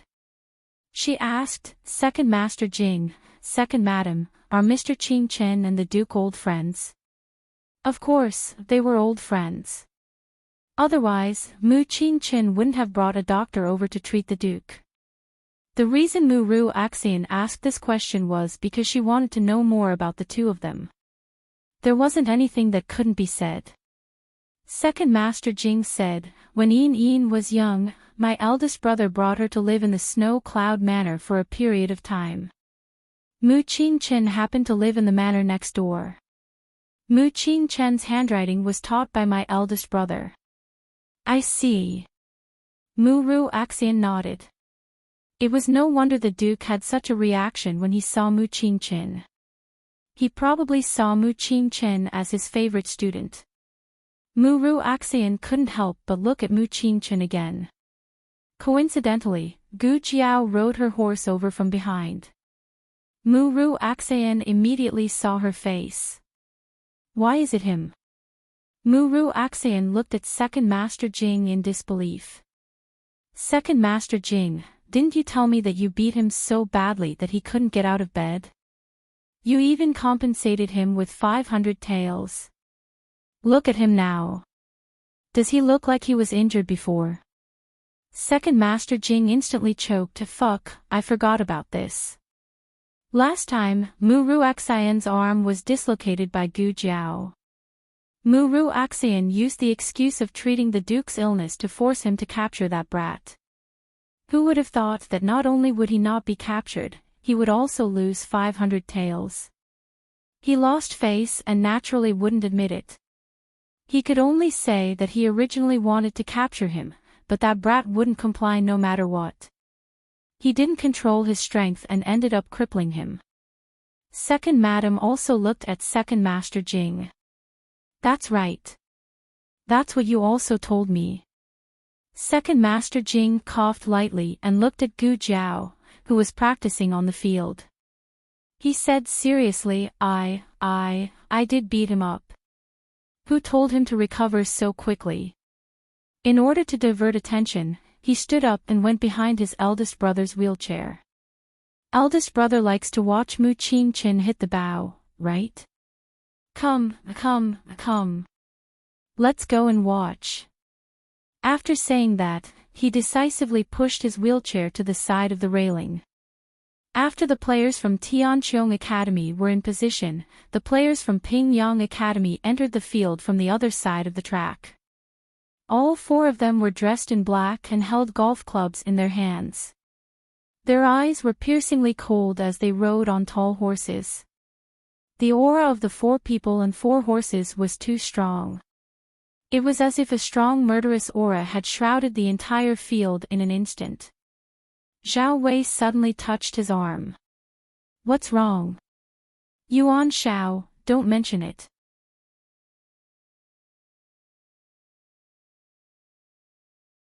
He also felt cold. Gu Jiao was still playing with her golf club. When she heard the sound of horse hooves coming from afar, she raised her head slightly. At this moment, the four students from Pingyang Academy had already arrived in front of them. She clearly felt that except for Mu Qingchen's horse, her, Zhao Wei, and Yuan Zhao's horses all shivered and retreated a few steps. The game hadn't even started and the horses were already scared. Gu Jiao frowned. The leader of the students from Pingyang Academy glanced at them. His eyes lingered on Gu Jiao's face for a while, but finally, he looked at Mu Qingchen and said with a confident smile, I watched the game last time. Indeed, you have some tricks up your sleeves. However, I'm afraid you won't be so lucky this time. Mu Qingchen said indifferently, you forced the Han family to send out the Black Wind Cavalry. It's enough to show how much you fear Tianqiong Academy. Gu Jiao caught two key words, the Han family and the Black Wind Cavalry. The corner of the man's mouth twitched. He tightened the reins and turned his horse around. Let's see who will win. The Han family. Gu Jiao turned to look at Mu Qingchen. To be able to become one of the four great families of Xingdu, every disciple of the family is proficient in both the pen and the sword. Back then. Mu Qingchen paused. There were some things that he didn't know whether he should say or not, but when he saw Gu Jiao's thirsty eyes, he sighed and said it. After the Xianyuan family's rebellion failed, the military power was divided into four families. The Nangong family had the most, followed by the Han family, the Wang family, and the Mu family. It's worth mentioning that the Xinyuan family's cavalry was assigned to the Han family, which is the Black Wind Cavalry. In order to ensure the strength and purity of the bloodline, the breeding of the Black Wind Cavalry is very strict. Of course, the training is stricter. Gu Jiao grunted and looked at his mount. She asked, "Why isn't your horse afraid?" Mu Qingchen stroked his horse's head to comfort it. "It's not that my horse isn't afraid. It's just that I've stabilized it with my internal energy." Gu Jiao looked at Mu Qingchen's horse and then looked at the 3 horses that were trembling. "So when we go on the field later," Mu Qingchen took a deep breath and said, "Let's leave it to fate." In this world, there was no horse that was more valiant and good at fighting than the Black Wind Cavalry. Just like how there would be pressure between experts, it was the same for horses. Wherever the Black Wind Cavalry appeared, tens of thousands of horses would retreat. On the spectator's stand, many people who had seen the Black Wind Cavalry before felt sorry for the Tianqiong Academy. "It's over, it's over. It's all over now." Second Master Jing looked at the small figure on the field whose aura was similar to his brother-in-law's and sighed helplessly.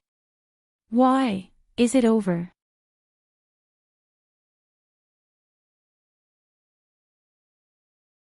Muru Axian walked over and asked in confusion.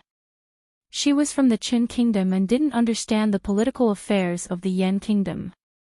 Second Master Jing pointed at the mounts of the Pingyang Academy and said, "Do you see those horses? Those aren't ordinary horses. They are the Black Wind Cavalry." Hearing the Black Wind Cavalry, Muru Axian was shocked speechless. It was rumored that the Xinyuan cavalry was valiant and good at fighting. 10,000 of them could conquer a city and 100,000 could conquer a country.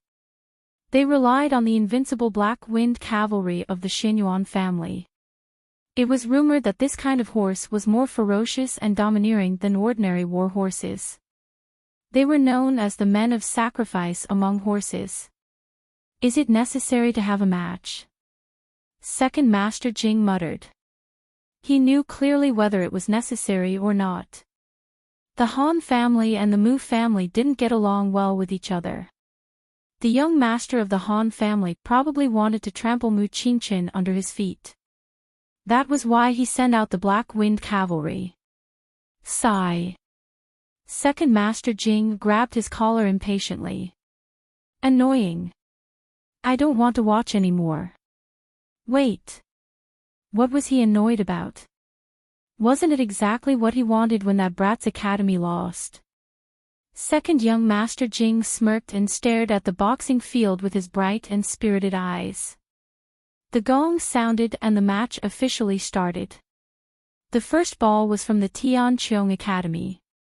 As the team leader, Mu Qingchen personally kicked the ball to stabilize the team's morale. He shot the ball in the direction of Yuan Shao. Yuan Shao had already understood his intention and was ready to receive the ball. However, before he could swing his club, the horse under him jumped in fright and almost threw him off the back of the horse. When he stabilized himself, the ball had already been snatched away by the students of the Pingyang Academy. The horses of the Tianqiong Academy couldn't outrun the Black Wind Cavalry. Once the people of the Pingyang Academy got the ball, there was basically no room to maneuver. This feeling was a bit like riding an electric scooter to chase a Lamborghini. Could she catch up with it? At the end of the first section, the Pingyang Academy got 3 flags and the Tianqiong Academy didn't. At the end of the second section, the Pingyang Academy got 3 more flags and the Tianqiong Academy got 1. Mu Qingchen attacked from afar. At the end of the third section, the Pingyang Academy got 4 flags and the Tianqiong Academy got 1. Gu Jiao attacked from afar. If this goes on, we'll definitely lose, right? Zhong Ding whispered in the stands of the Tianqiong Academy. Zhou Tong looked tense. I believe in Xiao Lulang. Another student said weakly, it's mainly because the horses of the Pingyang Academy are too fast and fierce. After the 4 sections, the first half ended. The score was 12-2 and the Tianqiong Academy got 2 flags.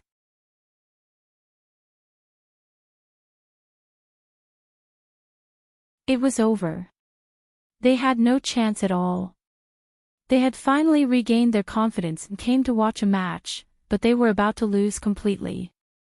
The students of the Tianqiong Academy hung listlessly on the railings like eggplants that had been hit by frost. In the waiting room, Wu Fuzi was so angry that his hair stood on end. Why did they use the Black Wind Cavalry? This is too much. Isn't it obvious that they are bullying us?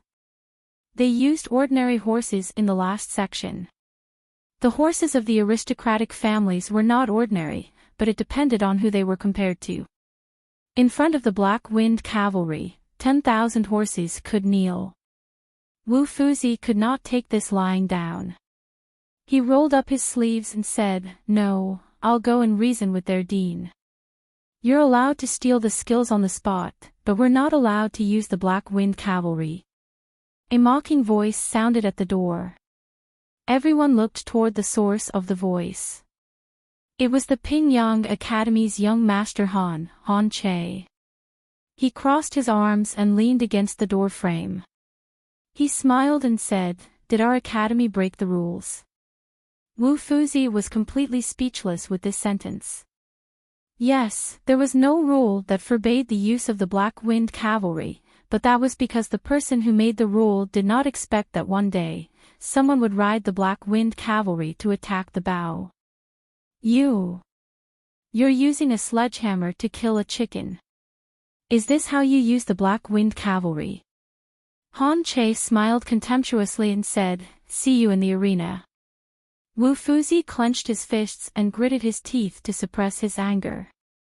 He turned to Gu Jiao and said, "Xiao Lulang, your horse can't be used anymore. You have to change to another one. The academy's horses are all in the stables. Do you want to pick one, or should I?" Gu Jiao's attack was the fiercest when she was blocking Pingyang Academy's path. Her horse was also the most frightened.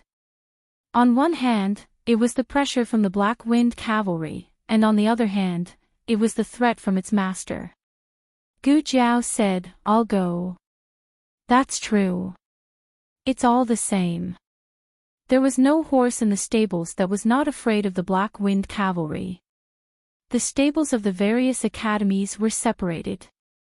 There were guards outside the stables, and each academy's members could only enter their own stables.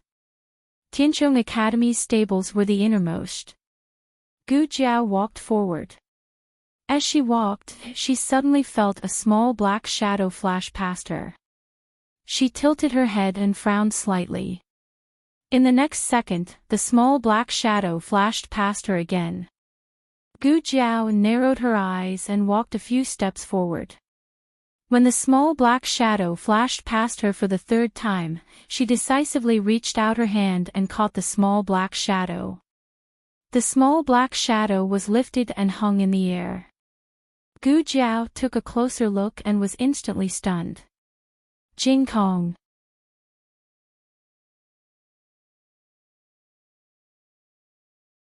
She always used a teenage voice when she spoke outside, but little Jing Kong was familiar with her teenage voice. Little Jing Kong raised his head and shouted, "Jiao Jiao." Little Jing Kong threw himself into Gu Jiao's arms. Gu Jiao took advantage of the situation and hugged him. "Why are you here? Aren't you in class?" Xiaoheng said that he would send the little guy to Lingbo Academy before he went to do anything else.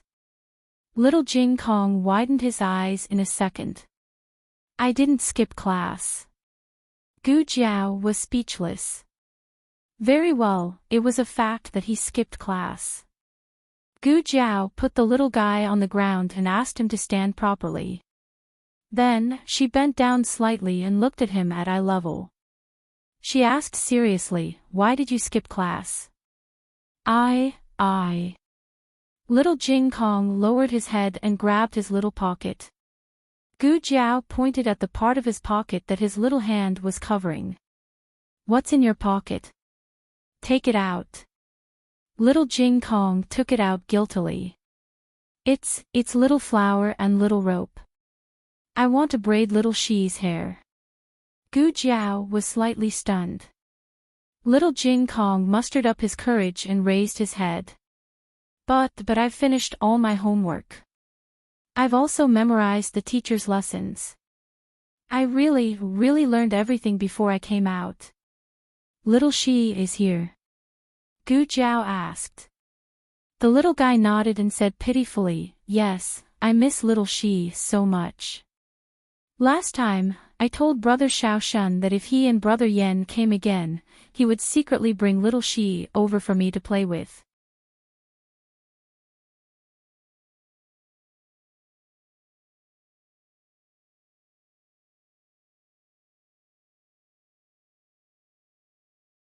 Chapter 657. All the novels that you can't find on the internet are available here. The break was about to end. All the archers mounted their horses and slowly returned to the field. Pingyang Academy's performance was too eye-catching. The moment they appeared, cheers rose and fell from all directions. Han Che rode at the very front. He was tall, handsome, and spirited. Between his brows, there was a carefree and confident feeling that victory was within his grasp. In Xingdu, he was not as famous as Mu Qingchen, but the best way to make a name for oneself was to step on the most famous person. Now that he had defeated Mu Qingchen, everyone would say that he was the same Han Che who defeated young Master Qingchen. Han Che led his team to meet Mu Qingchen and the other two. Pingyang Academy was arrogant. The two sides were just facing each other on their horses, but everyone felt that this place was about to become a terrible battlefield. Mu Chuan looked back and whispered, "Why aren't they here yet?" Wu Fuzi asked Zhao Wei to take a break and let Mu Chuan play a small part. The main reason was that Mu Chuan and Gu Jiao cooperated well in the previous round. Yuan Shao whispered, "I don't know. They're probably still choosing their horses." Mu Chuan was helpless. It's about to start. We'll break the rules if they don't come soon. The two of them spoke very softly, but Mu Qingchen and Han Che, who had good hearing, almost missed a word. Han Che sneered, "Could it be that the people from your academy were scared of us and decided to run away?" Ha! The other three people laughed. Mu Chuan snorted. "Who's running away? Do you think everyone is like the Han family, abandoning the city and running away when the enemy comes?" "You!" Han Che's face turned cold. There was a story about the Han family abandoning the city and running away. When the Turks invaded and attacked the border of the Yan kingdom, they used a trick to trick the Han family into thinking that the Turks had an army of 10,000. Therefore, the Han family fled with the people that night. But it was not a city, it was a small village. Besides, they were not running away, they were evacuating the people.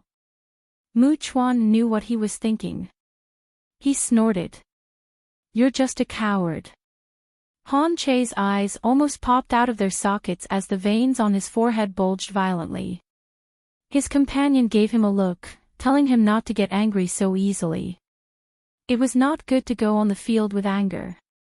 It was easy to mess up the formation and cause a foul and a penalty kick. Han Che took a deep breath and calmed himself down. He looked at Mu Chuan with amusement and said, "Don't even think about provoking me. Today, your Heaven's Vault Academy will definitely lose."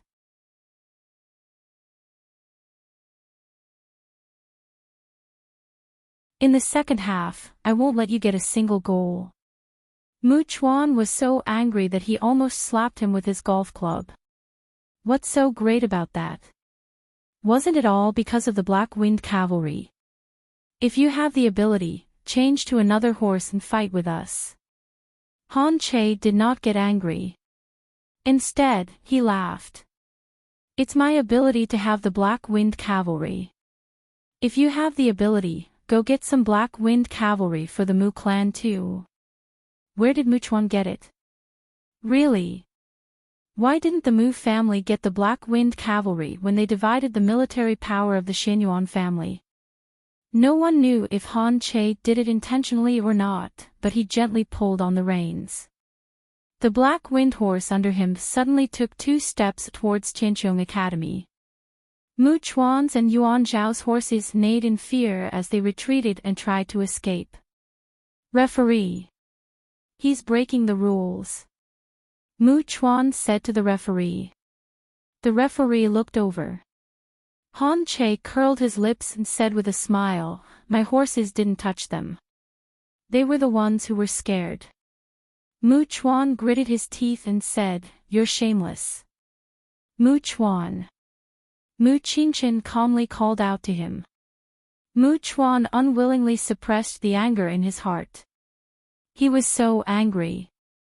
He wanted to beat this bastard to death. The conflict between the Han family and the Mu clan was not new. The Han family was a new aristocrat while the Mu clan was a century-old prosperous family. The Han family had always wanted to provoke the Mu clan and replace them. Han Che smiled. The match has started. If you don't have any substitutes, then, before he could finish his sentence, a series of strange gasps came from the crowd behind him. He frowned and turned to look in the direction of the entrance. He immediately saw the students of Heaven's Vault Academy riding over on a black horse. Let's not talk about the students for now. What's up with that horse? His entire body was black and shiny. He wore a big red flower on his head and his horse's mane was tied with a red string braid. He walked with an arrogant and elegant gait. Han Che was stunned when he saw him. An absurd thought flashed through his mind. How could it be so enchanting? Why didn't you give it a flaming red lip? In fact, little Jing Kong did steal his bad brother-in-law's rouge. However, Gu Jiao caught him too quickly and didn't have time to apply it on little Shi. Han Che recognized the student on the horse. Then, he felt unwell. What was this kid's name again? Xiao Lulang, right? Are you here to bow or to act as a matchmaker? Fuck. Second Master Jing spat out a mouthful of tea. How could there be such an eye-catching horse? Did Heaven's Vault Academy change their strategy? Since they couldn't outrun you, they decided to blind you. Muru Axian covered her mouth with her handkerchief. She also felt that Gu Jiao was fooling around. Who was she trying to embarrass by riding such a horse? He made himself look like a clown.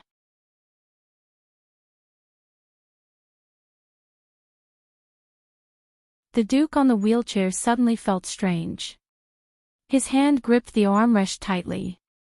Because he used too much strength, his arm trembled slightly. Muru Axian noticed his strange behavior and hurriedly asked, "Duke, what's wrong? Don't you want to watch?" Second Master Jing looked at the horse and then looked at his elder brother. He said, "My elder brother really can't watch this. The red flower is on one side of the ponytail but not the other. My elder brother feels uncomfortable when he sees it." Muru Axian was speechless. Did the Duke have such a problem? Everyone was in position. The match started from Heaven's Vault Academy. The bowers from Heaven's Vault Academy urged their horses to move to the side. One of the bowers from Pingyang Academy smiled and said to Han Che, "Look, their horses are trembling even more than in the first half." Another bower looked and saw that it was true. He sneered, "They must be scared of us. Now, they're trembling in fear when they see us. Our horses also seem to be trembling a little. They're trembling because of excitement." The people from Heaven's Vault Academy were all silent. Even though it was different from before and looked more like a horse concubine than a horse king, it was still their academy's mount. They could still recognize it. Mu Chuan muttered softly, "Why did you ride it here? Can't you see that our own horses can't move?" Gu Jiao was a little confused. Oh, how could they still recognize it when it was already so well equipped? Did these horses have a special way of recognizing horses? Gu Jiao said, but there's no horse more ferocious than it. Mu Chuan didn't dare to raise his voice for fear that the people from Pingyang Academy would eavesdrop. He gritted his teeth and said, then how are we going to play later? Gu Jiao thought for a moment and said, stay away from me later. Yuan Shao kicked off the ball. Gu Jiao and Mu Chuan switched positions. Mu Chuan was the assistant bowler. Yuan Zhao's kick was excellent. It drew a beautiful and neat arc in the air. He directly swung his club in Mu Qingchen's direction. The people from Pingyang Academy seemed to have seen through his actions. Two of the bowers chased after Mu Qingchen. In terms of speed, their black-winged cavalry was definitely not inferior to the horses from Heaven's Vault Academy. However, something was wrong as they ran. Whoosh! A black shadow dashed past him. The speed was unimaginably fast. It could only be described as scuttling. The two of them were stunned. Wait, is it that ugly horse? Is it so good at running? We didn't use our full speed, okay? Hiya! The two of them tacitly increased the speed of their horses. However, no matter how fast they sped up, the distance between them and the ugly black horse grew bigger and bigger. The horse's king left them in the dust. At this moment, Mu Qingchen snatched the ball. The horse's king chased after Mu Qingchen's horse.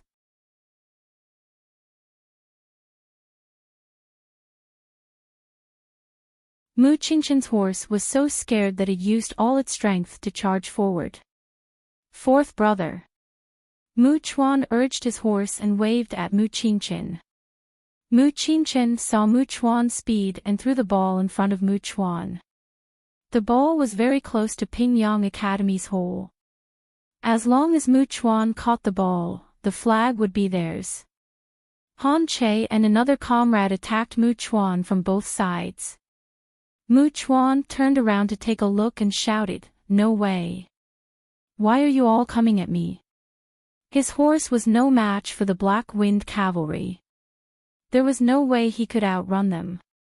Sure enough, Han Che leaped over Mu Qingchen and looked at the polo ball that was falling from the sky. He stretched out his cue stick and hit the polo ball. He didn't touch the ball. His horse suddenly went astray. His body swayed and he was almost thrown off by his horse. What's going on? Who told you to run around? The horses used for arching had been trained for a long time. They were familiar with their master's orders and wouldn't easily disobey them. However, this wasn't the most shocking thing. On the other side, Mu Chuan still didn't get the ball even after Han Che was taken care of. The ball was snatched by another archer from Pingyang Academy. The archer tightened his grip on the reins and planned to turn around. He wanted to hit the ball into Tianqiong Academy's hole. But before he could move, his horse trembled all over, as if it had been greatly frightened. He was caught off guard and the ball slipped away. Mu Chuan hooked the ball over and hit a hole in the hole. The referee said, "Tianqiong Academy wins a flag." On the spectator stand, a student from Lingbo Academy clapped. Wow! They got a flag at the beginning of the game. That's too fast. His companion beside him said, even Pingyang Academy didn't score so smoothly, right? Zhong Ding raised his chin and said proudly, "It's from our academy." A disdainful voice came from behind. So what? You're still behind Pingyang Academy by 11 flags. Can you catch up? Zhong Ding and Zhou Tong looked back. It was a student from Weiyue Academy. No wonder. Zhou Tong straightened his back and said, "We won't lose. Just wait and see." They were no longer weak scholars who could be bullied by others. The student from Weiyue Academy mocked, "What if you lose?" Zhou Tong rolled up his sleeves. If we lose, we'll kowtow to you and call you Daddy. If we win, you'll kowtow to us and call us Daddy. Ha, don't regret it. The game continued. Strictly speaking, the Black Wind Cavalry was also the descendant of the Wild Horse King. However, after being bred in captivity, their wildness was greatly reduced. Unlike the Wild Horse King, they emitted the aura of a Wild Horse King. The horses from Tianchong Academy didn't dare to get close to them. Although the Black Wind Cavalry was braver, they weren't much better. Therefore, a strange scene appeared.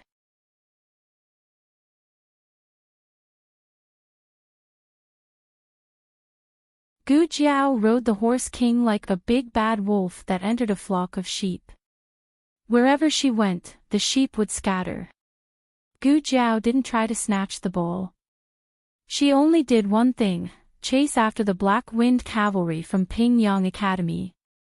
If one wasn't enough, she would chase two. If two wasn't enough, she would chase three. The Horse King was full of energy and didn't feel tired at all. The main thing was that this was much more fun than grinding. It didn't even need to be tied into pigtails. Thinking of its ordinary and boring grinding life, the Horse King decided to cherish this short period of joy that was hard to come by. In the end, everyone saw Gu Jiao chasing 4 horses by herself. The Black Wind Cavalry was on the brink of tears. When they were fighting against Qingyue Academy, Gu Jiao was as serious as Gu Jiao was in this game. Pingyang Academy was in a complete mess because of her. Referee. He broke the rules. A student from Pingyang Academy complained. The referee walked over. Gu Jiao asked calmly, "Did I intercept you from the front?" She had been chasing after them from behind. "Did my horse touch your horses?" There was at least half a horse's length between them. "Is my cue interfering with you and your horses?" Golf club. You didn't even wave your golf club after entering the arena. Gu Jiao smirked evilly. Your horses are timid. Don't blame me.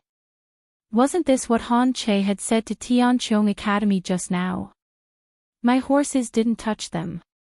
They were the ones who couldn't take the fright.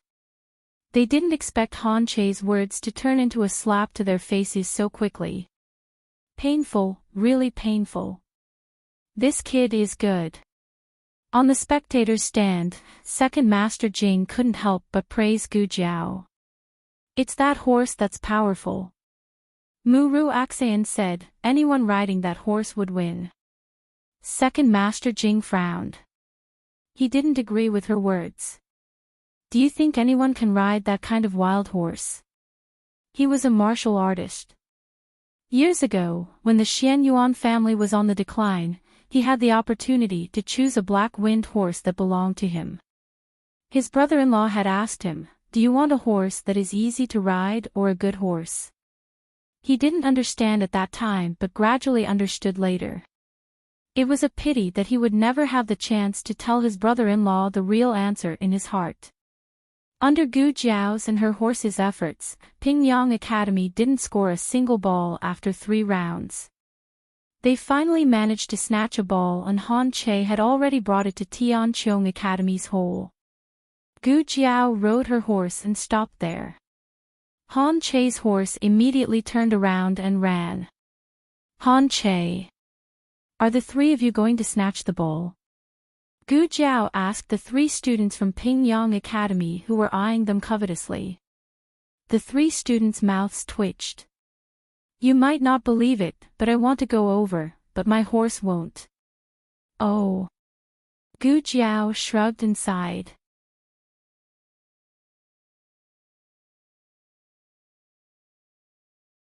Thank you for letting me win. The 2 of them raised their chins and valiantly snatched the ball away. When the game was nearing its end, there was a shocking reversal in the numbers of both sides. From 12-2 to 12-20, Tianchong Academy had 20 points. Everyone's focus shifted from who scored the ball to who would be the next one to be chased down. The faces of the students from Pingyang Academy turned green. They thought that with the black wind horse, there would be no mistakes. Who would have thought that the kid's horse would mess everything up? What kind of crazy beast was that horse?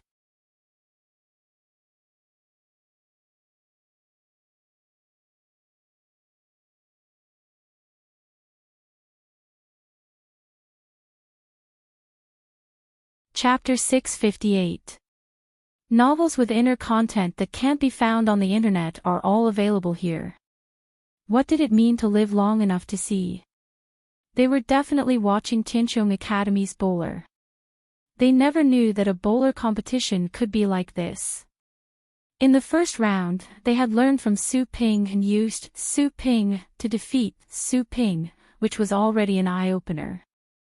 They didn't expect to see something even more impressive today. Many of them came to watch the competition to see Xingdu's first young master, Mu Qingqin. However, they were all led astray by the freshman. In the last round, they were also led astray by him. Therefore, they were able to verify the saying, what kind of bowler will raise what kind of horse? The bowler was not normal, but this horse was not normal either.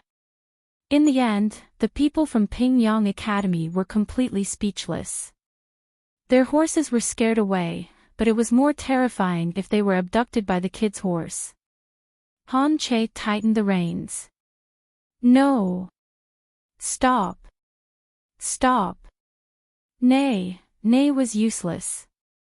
The Black Wind cavalry all ran after the Horse King. The Horse King grinned widely as it ran forward, panting loudly. Come on. I'll take you flying.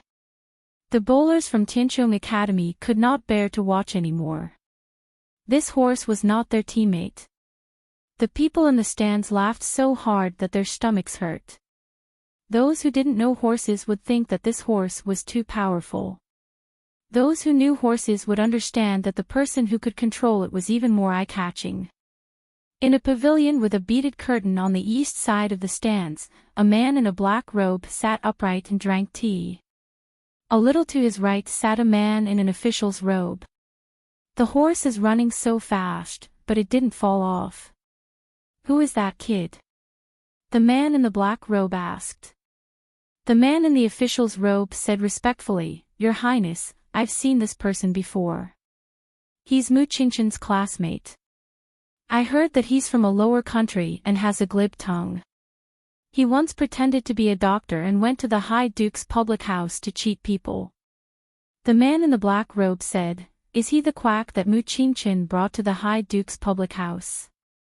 The man in the official's robe said, Yes, it is. If Gu Jiao was here, she would definitely recognize him as Lord Xiao, who was in charge of capturing the assassins from the Crown Prince's residence. She had a grudge with Mu Qingqin, so when she found out that she had taken Mu Qingqin's token to the brothel in the inner city, she decisively stepped on her to accuse Mu Qingqin. It was also because of him that Gu Jiao openly went to the public house. The black-robed man said thoughtfully, I think this person is quite capable.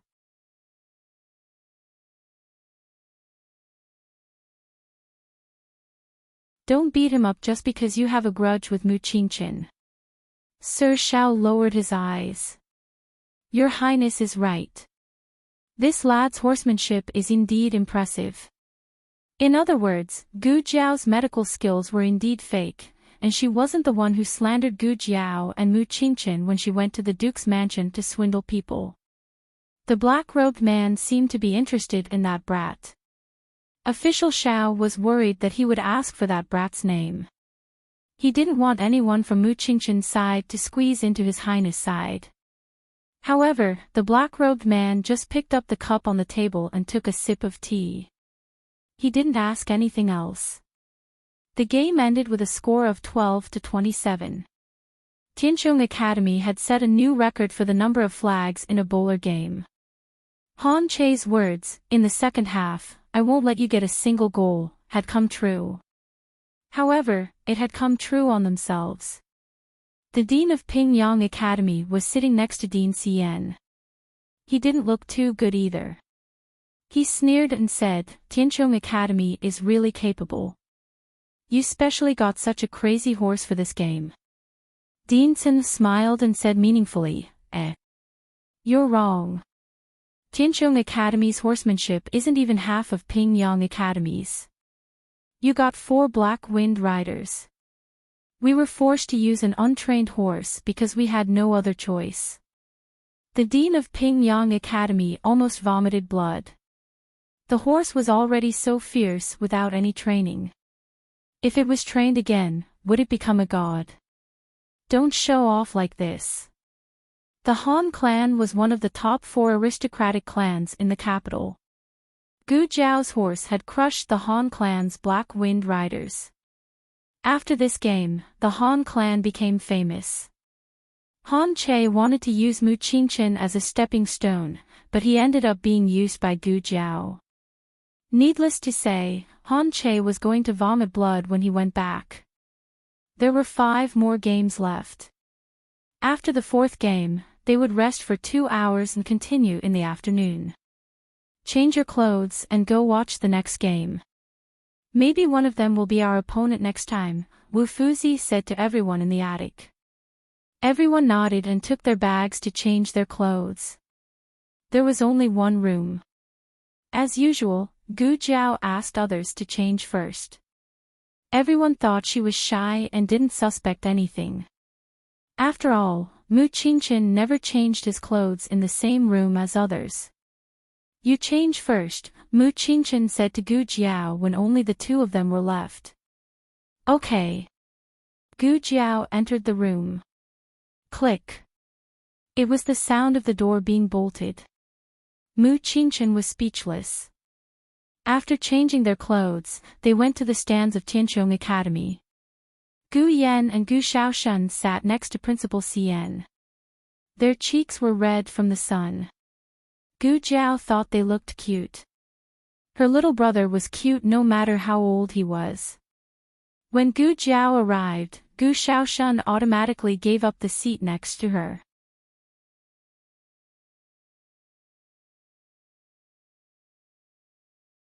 He had always been sensible and wouldn't fight with anyone for Gu Zhao's seat.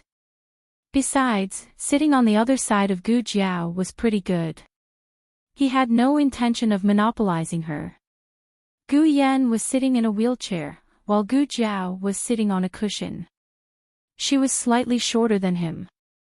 Everyone in Tianchong Academy knew that Xiao Lulang was Gu Yan and Gu Xiaoshuan's fiancé. Why was he not fiancé? It was mainly to distance himself from Xiao Heng and prevent others from linking their identities. As for why they didn't directly distance themselves from him, it was because they didn't know that Gu Zhao was also here. Gu Shaoshun had called him a brother-in-law many times. Now, everyone present knew that Gu Zhao had a fiancé in Zhao country. This situation was normal. Yuan Shao and Zhao Wei both had fiancés. One was betrothed before he was born, while the other was betrothed 3 years ago. 4th brother. Su Shui suddenly appeared in a pink uniform with a veil over her face. Su Shui's eyes were bright and her figure was slim. Even the veil couldn't hide her beauty. Even Zhao Wei and Yuan Shao, who already had fiancés, couldn't help but be stunned. Then, they were attracted by Xiao He who was following behind her. The little guy was a little tanned, but his little face was really cute. His facial features were also very delicate, especially his big blinking eyes. They seemed to be able to speak just by looking at them. His eyelashes were also very long. He looked like a little eyelash fairy. Dean Cien recognized the little guy and waved at him with a smile. Jing Kong is here. Hello, Uncle Dean. Little Jing Kong greeted him politely. Dean Cien introduced him to Mu Qingchen and the others. You guys didn't come because you watched the last match in the attic. He's the little prodigy of Lingbo Academy. His name is Jing Kong. Hello, brothers. Little Jing Kong cupped his hands and bowed. Dean Sin liked this little guy. He pointed at Gu Yen and Gu Shaoshun. Come, this is Brother Gu Yen, and this is Brother Shaoshun. You've met them before. Yes, we've met before. Hello, Brother Yen. Hello, Brother Shaoshun. Little Jing Kong had traveled a long way with his bad brother-in-law. His acting skills were impeccable. When Dean Sin was about to introduce Gu Jiao, little Jing Kong said cutely, I know him. Uncle Dean pointed him out to me last time. Hello, Brother Lulang. Gu Jiao said coldly, yes. Don't you have classes at the academy? Little Jing Kong said, our classes are over. The last class in the morning for the prodigy class was self-study. Little Jing Kong had many ways to get the teacher to let him out. Coincidentally, Su Shua happened to pass by their classroom, so he followed her here. This is... Mu Qingchen looked at little Jing Kong strangely. Su Shua said, he's the one I told you about. He's my roommate's younger brother.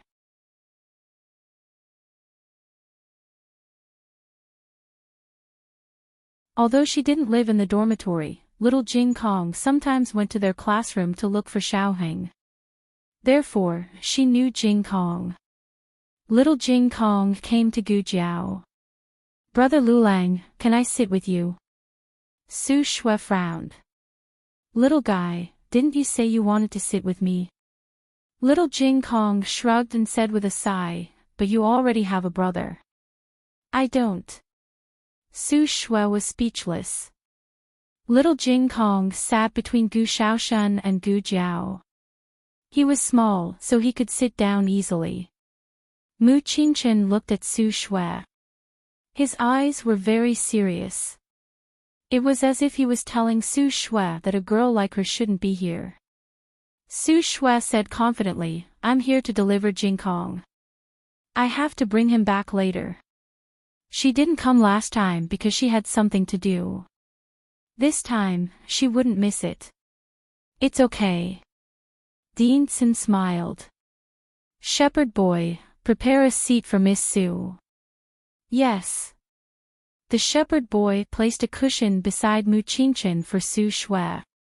Su Shua sat beside Mu Qingchen with a smile. Fourth brother. Her brother was here. Who could say anything? Moreover, the female teacher from Pingyang Academy was here too. Under such circumstances, there was no need to be too concerned about gender. The fourth match began. The two teams were Mount Song Academy and Purple Forest Academy. These two academies were very good at bowling. They were evenly matched and played very skillfully. There were no jaw-dropping scenes. Everything was normal. Both sides had broken a few rules and were penalized a few times. Everyone was a little confused. It was exciting, but why did they feel that something was wrong? On the opposite side of the stands, the Duke looked as if he had just gone through a terrible torture and was relieved of a burden. Muru Axian felt that it was strange. He stopped looking at the horse because it made him uncomfortable, but he kept staring at it. Although that horse was very eye-catching, that was all. The Duke was still watching, but his eyes weren't looking at the field below. Instead, they were, on the opposite side of the stands. On the opposite side were the teachers and students from Pingyang Academy and Tianchong Academy. Who was the Duke looking at? Mu Qingchen. There was a small accident in the 7th section of the 4th match. One of Mount Song Academy's bowler claimed that he was hit by the other team's cue stick. The other team denied it. In the end, the referee ruled that Black Bamboo Academy's bowler had broken the rules. Mount Song Academy's forfeit was a flag. The two teams were tied at 13. It was the last rest. Who do you think will win? Mu Chuan asked. Yuan Shao said, Black Bamboo Academy. Their offense is more aggressive. Zhao Wei said, but they keep breaking the rules. This is the third forfeit. Gu Yan said, Mount Song Academy is lying. Yuan Shao and Zhao Wei were stunned, is that so?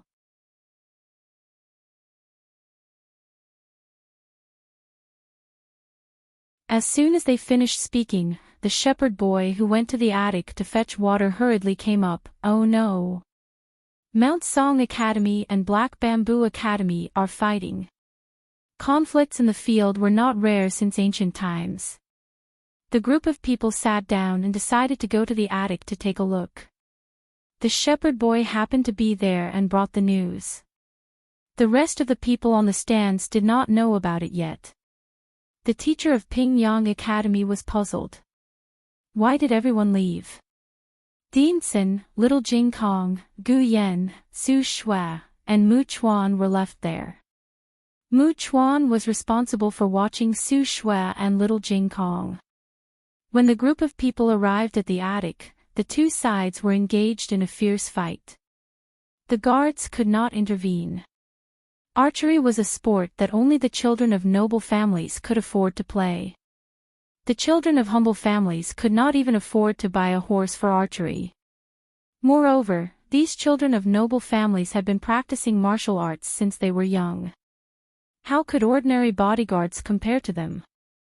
Gu Jiao and Mu Qingchen walked over and separated the wrestlers from each other. Yuan Shao and Zhao Wei helped the guards to restrain the people they threw at them. The scene was extremely chaotic. After everyone was separated, there were still people who wanted to riot. Mu Qingchen shouted, "Stop it, all of you. I won't be polite to anyone who dares to attack again." The two sides finally stopped. Everyone thought that everything was over. Who would have thought that the two sides would use their inner force to hit the wall at the back of the hall? The wall finally could not withstand the pressure and collapsed with a bang. On the other side of the collapsed wall, there were about 20 to 30 servants preparing tea for the attic and the entire grandstand. Mu Qingchen clenched his fists, "Look at what you've done." The wrestlers from Mount Song Academy and Black Bamboo Academy were stunned and ashamed. They were just fighting. They did not want to hurt innocent people. Gu Jiao glanced at the two sides and said, "Come and save them." Everyone began to save them. The wrestlers did not come to the stage, which naturally attracted the attention of the arena. Then the whole academy knew about the accident in the attic. Lingbo Academy had a doctor, but only one. The doctor came in time, but it was obvious that they did not have enough people. Gu Jiao said to Yuan Shao, "Go find Gu Shaoshan and ask him to bring me my first aid kit. Also, find someone to get a few stretchers." There were so many people. She did not know if the medicine and the first aid kit was enough. Okay. Yuan Shao answered and immediately went to do it. Gu Jiao said to Mu Qingchen, "There is not enough space in the hall. I need an open space." Okay. Mu Qingchen took Zhao Wei and asked several guards of Lingbo Academy to use ropes to make a large open space outside the hall. Gu Shaoshan came quickly.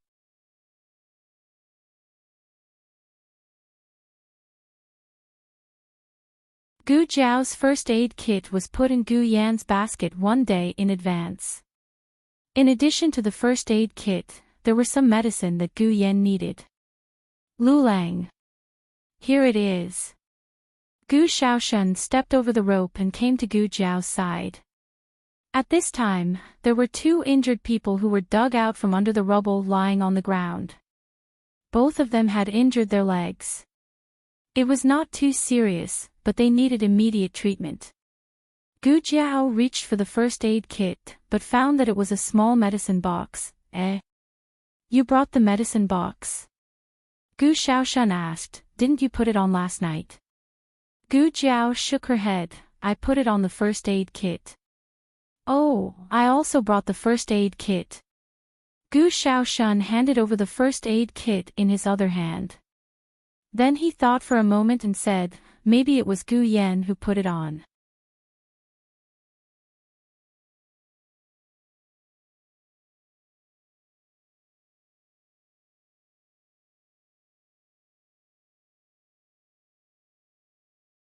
Chapter 659. Patients were carried out one after another. Gu Jiao didn't dwell on this issue anymore. Gu Jiao and the doctor from Lingbo Academy had a simple discussion about the patient's triage. After all, they were busy with their own things, so it was difficult to achieve the effect of 1 + 1 + 2. The doctor from Lingbo Academy nodded in agreement. Little brother, you're right. Most people would save the more important patients first. If they were of the same status, they would save the most seriously injured patients first. Actually, this wasn't the best choice for a doctor. However, there were too few people who understood this and dared to do it. After the triage, Gu Jiao asked Mu Qingchen to clear away the irrelevant people at the scene. Other than the doctor and a few people she asked to stay, no one else was allowed to come close. First, it would affect the treatment. Second, it would cause trampling and shoving. As for whether the medicine box was exposed or not, it was a matter of life and death, so they couldn't care less. However, after asking around for so long, other than the state preceptor himself, no one else knew about these modern machines. There was nothing to worry about. Sister, I found a room inside. The light is good, Gu Shaoshun said to Gu Jiao. Gu Jiao nodded. Okay, I'll send in the patients who need surgery after I'm done with the triage. Out of the 5 patients carried out, 3 had superficial wounds, 1 was seriously injured, and the other had a dislocated right arm. The seriously injured patient had internal bleeding and was in a critical condition. The doctor from Lingbo Academy shook his head. It's impossible to save him. If the people from the state preceptor's hall were here, there might be a chance, but the doctors among the people were afraid. The stretcher is here. Yuan Shao said. Mu Chuan and Wu Fuzi came over too. The academy didn't have a stretcher, so Wu Fuzi brought them to make it at the last minute. There were 6 stretchers in total. Gu Jiao pointed at the seriously injured patient. Carry him in. The doctor was stunned. Little brother, what are you doing? Gu Jiao said, I'll leave you the first aid kit for the surgery. You saw how I used the medicine just now. I think I saw it, but... The doctor looked at the patient who was being carried in disbelief. Can this person really be saved? Is this student a Bauer? It wasn't surprising that he knew some simple bandaging, but was he really confident in treating such a serious injury? Little brother. The doctor had good intentions. He didn't want the young man to be impulsive and kill the patient. He didn't want the young man to be responsible for it.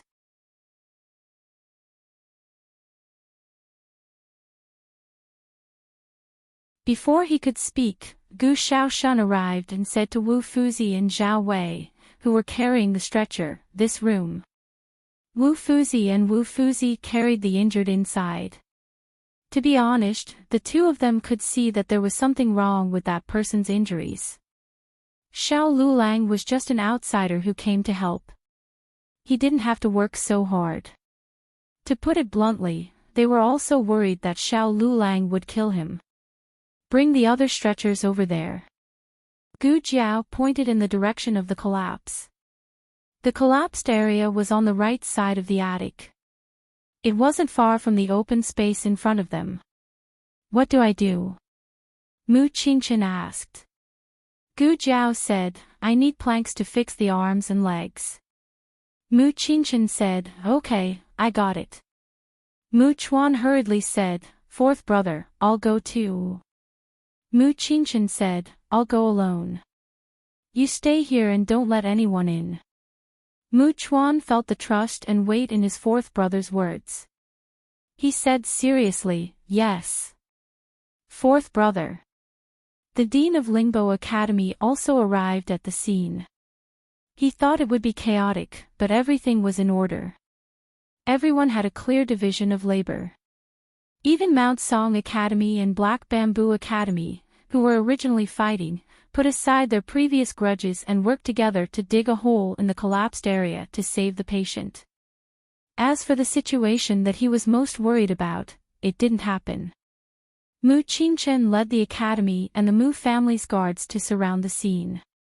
Even a fly couldn't get in. It was under these circumstances that he saw Gu Jiao. Gu Jiao had just connected a patient's dislocated arm when Mu Qingchen came over with planks of various sizes. Gu Jiao wrapped a plank around the patient's arm and wrapped it with gauze before hanging it around his neck to help him break. The dean of Lingbo Academy was confused. Wait, isn't this the Tianqiong Academy's Zhu Zhu Shou who single-handedly led everyone astray? From secretly learning from Su Ping in the previous round to messing with the Black Wind Cavalry in this round, every hair on his body was indecent. He couldn't recognize him when he suddenly became serious. After Gu Jiao finished breaking the patient, she handed him to the doctor of Lingbo Academy. Take care of the dislocation. His leg is still injured. The doctor of Lingbo Academy nodded. I know. I'll do it. You can go in for the operation. The dean of Lingbo Academy widened his eyes. This brat can operate on people. There weren't enough doctors. After knowing that the duke's estate brought a godly doctor over, the dean of Lingbo Academy immediately asked for help from Second Master Jing. Second Master Jing looked at Muru Axian. Muru Axian said, a doctor has a benevolent heart. Saving lives and helping the injured is my duty. Dean, please lead the way. Thank you, godly Dr. Mu. The dean of Lingbo Academy was wild with joy and quickly brought Muru Axian to the scene.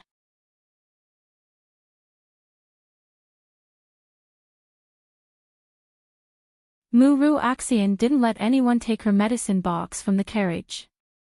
It was full of precious medicines and she couldn't bear to use it on a group of servants. It just so happened that the others didn't know she brought it. Gu Jiao was halfway through the operation. The patient's internal bleeding was very serious. Blood splashed onto her goggles and she suddenly couldn't see anything. Both her hands were busy so she couldn't wipe the blood away. Xiao Shun. She called out. Mu Qingchen and Wu Fuzi were fixing the deck for the patient with fractures. When they heard her call, they quickly got up and walked over. Just as he was about to ask Gu Jiao what she needed, he saw a tall figure enter the room before him. The owner of the figure extended a slender hand and used a handkerchief to wipe the blood off Gu Jiao's goggles. Hemostatic forceps. She said. That person skillfully took the hemostatic forceps and handed it to her. She took it and clamped the blood vessel. Needle holder. She said again. The man handed her the needle and forceps without any mistake. She was halfway through the suturing when she suddenly realized that Gu Xiaoshan didn't know about these things. Only Gu Yan knew because Gu Yan was the only one who asked her out of curiosity. She abruptly looked at the person beside her and was slightly stunned. Xiaoheng didn't speak. There were people watching outside so he couldn't speak. Gu Jiao caught a glimpse of Mu Qingchen at the door from the corner of her eyes. She pretended not to notice and continued to suture. Thank you, Mississippi. Please pass me the third pair of scissors on your right. A life is at stake. If I offend you, please forgive me. Xiaoheng was wearing the uniform of Zhonglong Academy and a veil. His side profile was as delicate as jade. Qing Chen. Come and help. Wu Fuzi's voice sounded outside. Mu Qingchen looked at the two of them deeply. In the end, he didn't enter the room. He turned around and helped Wu Fuzi treat the wounded. Gu Jiao had already classified the wounded and left enough medicine for the doctors of Lingbo Academy. The treatment on the scene was busy but not in a panic. This was the situation Mu Ru Axian saw.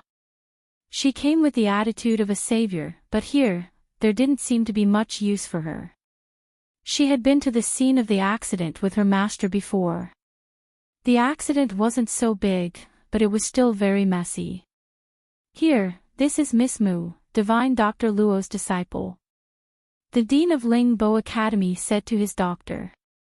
When the doctor heard the words Divine Dr. Luo, he didn't have much of a reaction. He pointed at a patient with a thigh injury. I'll have to trouble Miss to help treat his injury. The scene that Muru Axian expected to be the center of attention didn't appear. She frowned and looked at the other unconscious patient lying in a pool of blood. She said, I'll treat him first. His injuries are more serious. Serious and urgent were two different things.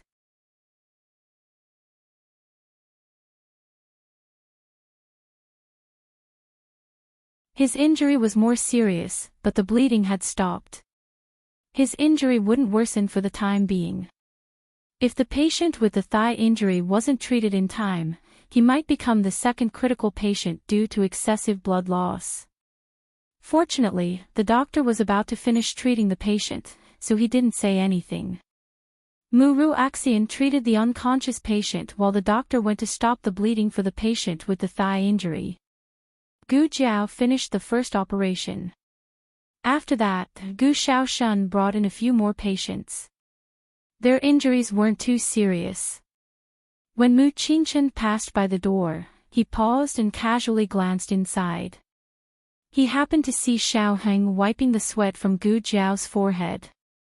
Gauze. Gu Jiao said. Xiaoheng casually picked up a piece of gauze and handed it to her.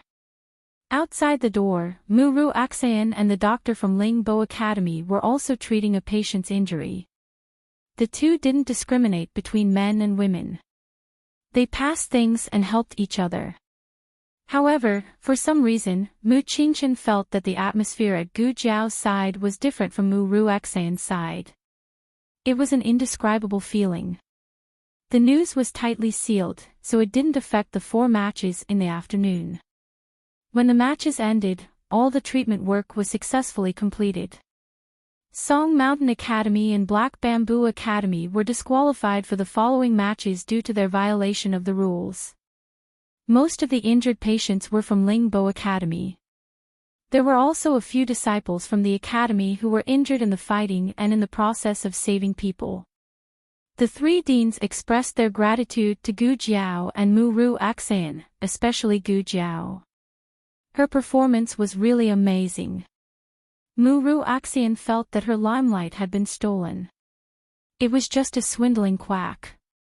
After a few days, when the patient's condition worsened, these people would understand who was the true descendant of the divine doctor. She said, Dean, you're too polite. It's my duty. There's no need to mention it. Gu Jiao handed 3 lists to the 3 deans. The consultation fee will be paid on the spot. No credit. The 3 deans were speechless. The dean of Lingbo Academy coughed lightly and took the longest list. It's my duty. It's my duty. Muru Axian mocked, young Master Xiao, a doctor should be benevolent. You're only treating a few patients. Aren't you embarrassed to accept the consultation fee? You don't have to be so stingy. Gu Jiao directly handed the remaining 2 lists to her. If you're so generous, why don't you pay? Muru Axian choked. Gu Jiao only accepted her portion. As for whether Muru Axian and that doctor wanted to find someone else to settle the consultation fee, that was their business. Xiaoheng's appearance at the scene didn't arouse anyone's suspicion because Su Shui had also come later. However, the scene was too busy, so Su Shui was left outside.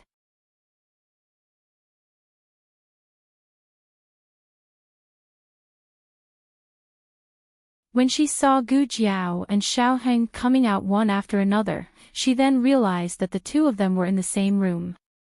But when she thought about how everyone was treating the patients, she didn't suspect anything. There were people inside and outside the loft. Gu Jiao and Xiaoheng maintained the appearance of strangers from beginning to end. They didn't even make eye contact. The deans also expressed their gratitude to Xiaoheng, Su Shui, Mu Qingchen, and the others. Mu Qingchen said to Gu Jiao, let's go. He then said to Su Shui, you should also go back. Su Shui pouted. Oh. Gu Jiao paused and suddenly turned around. She cupped her hands and bowed to Xiaoheng. Thank you for just now. Xiaoheng also bowed slightly to Gu Jiao in return. Yuan Shao touched his chin and muttered, you two are just thanking each other. Why do you make it seem like you're going through a wedding ceremony? Mu Qingchen and Su Shui glared at him. Yuan Shao turned around and touched the back of his head. Aya, let's go. The two sides said their goodbyes. Xiaoheng went to the stands to pick up little Jing Kong, while Gu Jiao and the others went to the stables. When Gu Jiao went to the innermost stables and planned to lead the Horse King out, she saw a man standing outside. It was a man about 30 years old. He wasn't too tall, but he had a strong body and strong facial features. The man was originally observing the Horse King in the stables. When he saw Gu Jiao, he immediately showed a gentle smile. Little brother Xiao. He turned around and greeted. Who are you? Gu Jiao asked. He said politely, my surname is Chu. Little brother Xiao, you can call me Chu Nan. What's the matter? Gu Jiao asked again. He turned his head and smiled at the Horse King in the stables. He then turned to Gu Jiao and said, I like this horse very much. It's not for sale. Gu Jiao said. He couldn't help but laugh. That's not what I meant. Little brother Xiao, don't misunderstand. Gu Jiao opened the gate of the fence and went in to lead the Horse King out. The Horse King was as gentle as it was in front of Gu Jiao, but it was as fierce as it was when it passed by Chu Nan. Chu Nan took a step back and said with a smile, your horse is very interesting. Can I take a look at it? I want to see how old it is. Gu Jiao wanted to refuse, but when she heard the last sentence, she paused. You know how to look at horses. Chu Nan laughed. You really don't know how old it is? Gu Jiao looked at him strangely. What do you mean? Chu Nan looked at the Horse King and said, if you knew how old it was, you wouldn't have ridden it so early. I couldn't see it clearly when it bowed, but I guess it's not even 3 years old. I'm a horse trainer. He added. Gu Jiao said to him, then take a look. It's my honor. Chu Nan came in front of the Horse King. Maybe it was because Gu Jiao allowed it, but the Horse King didn't fiercely attack Chu Nan this time.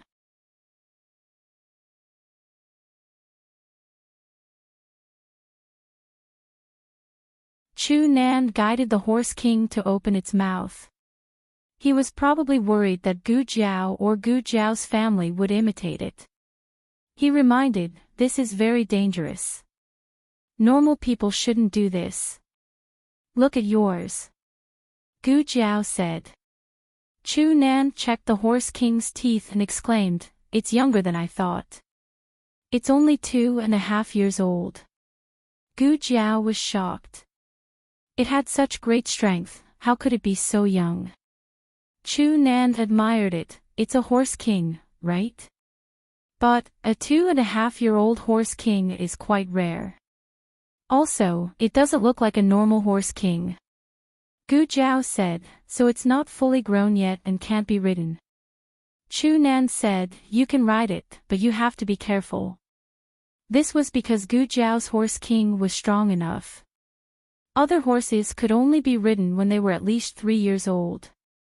Chu Nan continued to ask, it shouldn't be ridden too often like today. You don't train it like this every day, right? No. Gu Jiao rarely rode it, and her family didn't ride it either. Thinking of something, Gu Jiao asked again, can it work? The kind that pulls carriages and mills. Chu Nan smiled and nodded, it's not a problem at all. It's very strong. After saying that, Chu Nan felt that something was wrong. Why would a Horse King need to pull a mill? Gu Jiao made a sound and looked at the Horse King. So you're still a baby. I always thought you were very old. The Horse King's face fell like an old man. Chu Nan laughed out loud. A 2.5-year-old Horse King wasn't small. It was about the same size as an adult horse, equivalent to a teenager. It was the age when it was the most rebellious. So it couldn't be blamed for being so happy in the boxing ring. What Chu Nan didn't say was that this was a good horse that was hard to come by in 100 years. The only thing that could be compared to it was the mount of war god Xianyuanli. Unfortunately, Xianyuanli and his mount had died in battle. After Gu Jiao led the Horse King away, Chu Nan also left the stable and walked in the opposite direction. Han Che had been waiting for a long time. Young master. Chu Nan bowed. Han Che asked seriously, how is that horse? Chu Nan told him the truth.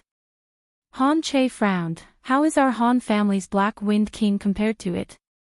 Chu Nan was slightly stunned and patted his head, I forgot about Black Wind King. Of course Black Wind King is better. Black Wind King is a rare horse. But Black Wind King belongs to Big Brother. Han Che looked at the Horse King that was led away by Gu Jiao. If only it was mine. When Gu Jiao led the Horse King out, Xiaoheng had already taken little Jing Kong away. Gu Yan and Dinsen were also gone.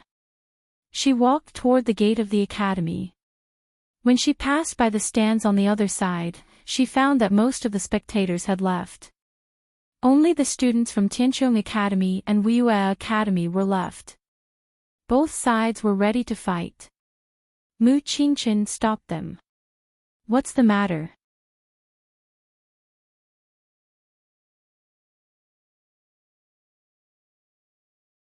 Gu Jiao walked over and asked.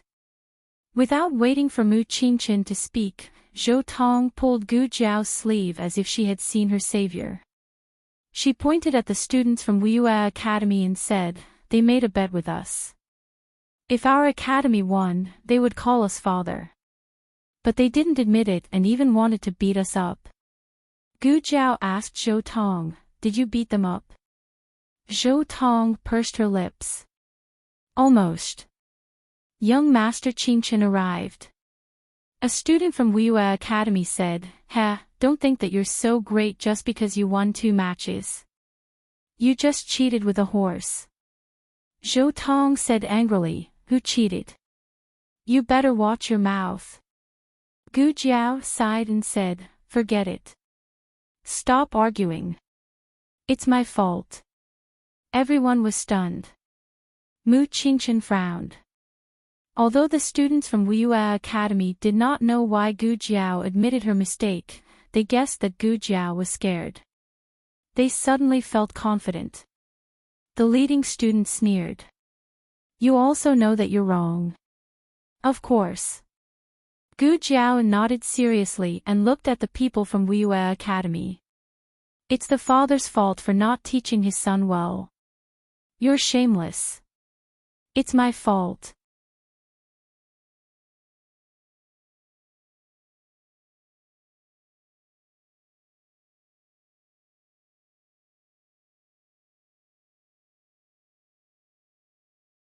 Chapter 660. On the way back, Gu Jiao rode the academy's horse. The Horse King led the way happily. Gu Jiao rode her horse to the side of the carriage and asked Gu Yan, who was in the carriage, did you bring the medicine box? Gu Yan looked at Gu Jiao in confusion. I didn't bring it. Why would I bring it? Gu Jiao muttered, oh, then why is it in the basket? Gu Yan said, Xiao Shun put it there. It wasn't me.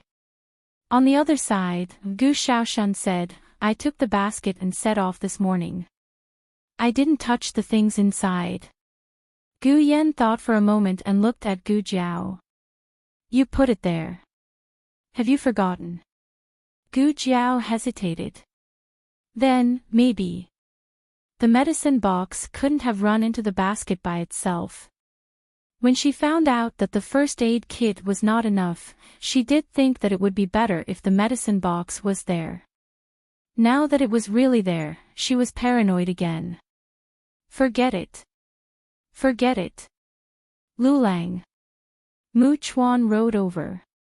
Mu Qingchen was on the other side of Gu Jiao. When Mu Chuan came over, he didn't move aside.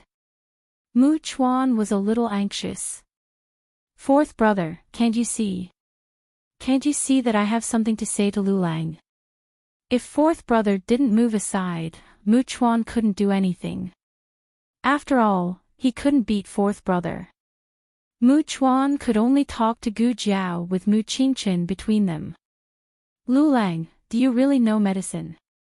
Last time, after the competition, they met the duke who had fallen near the academy. At that time, Gu Shaoshun said that Xiao Lulang knew medicine and asked Xiao Lulang if he wanted to take a look at the duke. They only thought that Xiao Lulang was at an ordinary level, but today, Xiao Lulang treated several seriously injured patients, which surprised them. Mu Qingchen was also waiting for Gu Jiao's answer. Oh, Gu Jiao replied, I've learned a little. That's not a little, right? Mu Chuan raised an eyebrow. Mu Qingchen seemed to have noticed Gu Jiao's reluctance to talk about this topic, so he said to Mu Chuan, Is it hot to squeeze over there? Aren't you not going back to the academy? Mu Chuan said, I'll go. If you go back, I'll go back. Mu Qingchen did not say anything else. Mu Chuan chatted with Gu Jiao for a while, and then the road out of the city gate narrowed, so Mu Chuan had to walk away from them. Mu Qingchen had always been confused, but he did not know if he should say it. When they were about to part ways in the academy, he finally stopped Gu Jiao. Do you know Su Shue's roommate? No, I don't. Gu Jiao denied it. He just learned about the incident in the attic from Jing Kong and Dinson when he went to pick up Jing Kong. He came to see if there was anything he could help with. You don't talk so much usually.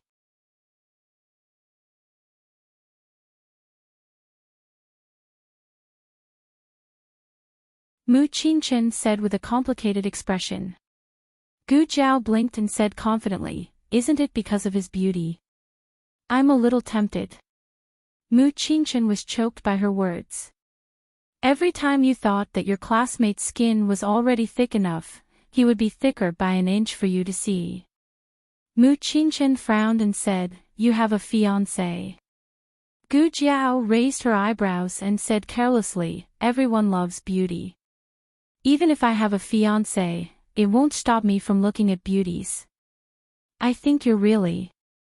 Mu Qingchen could not reach a consensus with Gu Jiao on this topic, so he rode his horse to the front. Gu Jiao looked at his angry back and thought that men in ancient times had such a strong sixth sense. She and Xiao Heng were almost caught doing nothing. It seemed that she had to be more careful in the future. After arriving at the academy, Gu Jiao returned the horse to the stable and then took Dinson's carriage with Gu Shaoshun and Gu Yan back home with the Horse King. I guessed that you would win. The food is ready. Madame Nan brought the food with a smile. It was Master Lu who cooked. He cooked the children's favorite pork knuckle with rock sugar, braised crucian carp, dried bamboo shoots with vinegar and stewed lotus seed soup that Madame Nan liked. Of course, there was also the stinky mandarin fish that old Master Meng had been talking about for a long time. The whole family was smelled. The Horse King rolled its eyes and stuck its tongue out in the backyard. It swore that it would never walk away from this stinky old man again. Gu Yan was allowed to eat a piece of shiny pork knuckle skin today and was very satisfied. Did you bring the pickled radish to Lulang and Jing Kong? Madame Nan asked. I gave it to Jing Kong. Gu Shaoshun said. Madame Nan nodded, I miss Jing Kong and Lulang. Gu Yan did not refute her. When Jing Kong was still around, he always complained that Jing Kong was too noisy. Now that Jing Kong was gone, he felt that his home was not lively enough. Humph, little stinky monk. The night was falling. In a dormitory of the Kanglan Women's Academy, little Jing Kong sat on his chair. In front of him were the dishes that Brother Xiao Shun brought him today. He was very picky. No matter how simple the dishes were, they had to be very delicate. It was because he had set up the plate that they were late for dinner. "Can we eat now?" Xiao Heng asked faintly. "Yes." Little Jing Kong shook his little head. He picked up his small chopsticks with satisfaction and picked up a piece of pickled radish that Madame Nan had pickled herself. The pickled radish was shaped into small flowers and looked very delicious. He couldn't wait to put it into his mouth. Just as he took a bite, it tasted so bad that he fell backwards and rolled off the chair. "Oh! Why does it taste as bad as what my bad brother-in-law made? It's so salty."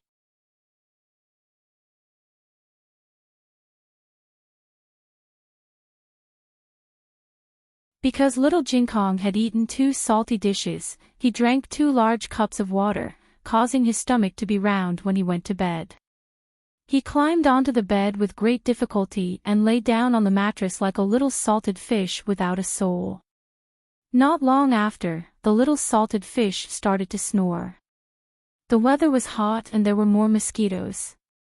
Xiao Heng went over and clamped the curtains. He couldn't sleep. Little Nine stood on the tree outside the window to keep watch.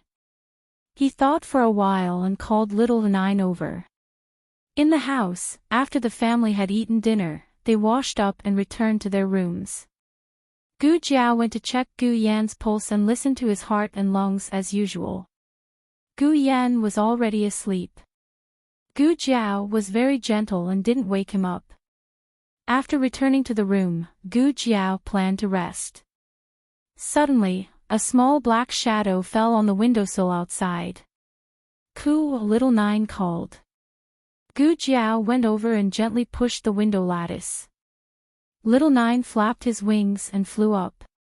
After the window lattice was opened, he flew in and landed on the desk by the window. There was a small pouch tied to Little Nine's right leg. Gu Jiao took down the pouch and opened it. There was a stack of banknotes, a note and a brand new hairband. The hairband was made of blue ice silk. It was very soft to the touch and the color was very good. It complemented the blue and white uniform of Tianqiong Academy. The banknotes were worth 1,000 taels. There were only 2 simple words written on the note: household use. Gu Jiao supported her chin with one hand and played with the ice blue hairband with the other. She looked at the word household use over and over again. In other words, this was a love letter. Gu Jiao smiled. She opened the drawer and took out a piece of paper. She knew how to write a love poem too. Xiao Heng sat in the room and waited. He wasn't sure if she had rested. But when facing Gu Jiao, he wouldn't hesitate so much. Luckily, Little Nine flew back after a short while. Little Nine was holding the pouch in her mouth. He opened the pouch and took out a paper crane from it. The paper crane was made from the water pattern paper he gave her. He still remembered her indescribable expression when she received the paper. He didn't expect that she would bring the paper to Yen country's capital. There was something else in the pouch. He took it out and saw that it was a note written on the water pattern paper. The first one read, "The mountain has no edges, the heaven and earth are united, only then I dare to break up with you." Xiao Heng's handsome face turned red. Was this lass confessing her feelings to him? Did she have to be so explicit? The second one read, "I won't be lovesick in my life. Only then will I be lovesick, and I will be lovesick." Xiao Heng's face turned even hotter. So she missed him so much. The third one read, "The bottom of the lovesick tree is endless. I hate myself for not knowing."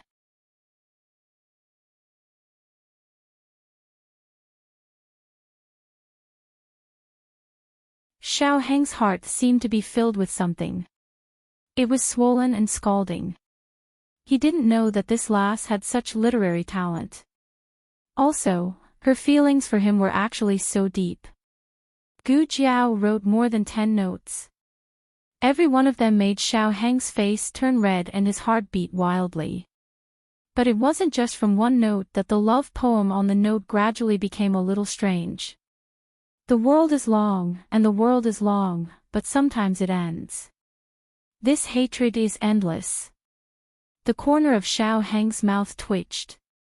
This love can become a memory, but at that time, it was already lost. Xiao Heng's face stiffened.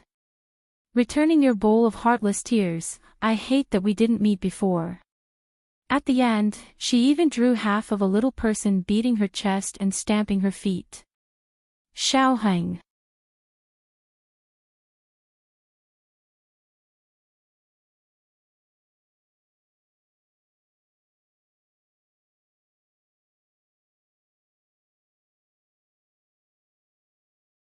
Chapter 661. Gu Jiao had a problem. She would feel sleepy after reciting poems. She could grit her teeth and persevere at the beginning, but at the end, she was so sleepy that she didn't even know what she had written. Even the purse was taken away by Xiao Zhou. Xiao Heng was angry and amused at the same time when he read the last part. He had thought that those poems were written from the bottom of her heart. Now, it seemed that she had copied them from somewhere. Looking at the last few notes, the words were crooked. She must have been so sleepy that she didn't even know where she had copied them. Xiao Heng gritted his teeth in anger. What a waste of my excitement. I won't fall for your tricks again, little liar. She must have fallen asleep. Xiao Heng didn't reply. Xiao Zhou saw that there was nothing else for him to do and flew back to the tree branch. Xiao Heng still couldn't sleep. If it wasn't for the love poems, he wouldn't be so petty as to care about this. It was the information he had found during the day that made him need to calm down and carefully sort it out. After Gu Jiao told him that the people behind Nangongli were the royal family, he went to the busiest tea house in Xingdu to find a few storytellers to understand the royal family's background. He didn't find out much, but he did know a thing or two about the Nangong family. The Nangong family and the Crown Prince's residence were close. This was a tacit secret in Xingdu. The Crown Prince of Zhao country lived in the East Palace, while the Crown Prince of Yan country left the palace to build a residence. The Crown Prince of Yan country was the king's second son. His birth mother was imperial concubine Han. The young master who had prepared the viewing platform for him that day was the Crown Prince's eldest son, Ming Junwang. Ming Junwang was cousins with Han Che, who had struck the bow at Pingyang Academy today. Even though there was no evidence that the Crown Prince's residence had instigated the Nangong family, the Crown Prince's residence was still the most suspicious. So the question was, who was the Crown Prince's residence? Why did they want to deal with him? Tonight, Xingdu was particularly stuffy, and there wasn't the slightest bit of coolness at night. The Duke's residence that had been busy for the whole day gradually quieted down. Muru Axayan sat in her room. Bring some more ice over, she said with a frown. Miss, what's wrong with you? The maidservant asked, puzzled. There were already 2 basins of ice in the room, and if there were any more, she would catch a cold. I'm not happy. Muru Axayan said gloomily.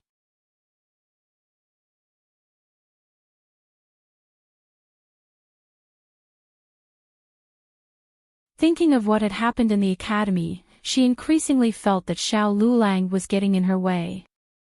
She said angrily, he saw that this was a great opportunity to make friends with the 3 deans, so he purposely took away the heavily injured ones and only left me with a few lightly injured ones. The maidservant didn't know how to respond. Forget it. Let's sleep. Muru Axayan put down her fan and went to bed. A maidservant came over to put down the curtain for her and comforted her. "Miss, he's just a student from another country. You'll soon become the High Duke's adopted daughter. When the time comes, let's see how he can compete with you." Speaking of this, Muru Aksayan sighed. "Say, we've already spread the news for so long and the whole manor knows about it. Why haven't Second Master and Second Madam made a move yet? Could it be that I have misunderstood Second Madam's intentions?"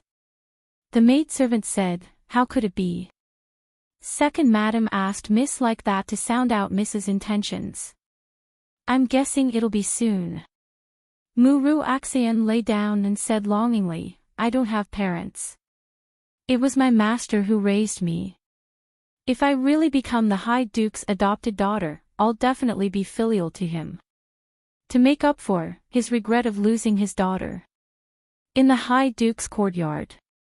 The High Duke had already rested, but Lian Xiao was careless and accidentally spilled the entire cup of tea on the bed. Lian Xiao had no choice but to help the High Duke into the wheelchair and find a new mattress. The High Duke opened his eyes and placed both his hands on the armrests of the wheelchair. On his right was the bedside table. On the table was the rouge that Lian Xiao had just bought and planned to bring back to her room. She was playing with the rouge just now, so she absent-mindedly knocked over the basin that was supposed to be used to wipe the High Duke's hands.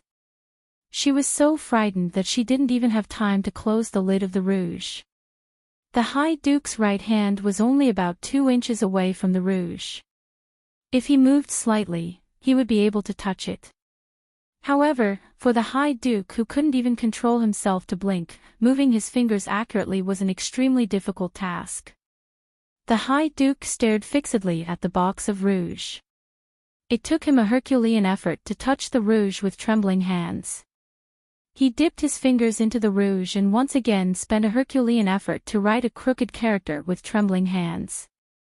The next day, Gu Jiao and Gu Shaoshun went to class at Tianqiong Academy. The moment Gu Jiao entered the academy, she felt a few inexplicable gazes directed at her.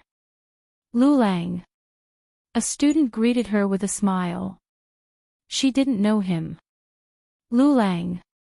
Another student greeted her with a face full of smiles. She didn't know him. What was going on? She hadn't seen him for a night and everyone was so enthusiastic. Lu Lang. After being greeted by countless unfamiliar students, she finally saw someone she knew.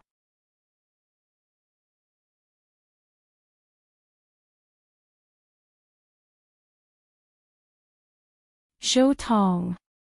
Shaoshun. Zhou Tong stopped in front of Gu Jiao and Gu Shaoshun with a smile. Gu Jiao asked, "Is something going to happen today? Why is everyone like that?" Zhou Tong asked, "Like what?" Lu Lang. About 17 unfamiliar students greeted Gu Jiao. Gu Jiao signaled with her eyes. "Like just now." Zhou Tong looked at the back of the student who was walking away and suddenly smiled. "You're talking about everyone knowing you. What's so strange about that? Don't you remember that you won the competition yesterday?" Gu Jiao said, "That doesn't mean they all know me. It wasn't like they all went to watch the competition." Zhou Tong chuckled and grabbed her wrist through her sleeve. "Come with me and you'll know." Gu Shaoshun bared her teeth. "Hey, let go of my sister." Zhou Tong brought Gu Jiao to the academy's bulletin board. It was already surrounded by the academy's students. "Lu Lang is here." Someone in the crowd shouted. The people who had been gathered in front of the bulletin board suddenly dispersed and made way for Gu Jiao. This treatment caught Gu Jiao a little off guard. Zhou Tong didn't stand on ceremony with them. He happily pulled Gu Jiao to the front and pointed at the bulletin board. "Look." Gu Jiao looked at it. On the left side of the bulletin board was yesterday's competition and the great commendation for them. On the right side were portraits of them, but only Gu Jiao was riding on a horse. She held the reins in one hand and the cue stick in the other. Half of her back was shown. She turned her head and revealed half of her face. What was revealed was the right side of her face that didn't have a birthmark. Her clothes fluttered in the wind and her hair ribbons flew across her face. She looked indescribably valiant. Even next to the handsome Mu Qingchen, she didn't pale in comparison.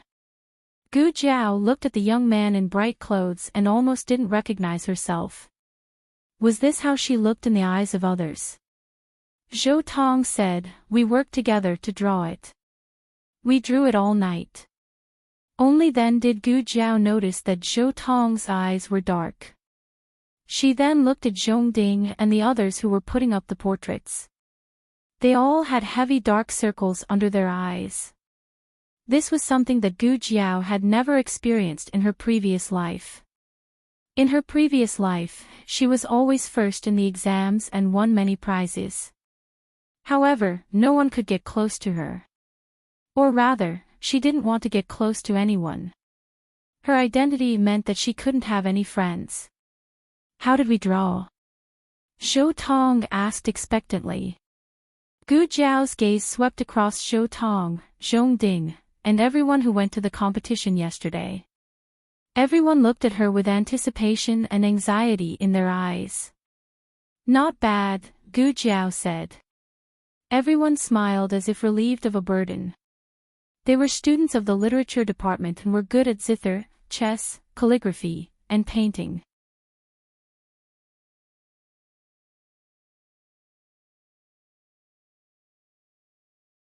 However, they didn't know why they had to wait until Gu Jiao personally acknowledged their drawings.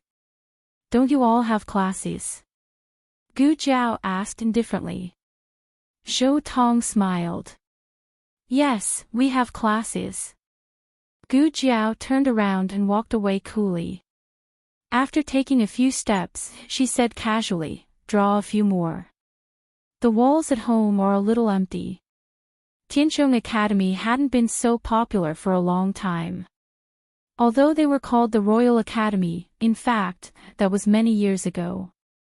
The last time they had a top scholar was 17 years ago. After that, they didn't even have a second or third place, let alone a top scholar. They weren't good at literature or martial arts and were often laughed at. Now that they had won 2 consecutive competitions and defeated 2 powerful academies, they were elated. Dean Sin was also very happy. He called Gu Jiao, Mu Qingchen, and the others to his duty room and praised them. "You did well in these 2 competitions and showed Tianqiong Academy's standard. However, don't be arrogant. Train well and strive to win glory for the Academy in the next competition." Mu Qingchen and the others cupped their hands. Gu Jiao raised her eyebrows. "That's it?" Dean Sin was stunned. Gu Jiao said, "Aren't you going to give me something more practical? For example, the prize money?" Dean Sin was speechless. Ahem. Dean Sin coughed and said seriously, "The Academy is short on funds recently. If you win next time, we'll give you everything." Gu Jiao caught the main point. "Then you won't give us anything if we lose." Dean Sin coughed. "You little brat, can you not talk about money every 3 sentences? How can people who read books stink of money?" Gu Jiao asked, "So are we giving or not?" Dean Sin was speechless. Was it too late for him to say no? On the way back to Brightheart Hall, Mu Qingchen asked Gu Jiao, "Are you short on money?" Gu Jiao raised her eyebrows. "You can say that. Do you have a way to earn money?" Mu Qingchen said, "I can lend you as much as you want." "There's no need." Gu Jiao waved her hand. She wasn't short on money now. She was just preparing for a rainy day. Gu Yan's surgery would take place next month. It might cost a lot of money. Gu Jiao said seriously, "If you have a way to earn money, call me. I won't treat you badly. I'll let you be the middleman and earn some money." Mu Qingchen was speechless.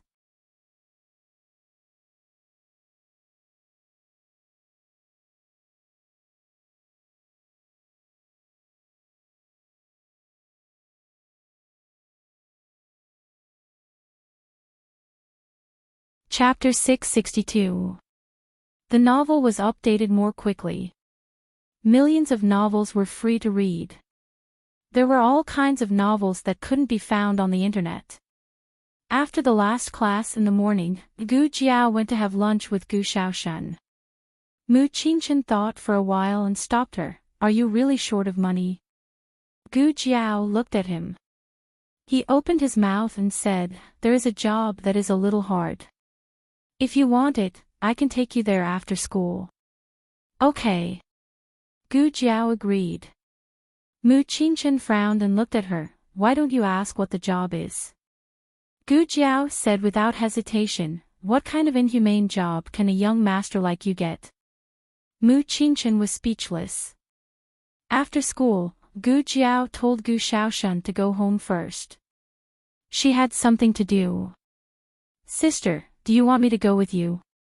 Gu Xiaoshan asked in a low voice. No need. Gu Jiao said. She could work alone. Gu Xiaoshan always listened to her.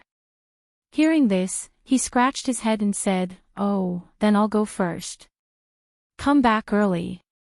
After seeing Gu Xiaoshan off, Gu Jiao turned right and walked a dozen steps to get into Mu Qingchen's carriage. She sat down on the side seat. Mu Qingchen must have told the driver, so the coachman started the carriage without saying anything. It was still early and the carriage was stuffy. Gu Jiao opened the window slightly. The bright sky shone in, and everything in the carriage was clearly visible. Mu Qingchen turned his eyes and caught a glimpse of the ice blue hairband on her head. This kind of ice blue silk material was very precious and couldn't be bought in the outer city. Of course, it could be bought in the inner city, but Gu Jiao didn't have the habit of dressing luxuriously. Why are you looking at me? Gu Jiao noticed that he was looking at her. The hairband is good. Mu Qingchen looked away. Gu Jiao touched the hairband Xiaoheng gave her and shook her head in her heart. Well, I think it's good too. Mu Qingchen couldn't help but look at her again. She couldn't hide the happiness in her eyes. He didn't know whether it was because of the hairband that she obviously didn't buy herself or because she was going to make money. Now that you've become famous, there will be a lot of people who want to know you. Don't get too close to everyone. Gu Jiao, Gu Jiao. Gu Jiao originally thought that he would bring her into the inner city to do something. Unexpectedly, the carriage turned and headed in the other direction of the outer city. After traveling for about 10 miles to the east, the carriage arrived at a majestic mansion. There were a few guards standing guard at the entrance of the mansion. The coachman flashed his token and the guards walked over. Mu Qingchen lifted the curtain and said to the guard, "It's me." The guards hurriedly cupped their hands and allowed the carriage to pass.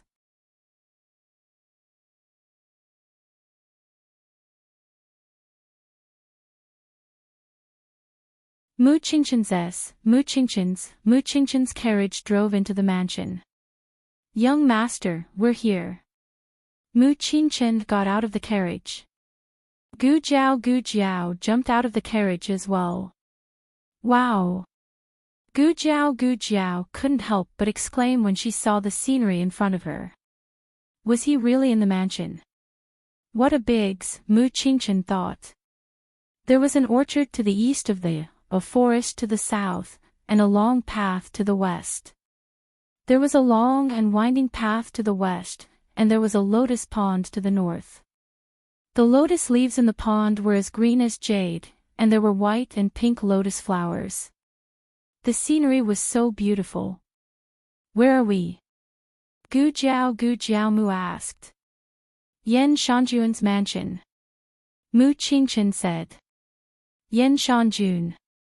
Gu Jiao Mu had never heard of it. Mu Qingchen didn't explain too much. At this moment, a pretty maid walked over and greeted Mu Qingchen with a smile. "Young Master Qingchen." Mu Qingchen nodded slightly. "Is your young master here?" "Yes," the maid said with a smile, "I'll take you there." This is, she looked at Gu Jiao Mu. Gu Jiao Mu Qingchen was wearing the Tianqiong Academy uniform. She looked a little young, and the birthmark on the left side of her face was hard to miss. Mu Qingchen introduced her calmly, "She's my classmate. Her surname is Xiao. Young Master Xiao." The maid greeted him politely. Gu Jiao Mu nodded. "This way, please." The maid didn't ask why Mu Qingchen brought his classmate here. She led them to the orchard on the other side of the field. They met many servants along the way, and all of them knew Mu Qingchen. After entering the orchard, Gu Jiao Mu heard a few anxious girls' voices. "Princess! You can't climb the tree. Princess, come down. Princess! We won't be able to explain to our young master if you do this." Gu Jiao Mu was wondering who the princess they were talking about was. She wondered if it was a girl about the same age as Su Shui. Then, she saw a little girl on a peach tree. The little girl climbed up a tall branch. The servants didn't dare to climb up because the branch was very thin. They would break the branch if they climbed up. "Princess," Mu Qingchen said softly. The little girl looked over and her big eyes lit up. Mu Qingchen. Oh, she actually called him by his name. Mu Qingchen walked over. The little girl opened her arms and jumped down without hesitation. The maid screamed in fear. Mu Qingchen caught her easily and put her on the ground. The little princess raised her head and asked seriously, "Why didn't you come to see me for so long? Are you lazy and not teaching me?" Her voice was sweet. Mu Qingchen smiled and said, "I've been too busy these days. I came here as soon as I finished my work." The little princess nodded. "Well, I heard that you participated in the archery competition. Did you win?" Mu Qingchen replied seriously, "Thanks to the princess, I won 2 matches.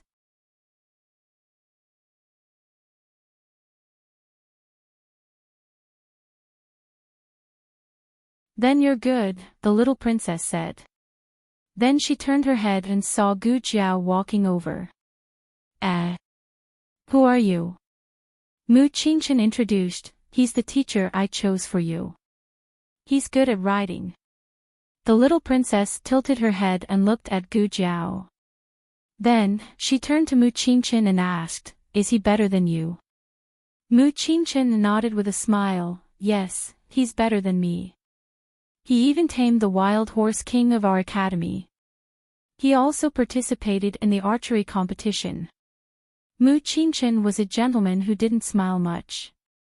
When he smiled, he looked so gentle that it made people feel warm. The maids couldn't help staring at him. Master Qingchen only showed such a gentle side to the little princess. He was so charming.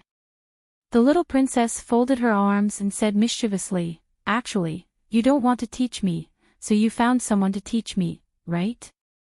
Mu Qingchen calmly took off a leaf from her head and said, "Why don't you try it?"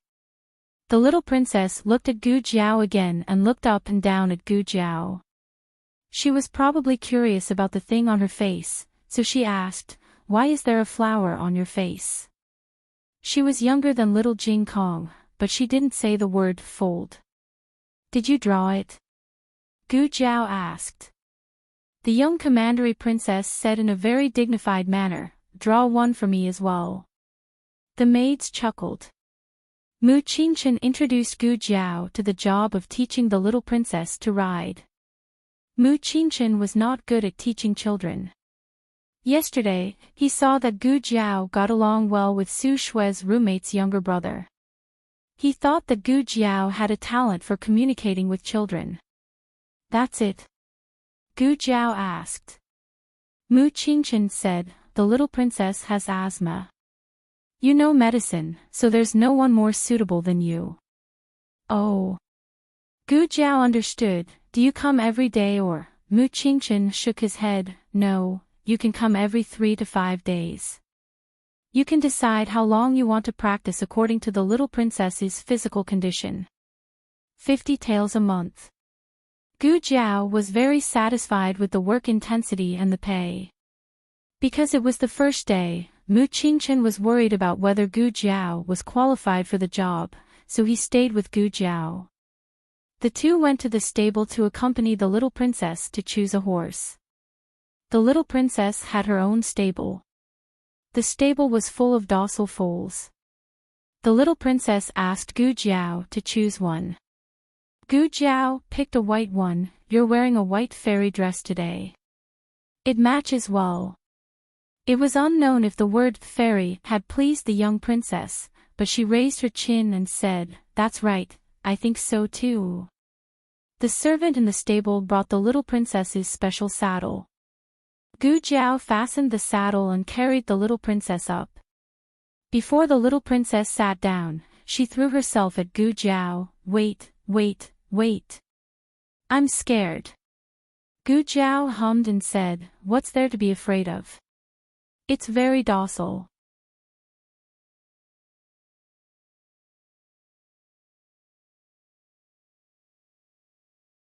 You won't fall down as long as you hold on to the reins. The little princess clung to Gu Jiao's neck with her two small arms. She did not dare to look back. I'm scared. She refused to get on the horse. Mu Qingchen was not surprised. He had taught the little princess several times, but she failed every time. Gu Jiao paused and asked the little princess who was trembling in her arms, Since you're scared, why do you still want to learn? Children don't need to ride horses. The little princess pretended to be fierce and said, I just want to learn. Gu Jiao looked at Mu Qingchen. Mu Qingchen raised his eyebrows helplessly, indicating that he could do nothing. Gu Jiao thought for a moment and said, Then, can you watch me ride first? Okay. The little princess got down from Gu Jiao's arms. Gu Jiao asked the servant in the stable for a mature horse. She rode the horse around the grassland at a moderate speed so that it would not scare children. Sure enough, her valiant appearance on horseback made the young royal princess restless. Mu Qingchen winked at the servant. The servant brought the white pony over. Mu Qingchen carried the little princess up. Little princess, try it. No, no, no. The little princess plunged into Mu Qingchen's arms. Gu Jiao rode the horse over and directly grabbed the little princess onto the horse. Ouch! The little princess lay on the saddle and struggled. The strong wind blew, causing her cheeks to puff up. All the children in the family were tired, including Gu Xiaobao who was only a few months old. Gu Jiao lacked experience with delicate little girls. In the end, she succeeded in making the little princess cry. After coming out of the grassland, Gu Jiao got into Mu Qingchen's carriage. The little princess cried until she was out of breath. Mu Qingchen went to comfort her. About 15 minutes later, Mu Qingchen returned to the carriage. Gu Jiao wondered if she had failed the interview. She did not expect the little princess to cry so easily. What a waste of your kindness. Next time, the little princess asked when you will come next time. Gu Jiao was stunned. Mu Qingchen glanced at her. You don't want to come? Gu Jiao said, No, I just find it strange. She is crying so hard. Why does she still want me to come? Mu Qingchen smiled faintly. The little princess said that you are the only one who dares to put her on the horse. No one else dares to. She will never learn how to ride a horse with anyone else. Maybe she can do it with you. Well, she was still a stubborn little crybaby. Gu Jiao tilted her head and looked at Mu Qingchen. Mu Qingchen was puzzled by Gu Jiao's look. What's wrong? Gu Jiao asked, Who is the little princess to you? Mu Qingchen said, Her father, Yan Shanjun, is a close friend of Dukan. He lived in Dukan's manor when he was young. He taught me how to play chess. He also taught Yinin how to play chess. Yinin. Gu Jiao was stunned. Your childhood playmate? Yes.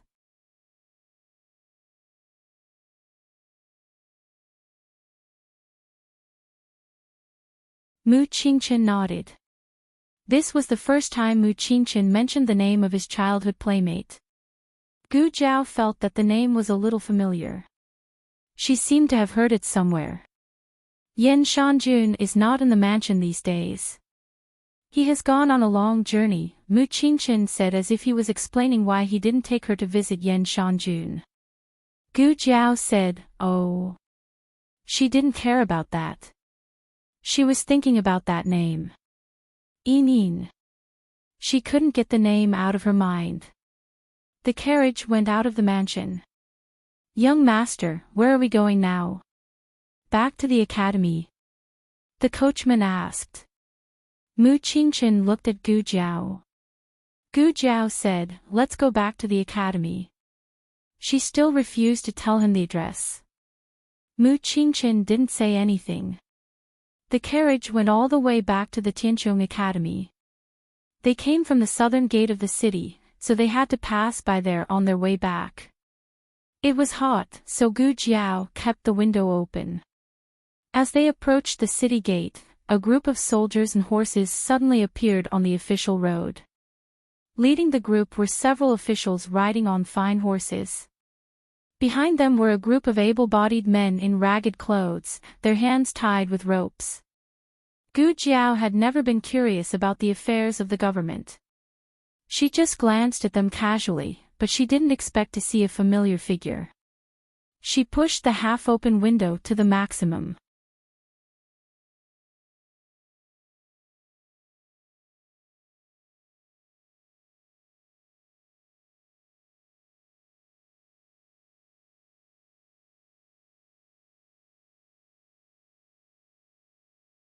Chapter 663. The novel will be updated more quickly. Gu Jiao suspected that she was mistaken. How could she see Gu Qingfeng here? Mu Qingchen, who was resting with his eyes closed, opened his eyes and looked at Gu Jiao in confusion. However, the group of people had turned a corner and went in the opposite direction. Mu Qingchen asked, "What are you looking at?" Gu Jiao sat back in her seat. "I seem to see someone I know." Mu Qingchen looked at the group of people outside the window and looked at Gu Jiao deeply. "Do you know the Han family or those slaves?" Gu Jiao was slightly stunned. "Slaves?" Mu Qingchen looked at her and said, "Are you mistaken?" Gu Jiao closed the window. "Maybe I'm mistaken. Gu Qingfeng couldn't have come to the Yan kingdom, let alone become a slave. There was a mineral vein at the foot of the Dongshan Ridge outside the city of Xingdu, and the Han family was responsible for mining it. Some days ago, there was an accident in the mine and a group of slaves died. The Han family bought a new group of slaves without stopping. Most of these slaves were servants who had been marked as slaves. Some of them were poor people in the Yan kingdom, some were prisoners who had been severely punished, and some were strong men from the black market. The team stopped at the checkpoint of the mine. The guard looked at the corvée laborers tied up with ropes and clicked his tongue in disdain. These corvée laborers don't look very useful. There aren't many of them who are strong. An officer riding on a horse said, "The market is not good now. It's good to have them. Let's make do with them." The guard said, "Okay, go to work. We're waiting." The officer smiled. "It's so late. Aren't you afraid that something will happen again?" The guard smiled helplessly. "What can I do? It's my superior's order." His mouth said that there was nothing he could do, but his expression was clearly indifferent. Well, they were just a group of lowly slaves. Who would care about their lives? The group of people entered the mine. Several officials found an open space for them to rest. It wasn't that he sympathized with them, but they were already very tired after such a long journey. They needed to rest and eat something to recover their strength. Everyone sat down on the ground. Gu Qingfeng sat at the back, looking inconspicuous. He had been eating and sleeping in the open all this time. He was no longer the young master of an aristocratic family in Zhao country. Not long after, some people brought over the porridge and steamed buns. The corvée laborers all stood up. Stand properly. Stand properly. Don't move. The official in charge of distributing food lashed out with a whip, and everyone became obedient.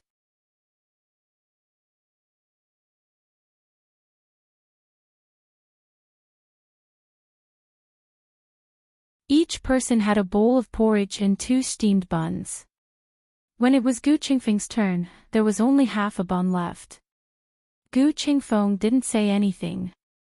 He took the bowl of porridge and the hard steamed buns and ate them in big bites. After being hungry a few times, he understood that if he didn't eat fast enough, he would be hungry until the next meal. Sure enough, as soon as he wolfed down half of the steamed bun in his hand, the officer urged them to enter the mine. "Sir, can you give me some more food? I don't have enough to eat.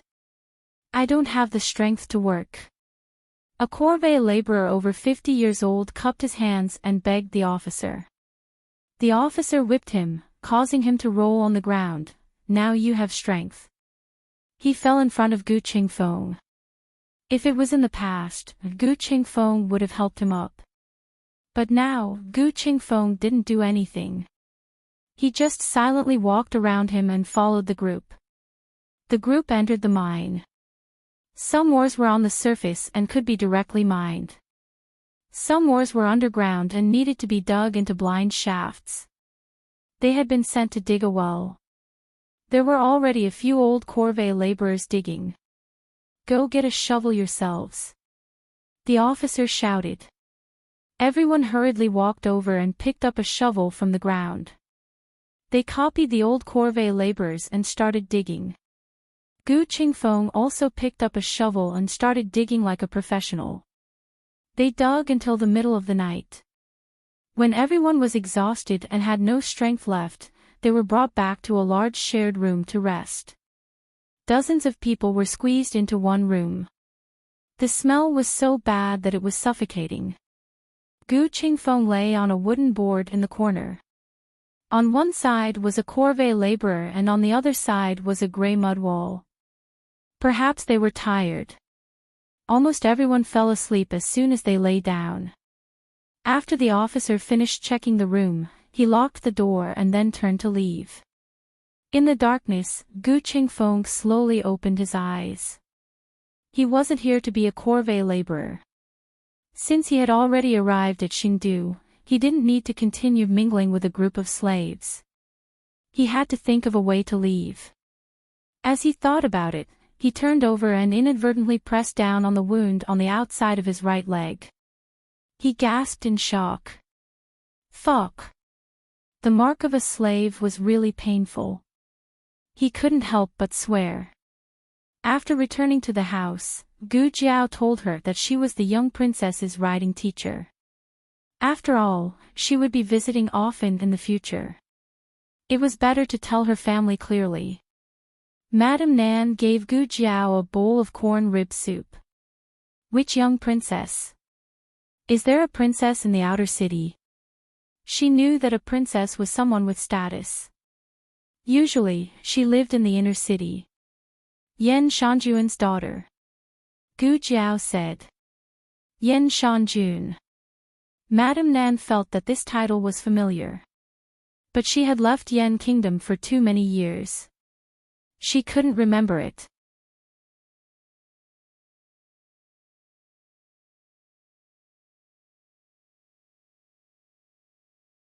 The Emperor's younger brother. Old Mr. Meng said casually. Madame Nan was enlightened. She smiled and said, "Ah, yes, yes, the Emperor's younger brother." No wonder it sounded familiar. Gu Jiao was surprised. The Emperor's younger brother has such a young child? She remembered that Commandery Prince Ming was the Crown Prince's legitimate son. He was the Emperor's grandson. Commandery Prince Ming looked about the same age as Xiaoheng. The Emperor was at least the same age as the old Duke. Madame Nan said thoughtfully, "I don't know." She didn't deliberately inquire about the royal family. Her understanding of the royal family was limited. Old Mr. Meng drank a mouthful of soup and said calmly, Yan Shanjun is the Empress Dowager's posthumous son. He is almost 30 years younger than the emperor. Now Gu Jiao understood. Yan Shanjun was the king's youngest brother. His daughter was of the same generation as the crown prince. Didn't that mean that even Commandery Prince Ming had to greet the young Commandery Princess politely when he saw her? Gu Jiao suddenly smiled. This little guy's seniority is quite high. Everyone looked at her with a strange expression. After saying so much, your focus was only on seniority. That was Yan Shanjuan's daughter, the young princess of the royal family. It was said that being with the emperor was like being with a tiger, not to mention the Yan kingdom's royal family. Madame Nan was somewhat worried. Old Mr. Meng seemed to be knowledgeable. She asked old Mr. Meng, is this Yan Shanjun easy to get along with? If his temper was bad, he would rather give up this job. Yan Shanjun is fine. Old Mr. Meng said and glanced at Gu Jiao. You didn't make the young princess cry, did you? Gu Jiao said seriously, no, how could I make her cry? Old Mr. Meng nodded. That's good. The emperor dotes on this young princess very much. Those who made her cry were all killed by the emperor. Gu Jiao was speechless. Early the next morning, Gu Jiao practiced the red-tasseled spear as usual. She didn't know if it was because she saw Gu Qingfeng, but Gu Jiao thought of the whip that she had neglected for many days. She also took it out and practiced for a while. After that, Gu Jiao and Gu Shaoshun went to the academy. When Gu Jiao arrived at the gate of the academy, she was stopped by a luxurious carriage. A young man in luxurious clothes came out of the carriage. It was Han Che. Han Che looked at Gu Jiao with a faint smile. He turned and opened the curtain to let another man in luxurious clothes come out of the carriage. Gu Jiao had seen him before. He was Prince Ming, who had come to the academy to look for Mu Qingchen. This Prince Ming was very active. He was very close to the young masters of the aristocratic families. He didn't care if these young masters had disagreements with each other. Gu Jiao thought that he was here to look for Mu Qingchen again.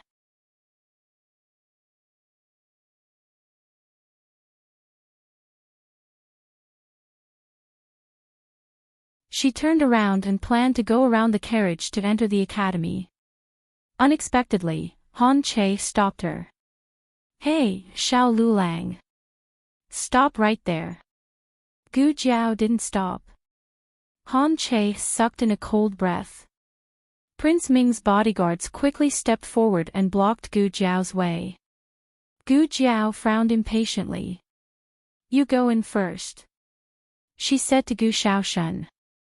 Gu Shaoshun wanted to stay, but she thought of something and her eyes flashed. Okay, I'll go in first. The bodyguards didn't stop Gu Shaoshun. Gu Jiao turned around and looked at the two of them. What's the matter?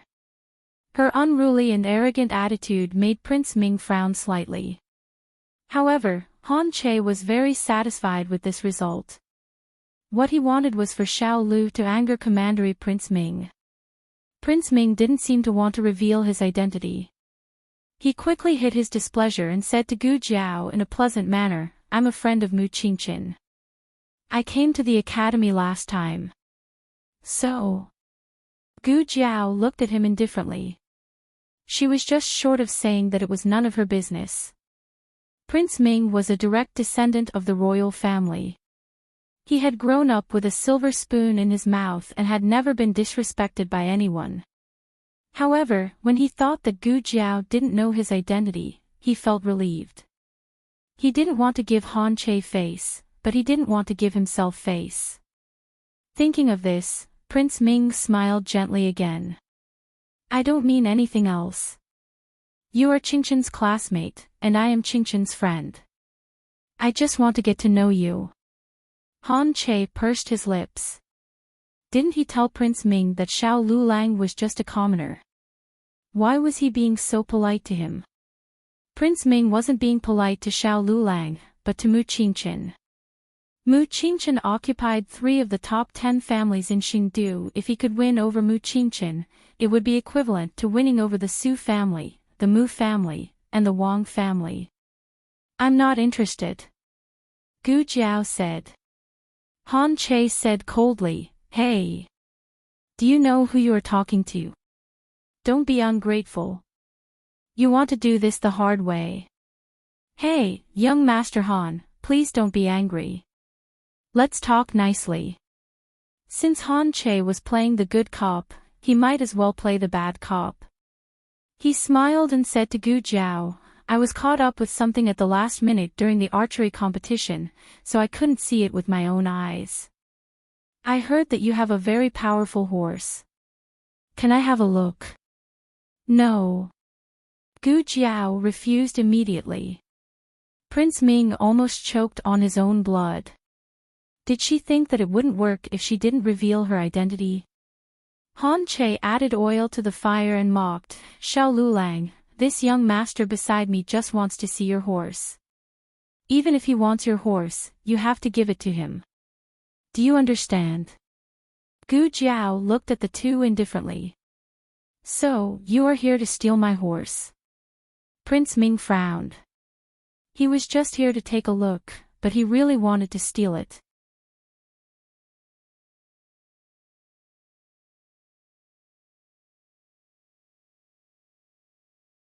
Since he was young, no one had dared to disobey him. This person was too ignorant. Even if he didn't reveal his identity, his royal aura was enough to intimidate him. Inside the gate of the book, the students of the academy who had caught a glimpse of this scene exclaimed that they were doomed. That person was the crown prince's legitimate son. Ever since the crown princess was dethroned, he had become the crown prince's eldest grandson. He wanted to steal Liulang's horse. Even if Gu Shaoshan called young Master Qingchen, there was nothing he could do. What's going on? Why are you all crowding here? Don't you need to go to class? President Sun walked over and asked. The students turned around. One of them whispered, President, Prince Ming is here. He wants to steal Liulang's horse. What? President Sun's expression changed. He looked outside and saw Prince Ming and Han Che opposite Gu Jiao. Prince Ming didn't even come to watch the competition yesterday. How did he know about Liulang's horse? It was most likely that Han Che wanted Liulang's horse but couldn't do it himself. After all, he couldn't defeat Mu Qingchen, so he lured Prince Ming here. There was nothing Prince Ming couldn't get if he wanted it. It was over. Liulang's horse couldn't be saved. How is this stealing? Prince Ming smiled faintly. Although he said that he wouldn't steal it, the brocade guard beside him had already placed his hand on the hilt of his sword. Just as Prince Ming was about to order his men to draw their swords, a horse carriage sped over and stopped beside Gu Jiao.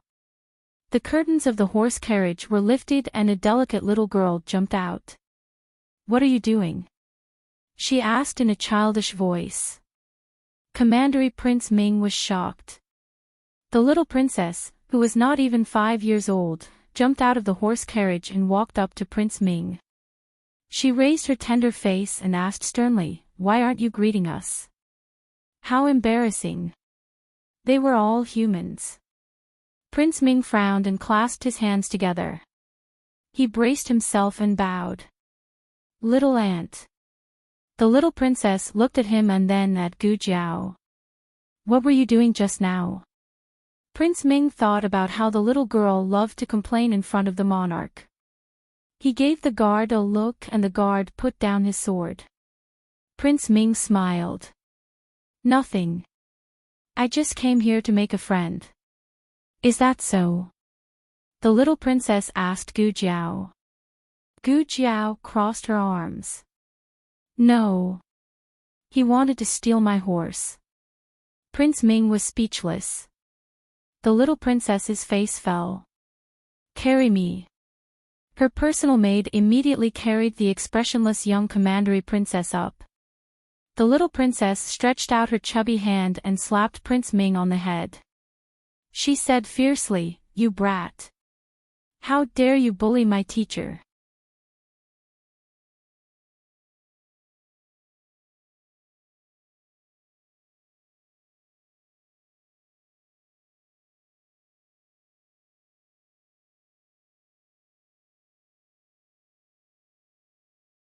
Chapter 664.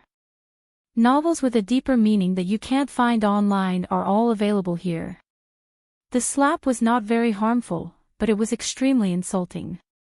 With so many people watching, Commandery Prince Ming lost all his dignity.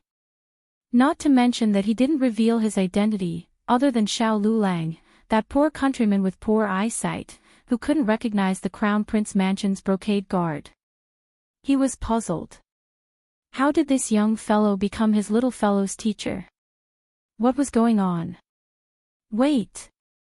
The angry Prince Ming suddenly thought of an important point.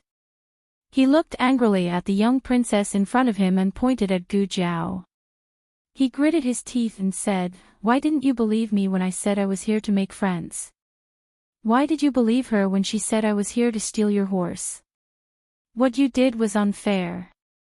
The young princess choked. She suddenly felt a little guilty. She did seem to be unfair just now. However, the young princess also wanted to save her face. She would never admit her mistake. She rolled her eyes and said sternly, "Isn't that because you're always lying? You have a bad record and your words are not trustworthy. You are not trustworthy. You..." Prince Ming was so angry that he almost died of anger. Not only did she hit him in front of everyone, she even exposed his shortcomings. The young princess found reasonable evidence to support herself and suddenly became bold and confident. "Are you still not going to admit it? Last year, you secretly went cockfighting and were caught by the Crown Prince's cousin. This year, you cheated and asked someone to write an essay for you. Last month, you even lied to the emperor. Humph. Do you think I'm a child and don't remember?" He was finished. He was completely finished. He was exposed by the little fellow. Actually, it was a small matter. Cockfighting was just for fun. He cheated because he was too lazy to do his homework. It was not that he did not know how to do it. As for lying, how could it be called lying? He said he missed the emperor day and night. Was there anything wrong with that? How could there be such an infuriating child in this world? Prince Ming could not be calculative with the young princess. Not only could he not be calculative, but he also had to coax her and give in to her. Otherwise, she would go to the emperor and complain about him. After all, she loved to complain. Could he go and complain about it? Of course, it was possible, but wouldn't it be embarrassing? How old was the young princess? How old was he? Little royal princess did not know that royal Prince Ming was giving in to her because she was young. She always thought that it was because of her seniority and that he could not be unfilial.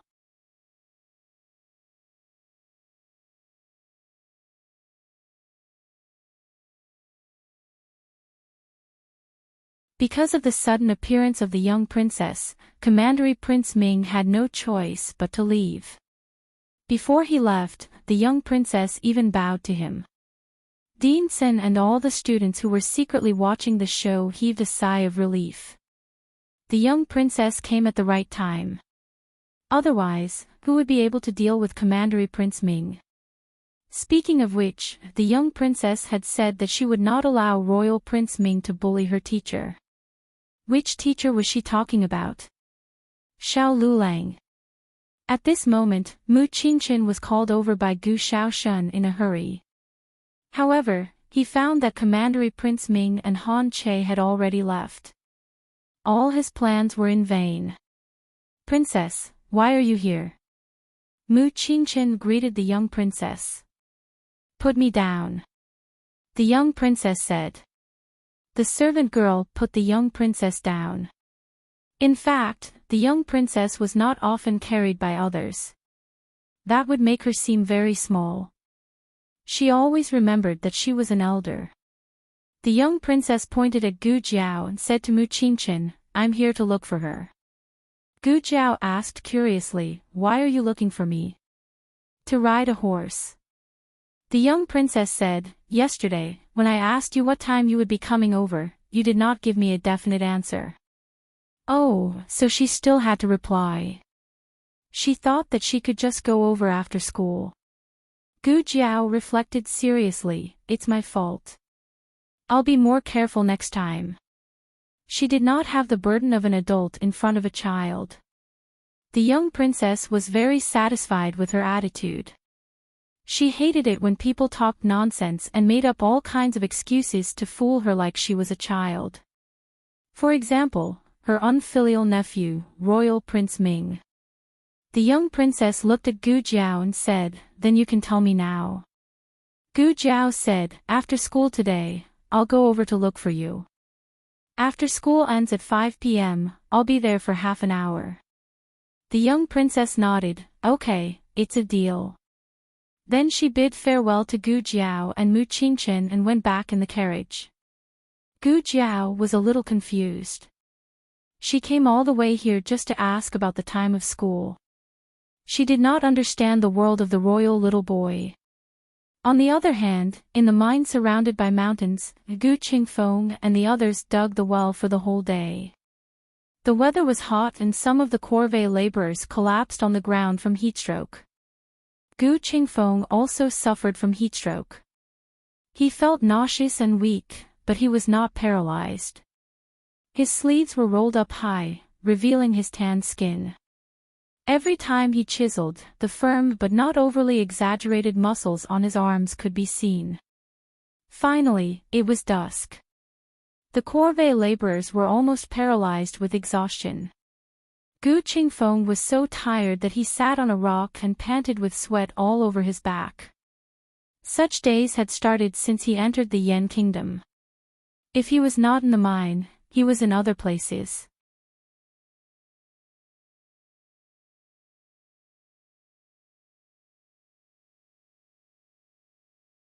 In short, he did not have a single day of peace. During the war, he had experienced the pain of life and death, but he had never experienced the pain of trampling on his dignity. His hands had long been rubbed with thick calluses. Today, even the calluses were broken and painful blood blisters grew on his hands. He did not even frown.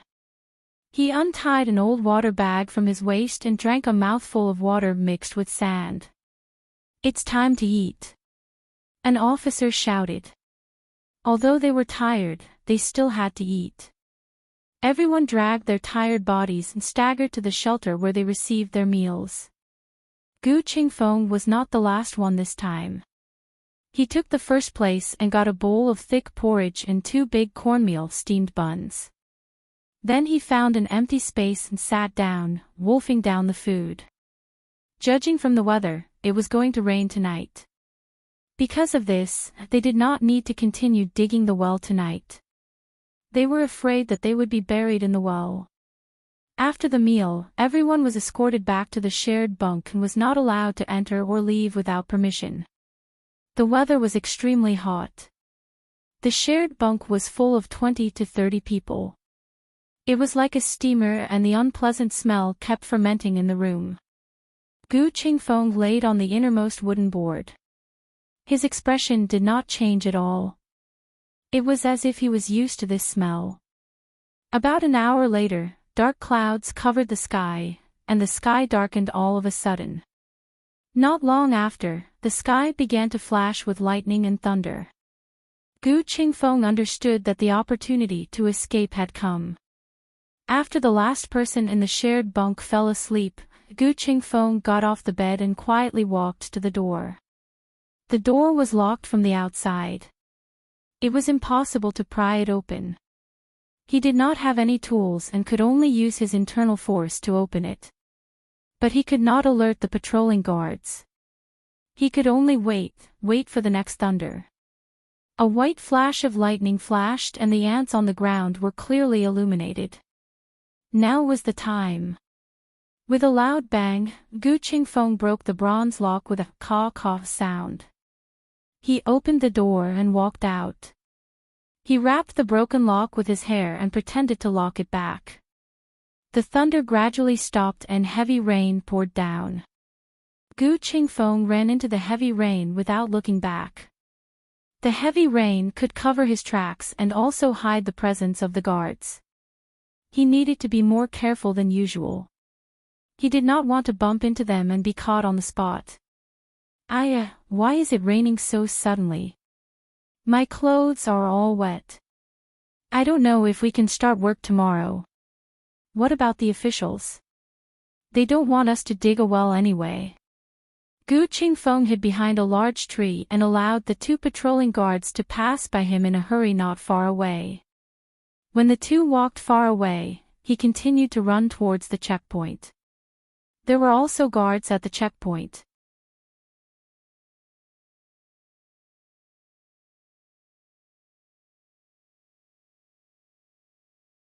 He had observed that this was the only exit. The other places were filled with poisonous grass and traps. He waited in the rain for a while. The guards seemed to be tired and started to nap. Gu Qingfeng silently flashed in front of him.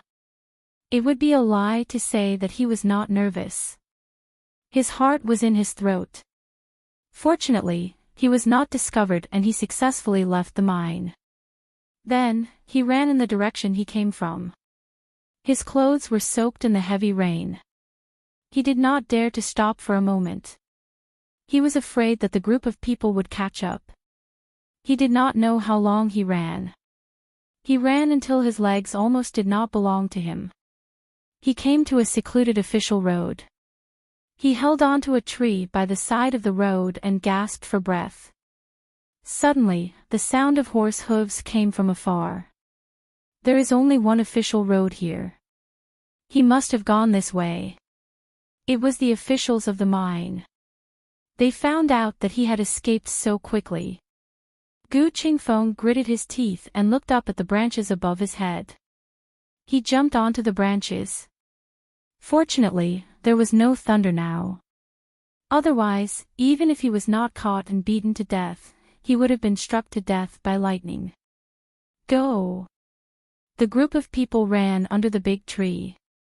Hearing the sound of horse hooves getting farther and farther away, Gu Qingfeng leaned against the tree trunk and panted. Only after he sat down did he feel the pain in his leg. The place where the slave mark was branded with a soldering iron had not healed. Now that it was in the rain, it hurt like a drill.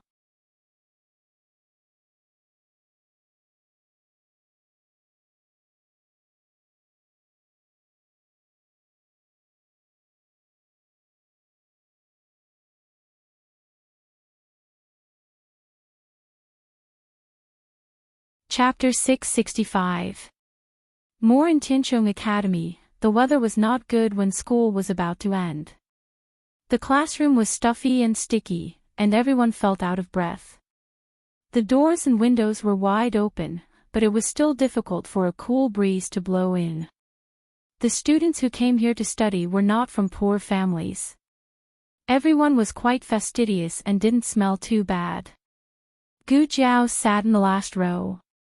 Mu Qingchen was on her left, and the back door was on her right. She could breathe enough fresh air from her seat. Zhou Tong, who was in the front row, was sleepy. First, the weather was stuffy. Second, he stayed up late to paint again.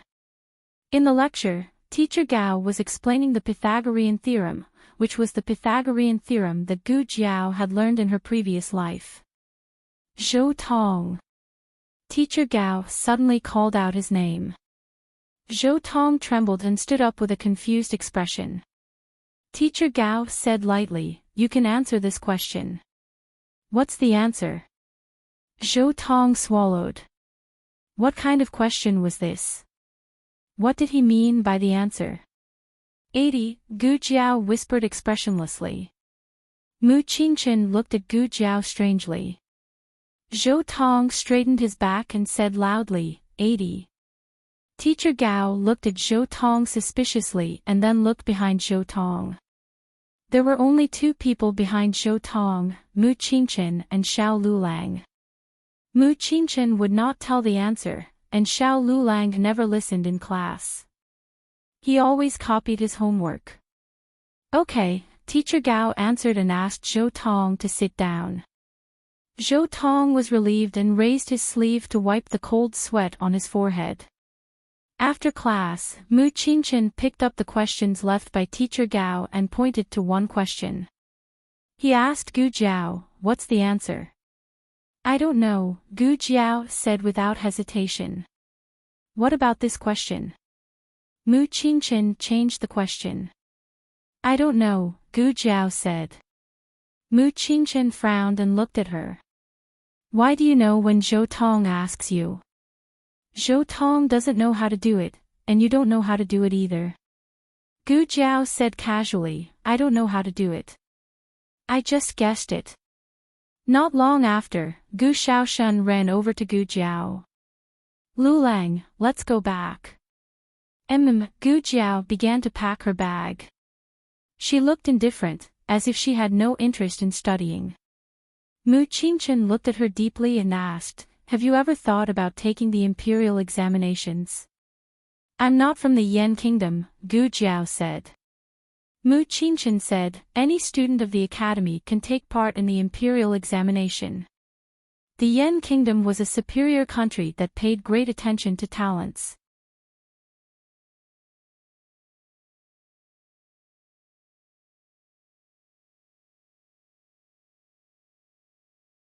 This could be seen from the fact that they had opened underground martial arts arenas in various countries to select martial arts geniuses. Although the imperial examinations mostly prioritized the examinees from their own country, if the examinees were truly outstanding, they would still be accepted as exceptions. There was no lack of such precedents over the years. If he passed the examination, a mere inner city talisman would be nothing. It was not impossible for him to become a permanent resident of the Yan Kingdom.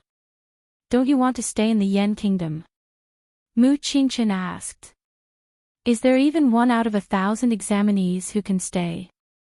Gu Jiao asked in reply. It was difficult. The imperial examination of the Yan Kingdom was the most difficult one among the 6 countries.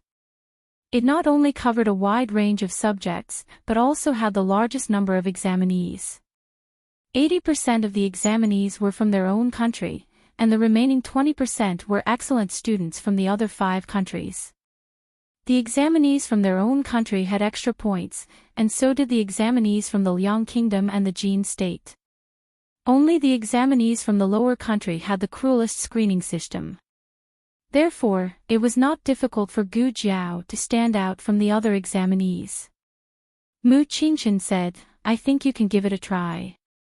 Gu Jiao waved her hand and said, "Forget it." She would have to kneel if she had to write the 8-legged essay.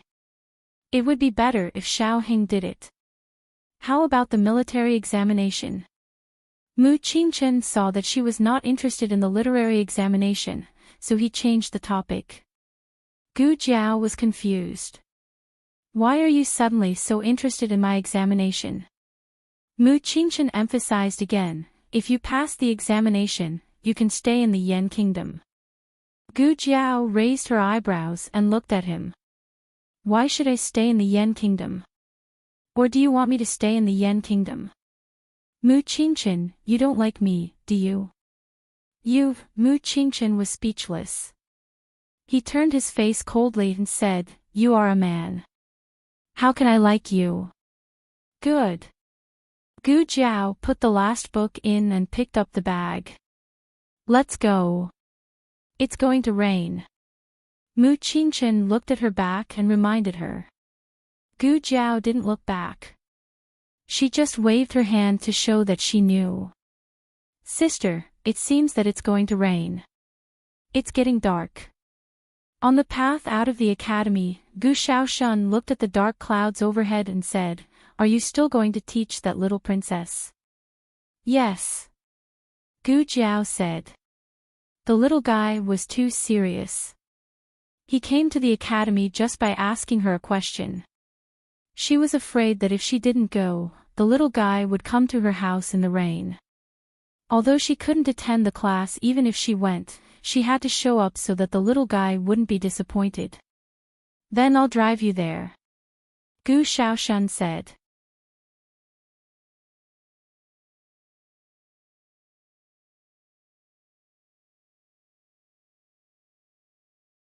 Since the Horse King was only 2.5 years old, the family seldom let the Horse King pull the carriage. They usually only let it pull the mill. Fortunately, there was a horse at home. Gu Xiaoshun took the horse out and put it on the shaft of the carriage. Then he went into the house to get a cloak and a straw raincoat. When he came out, the Horse King was the one pulling the carriage. The horse stood far away in the alley. Gu Xiaoshun was stunned and scratched his head. What's going on? Who changed it? Why is it you? He took the shaft of the carriage from the Horse King and pulled it in.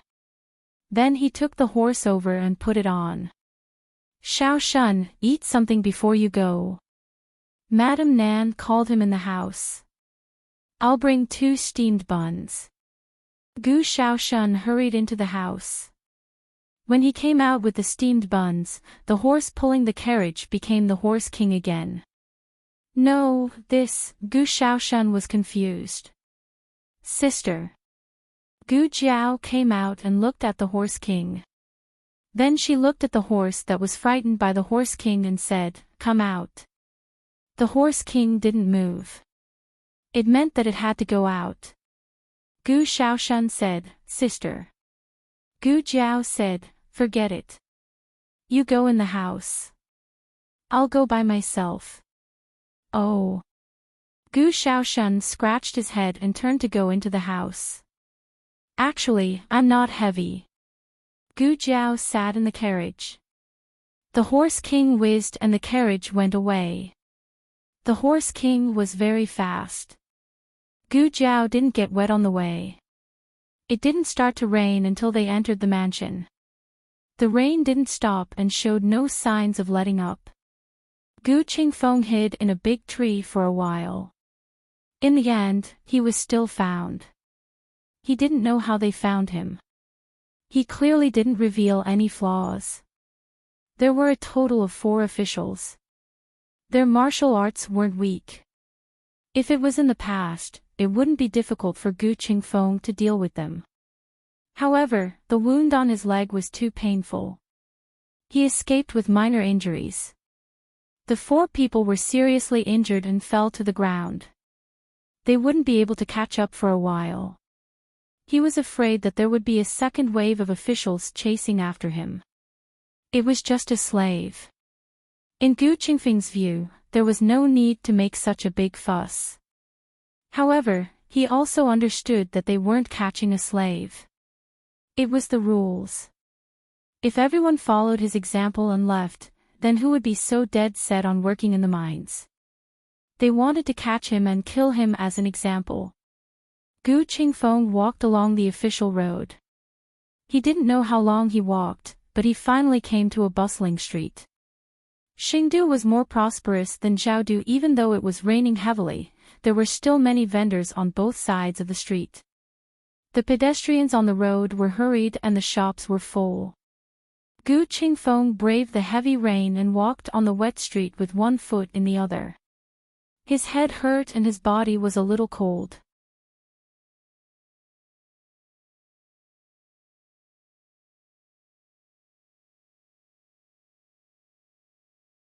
Suddenly, he was bumped into by a man walking towards him. The man scolded, "Don't you look where you're going?" Gu Qingfeng ignored him.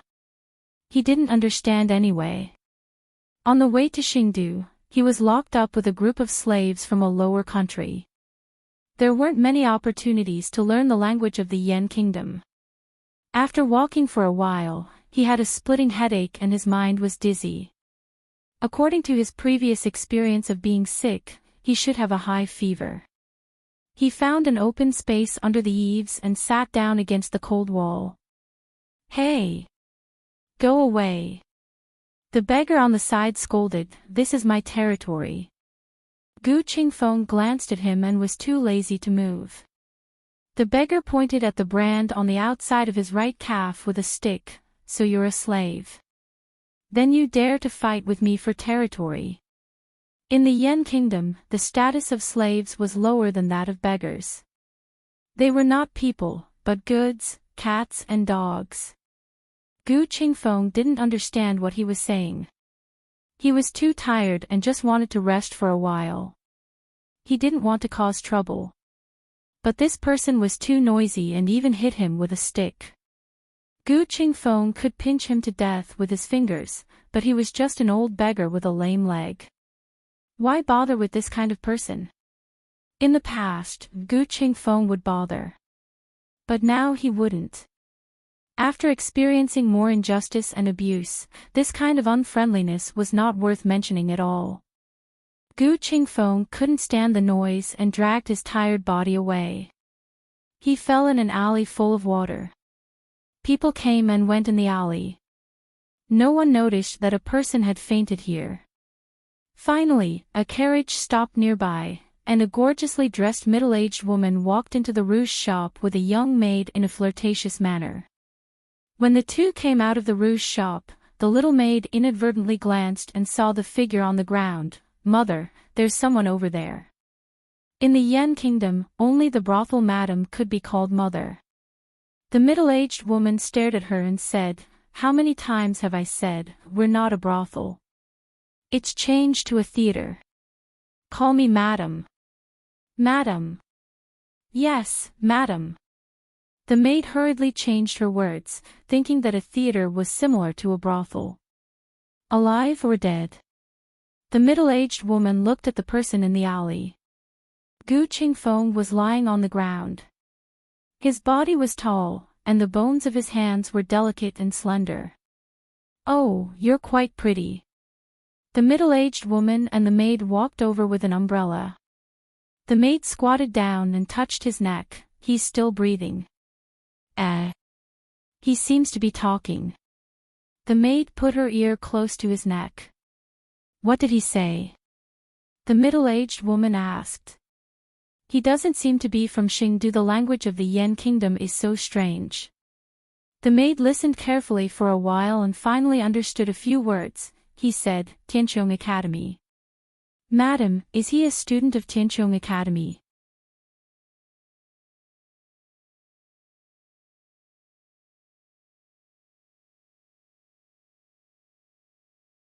The middle-aged woman glanced at the ragged Gu Qingfeng. "Have you seen a student of Tianqiong Academy dressed like this?" The maid said, "That's true."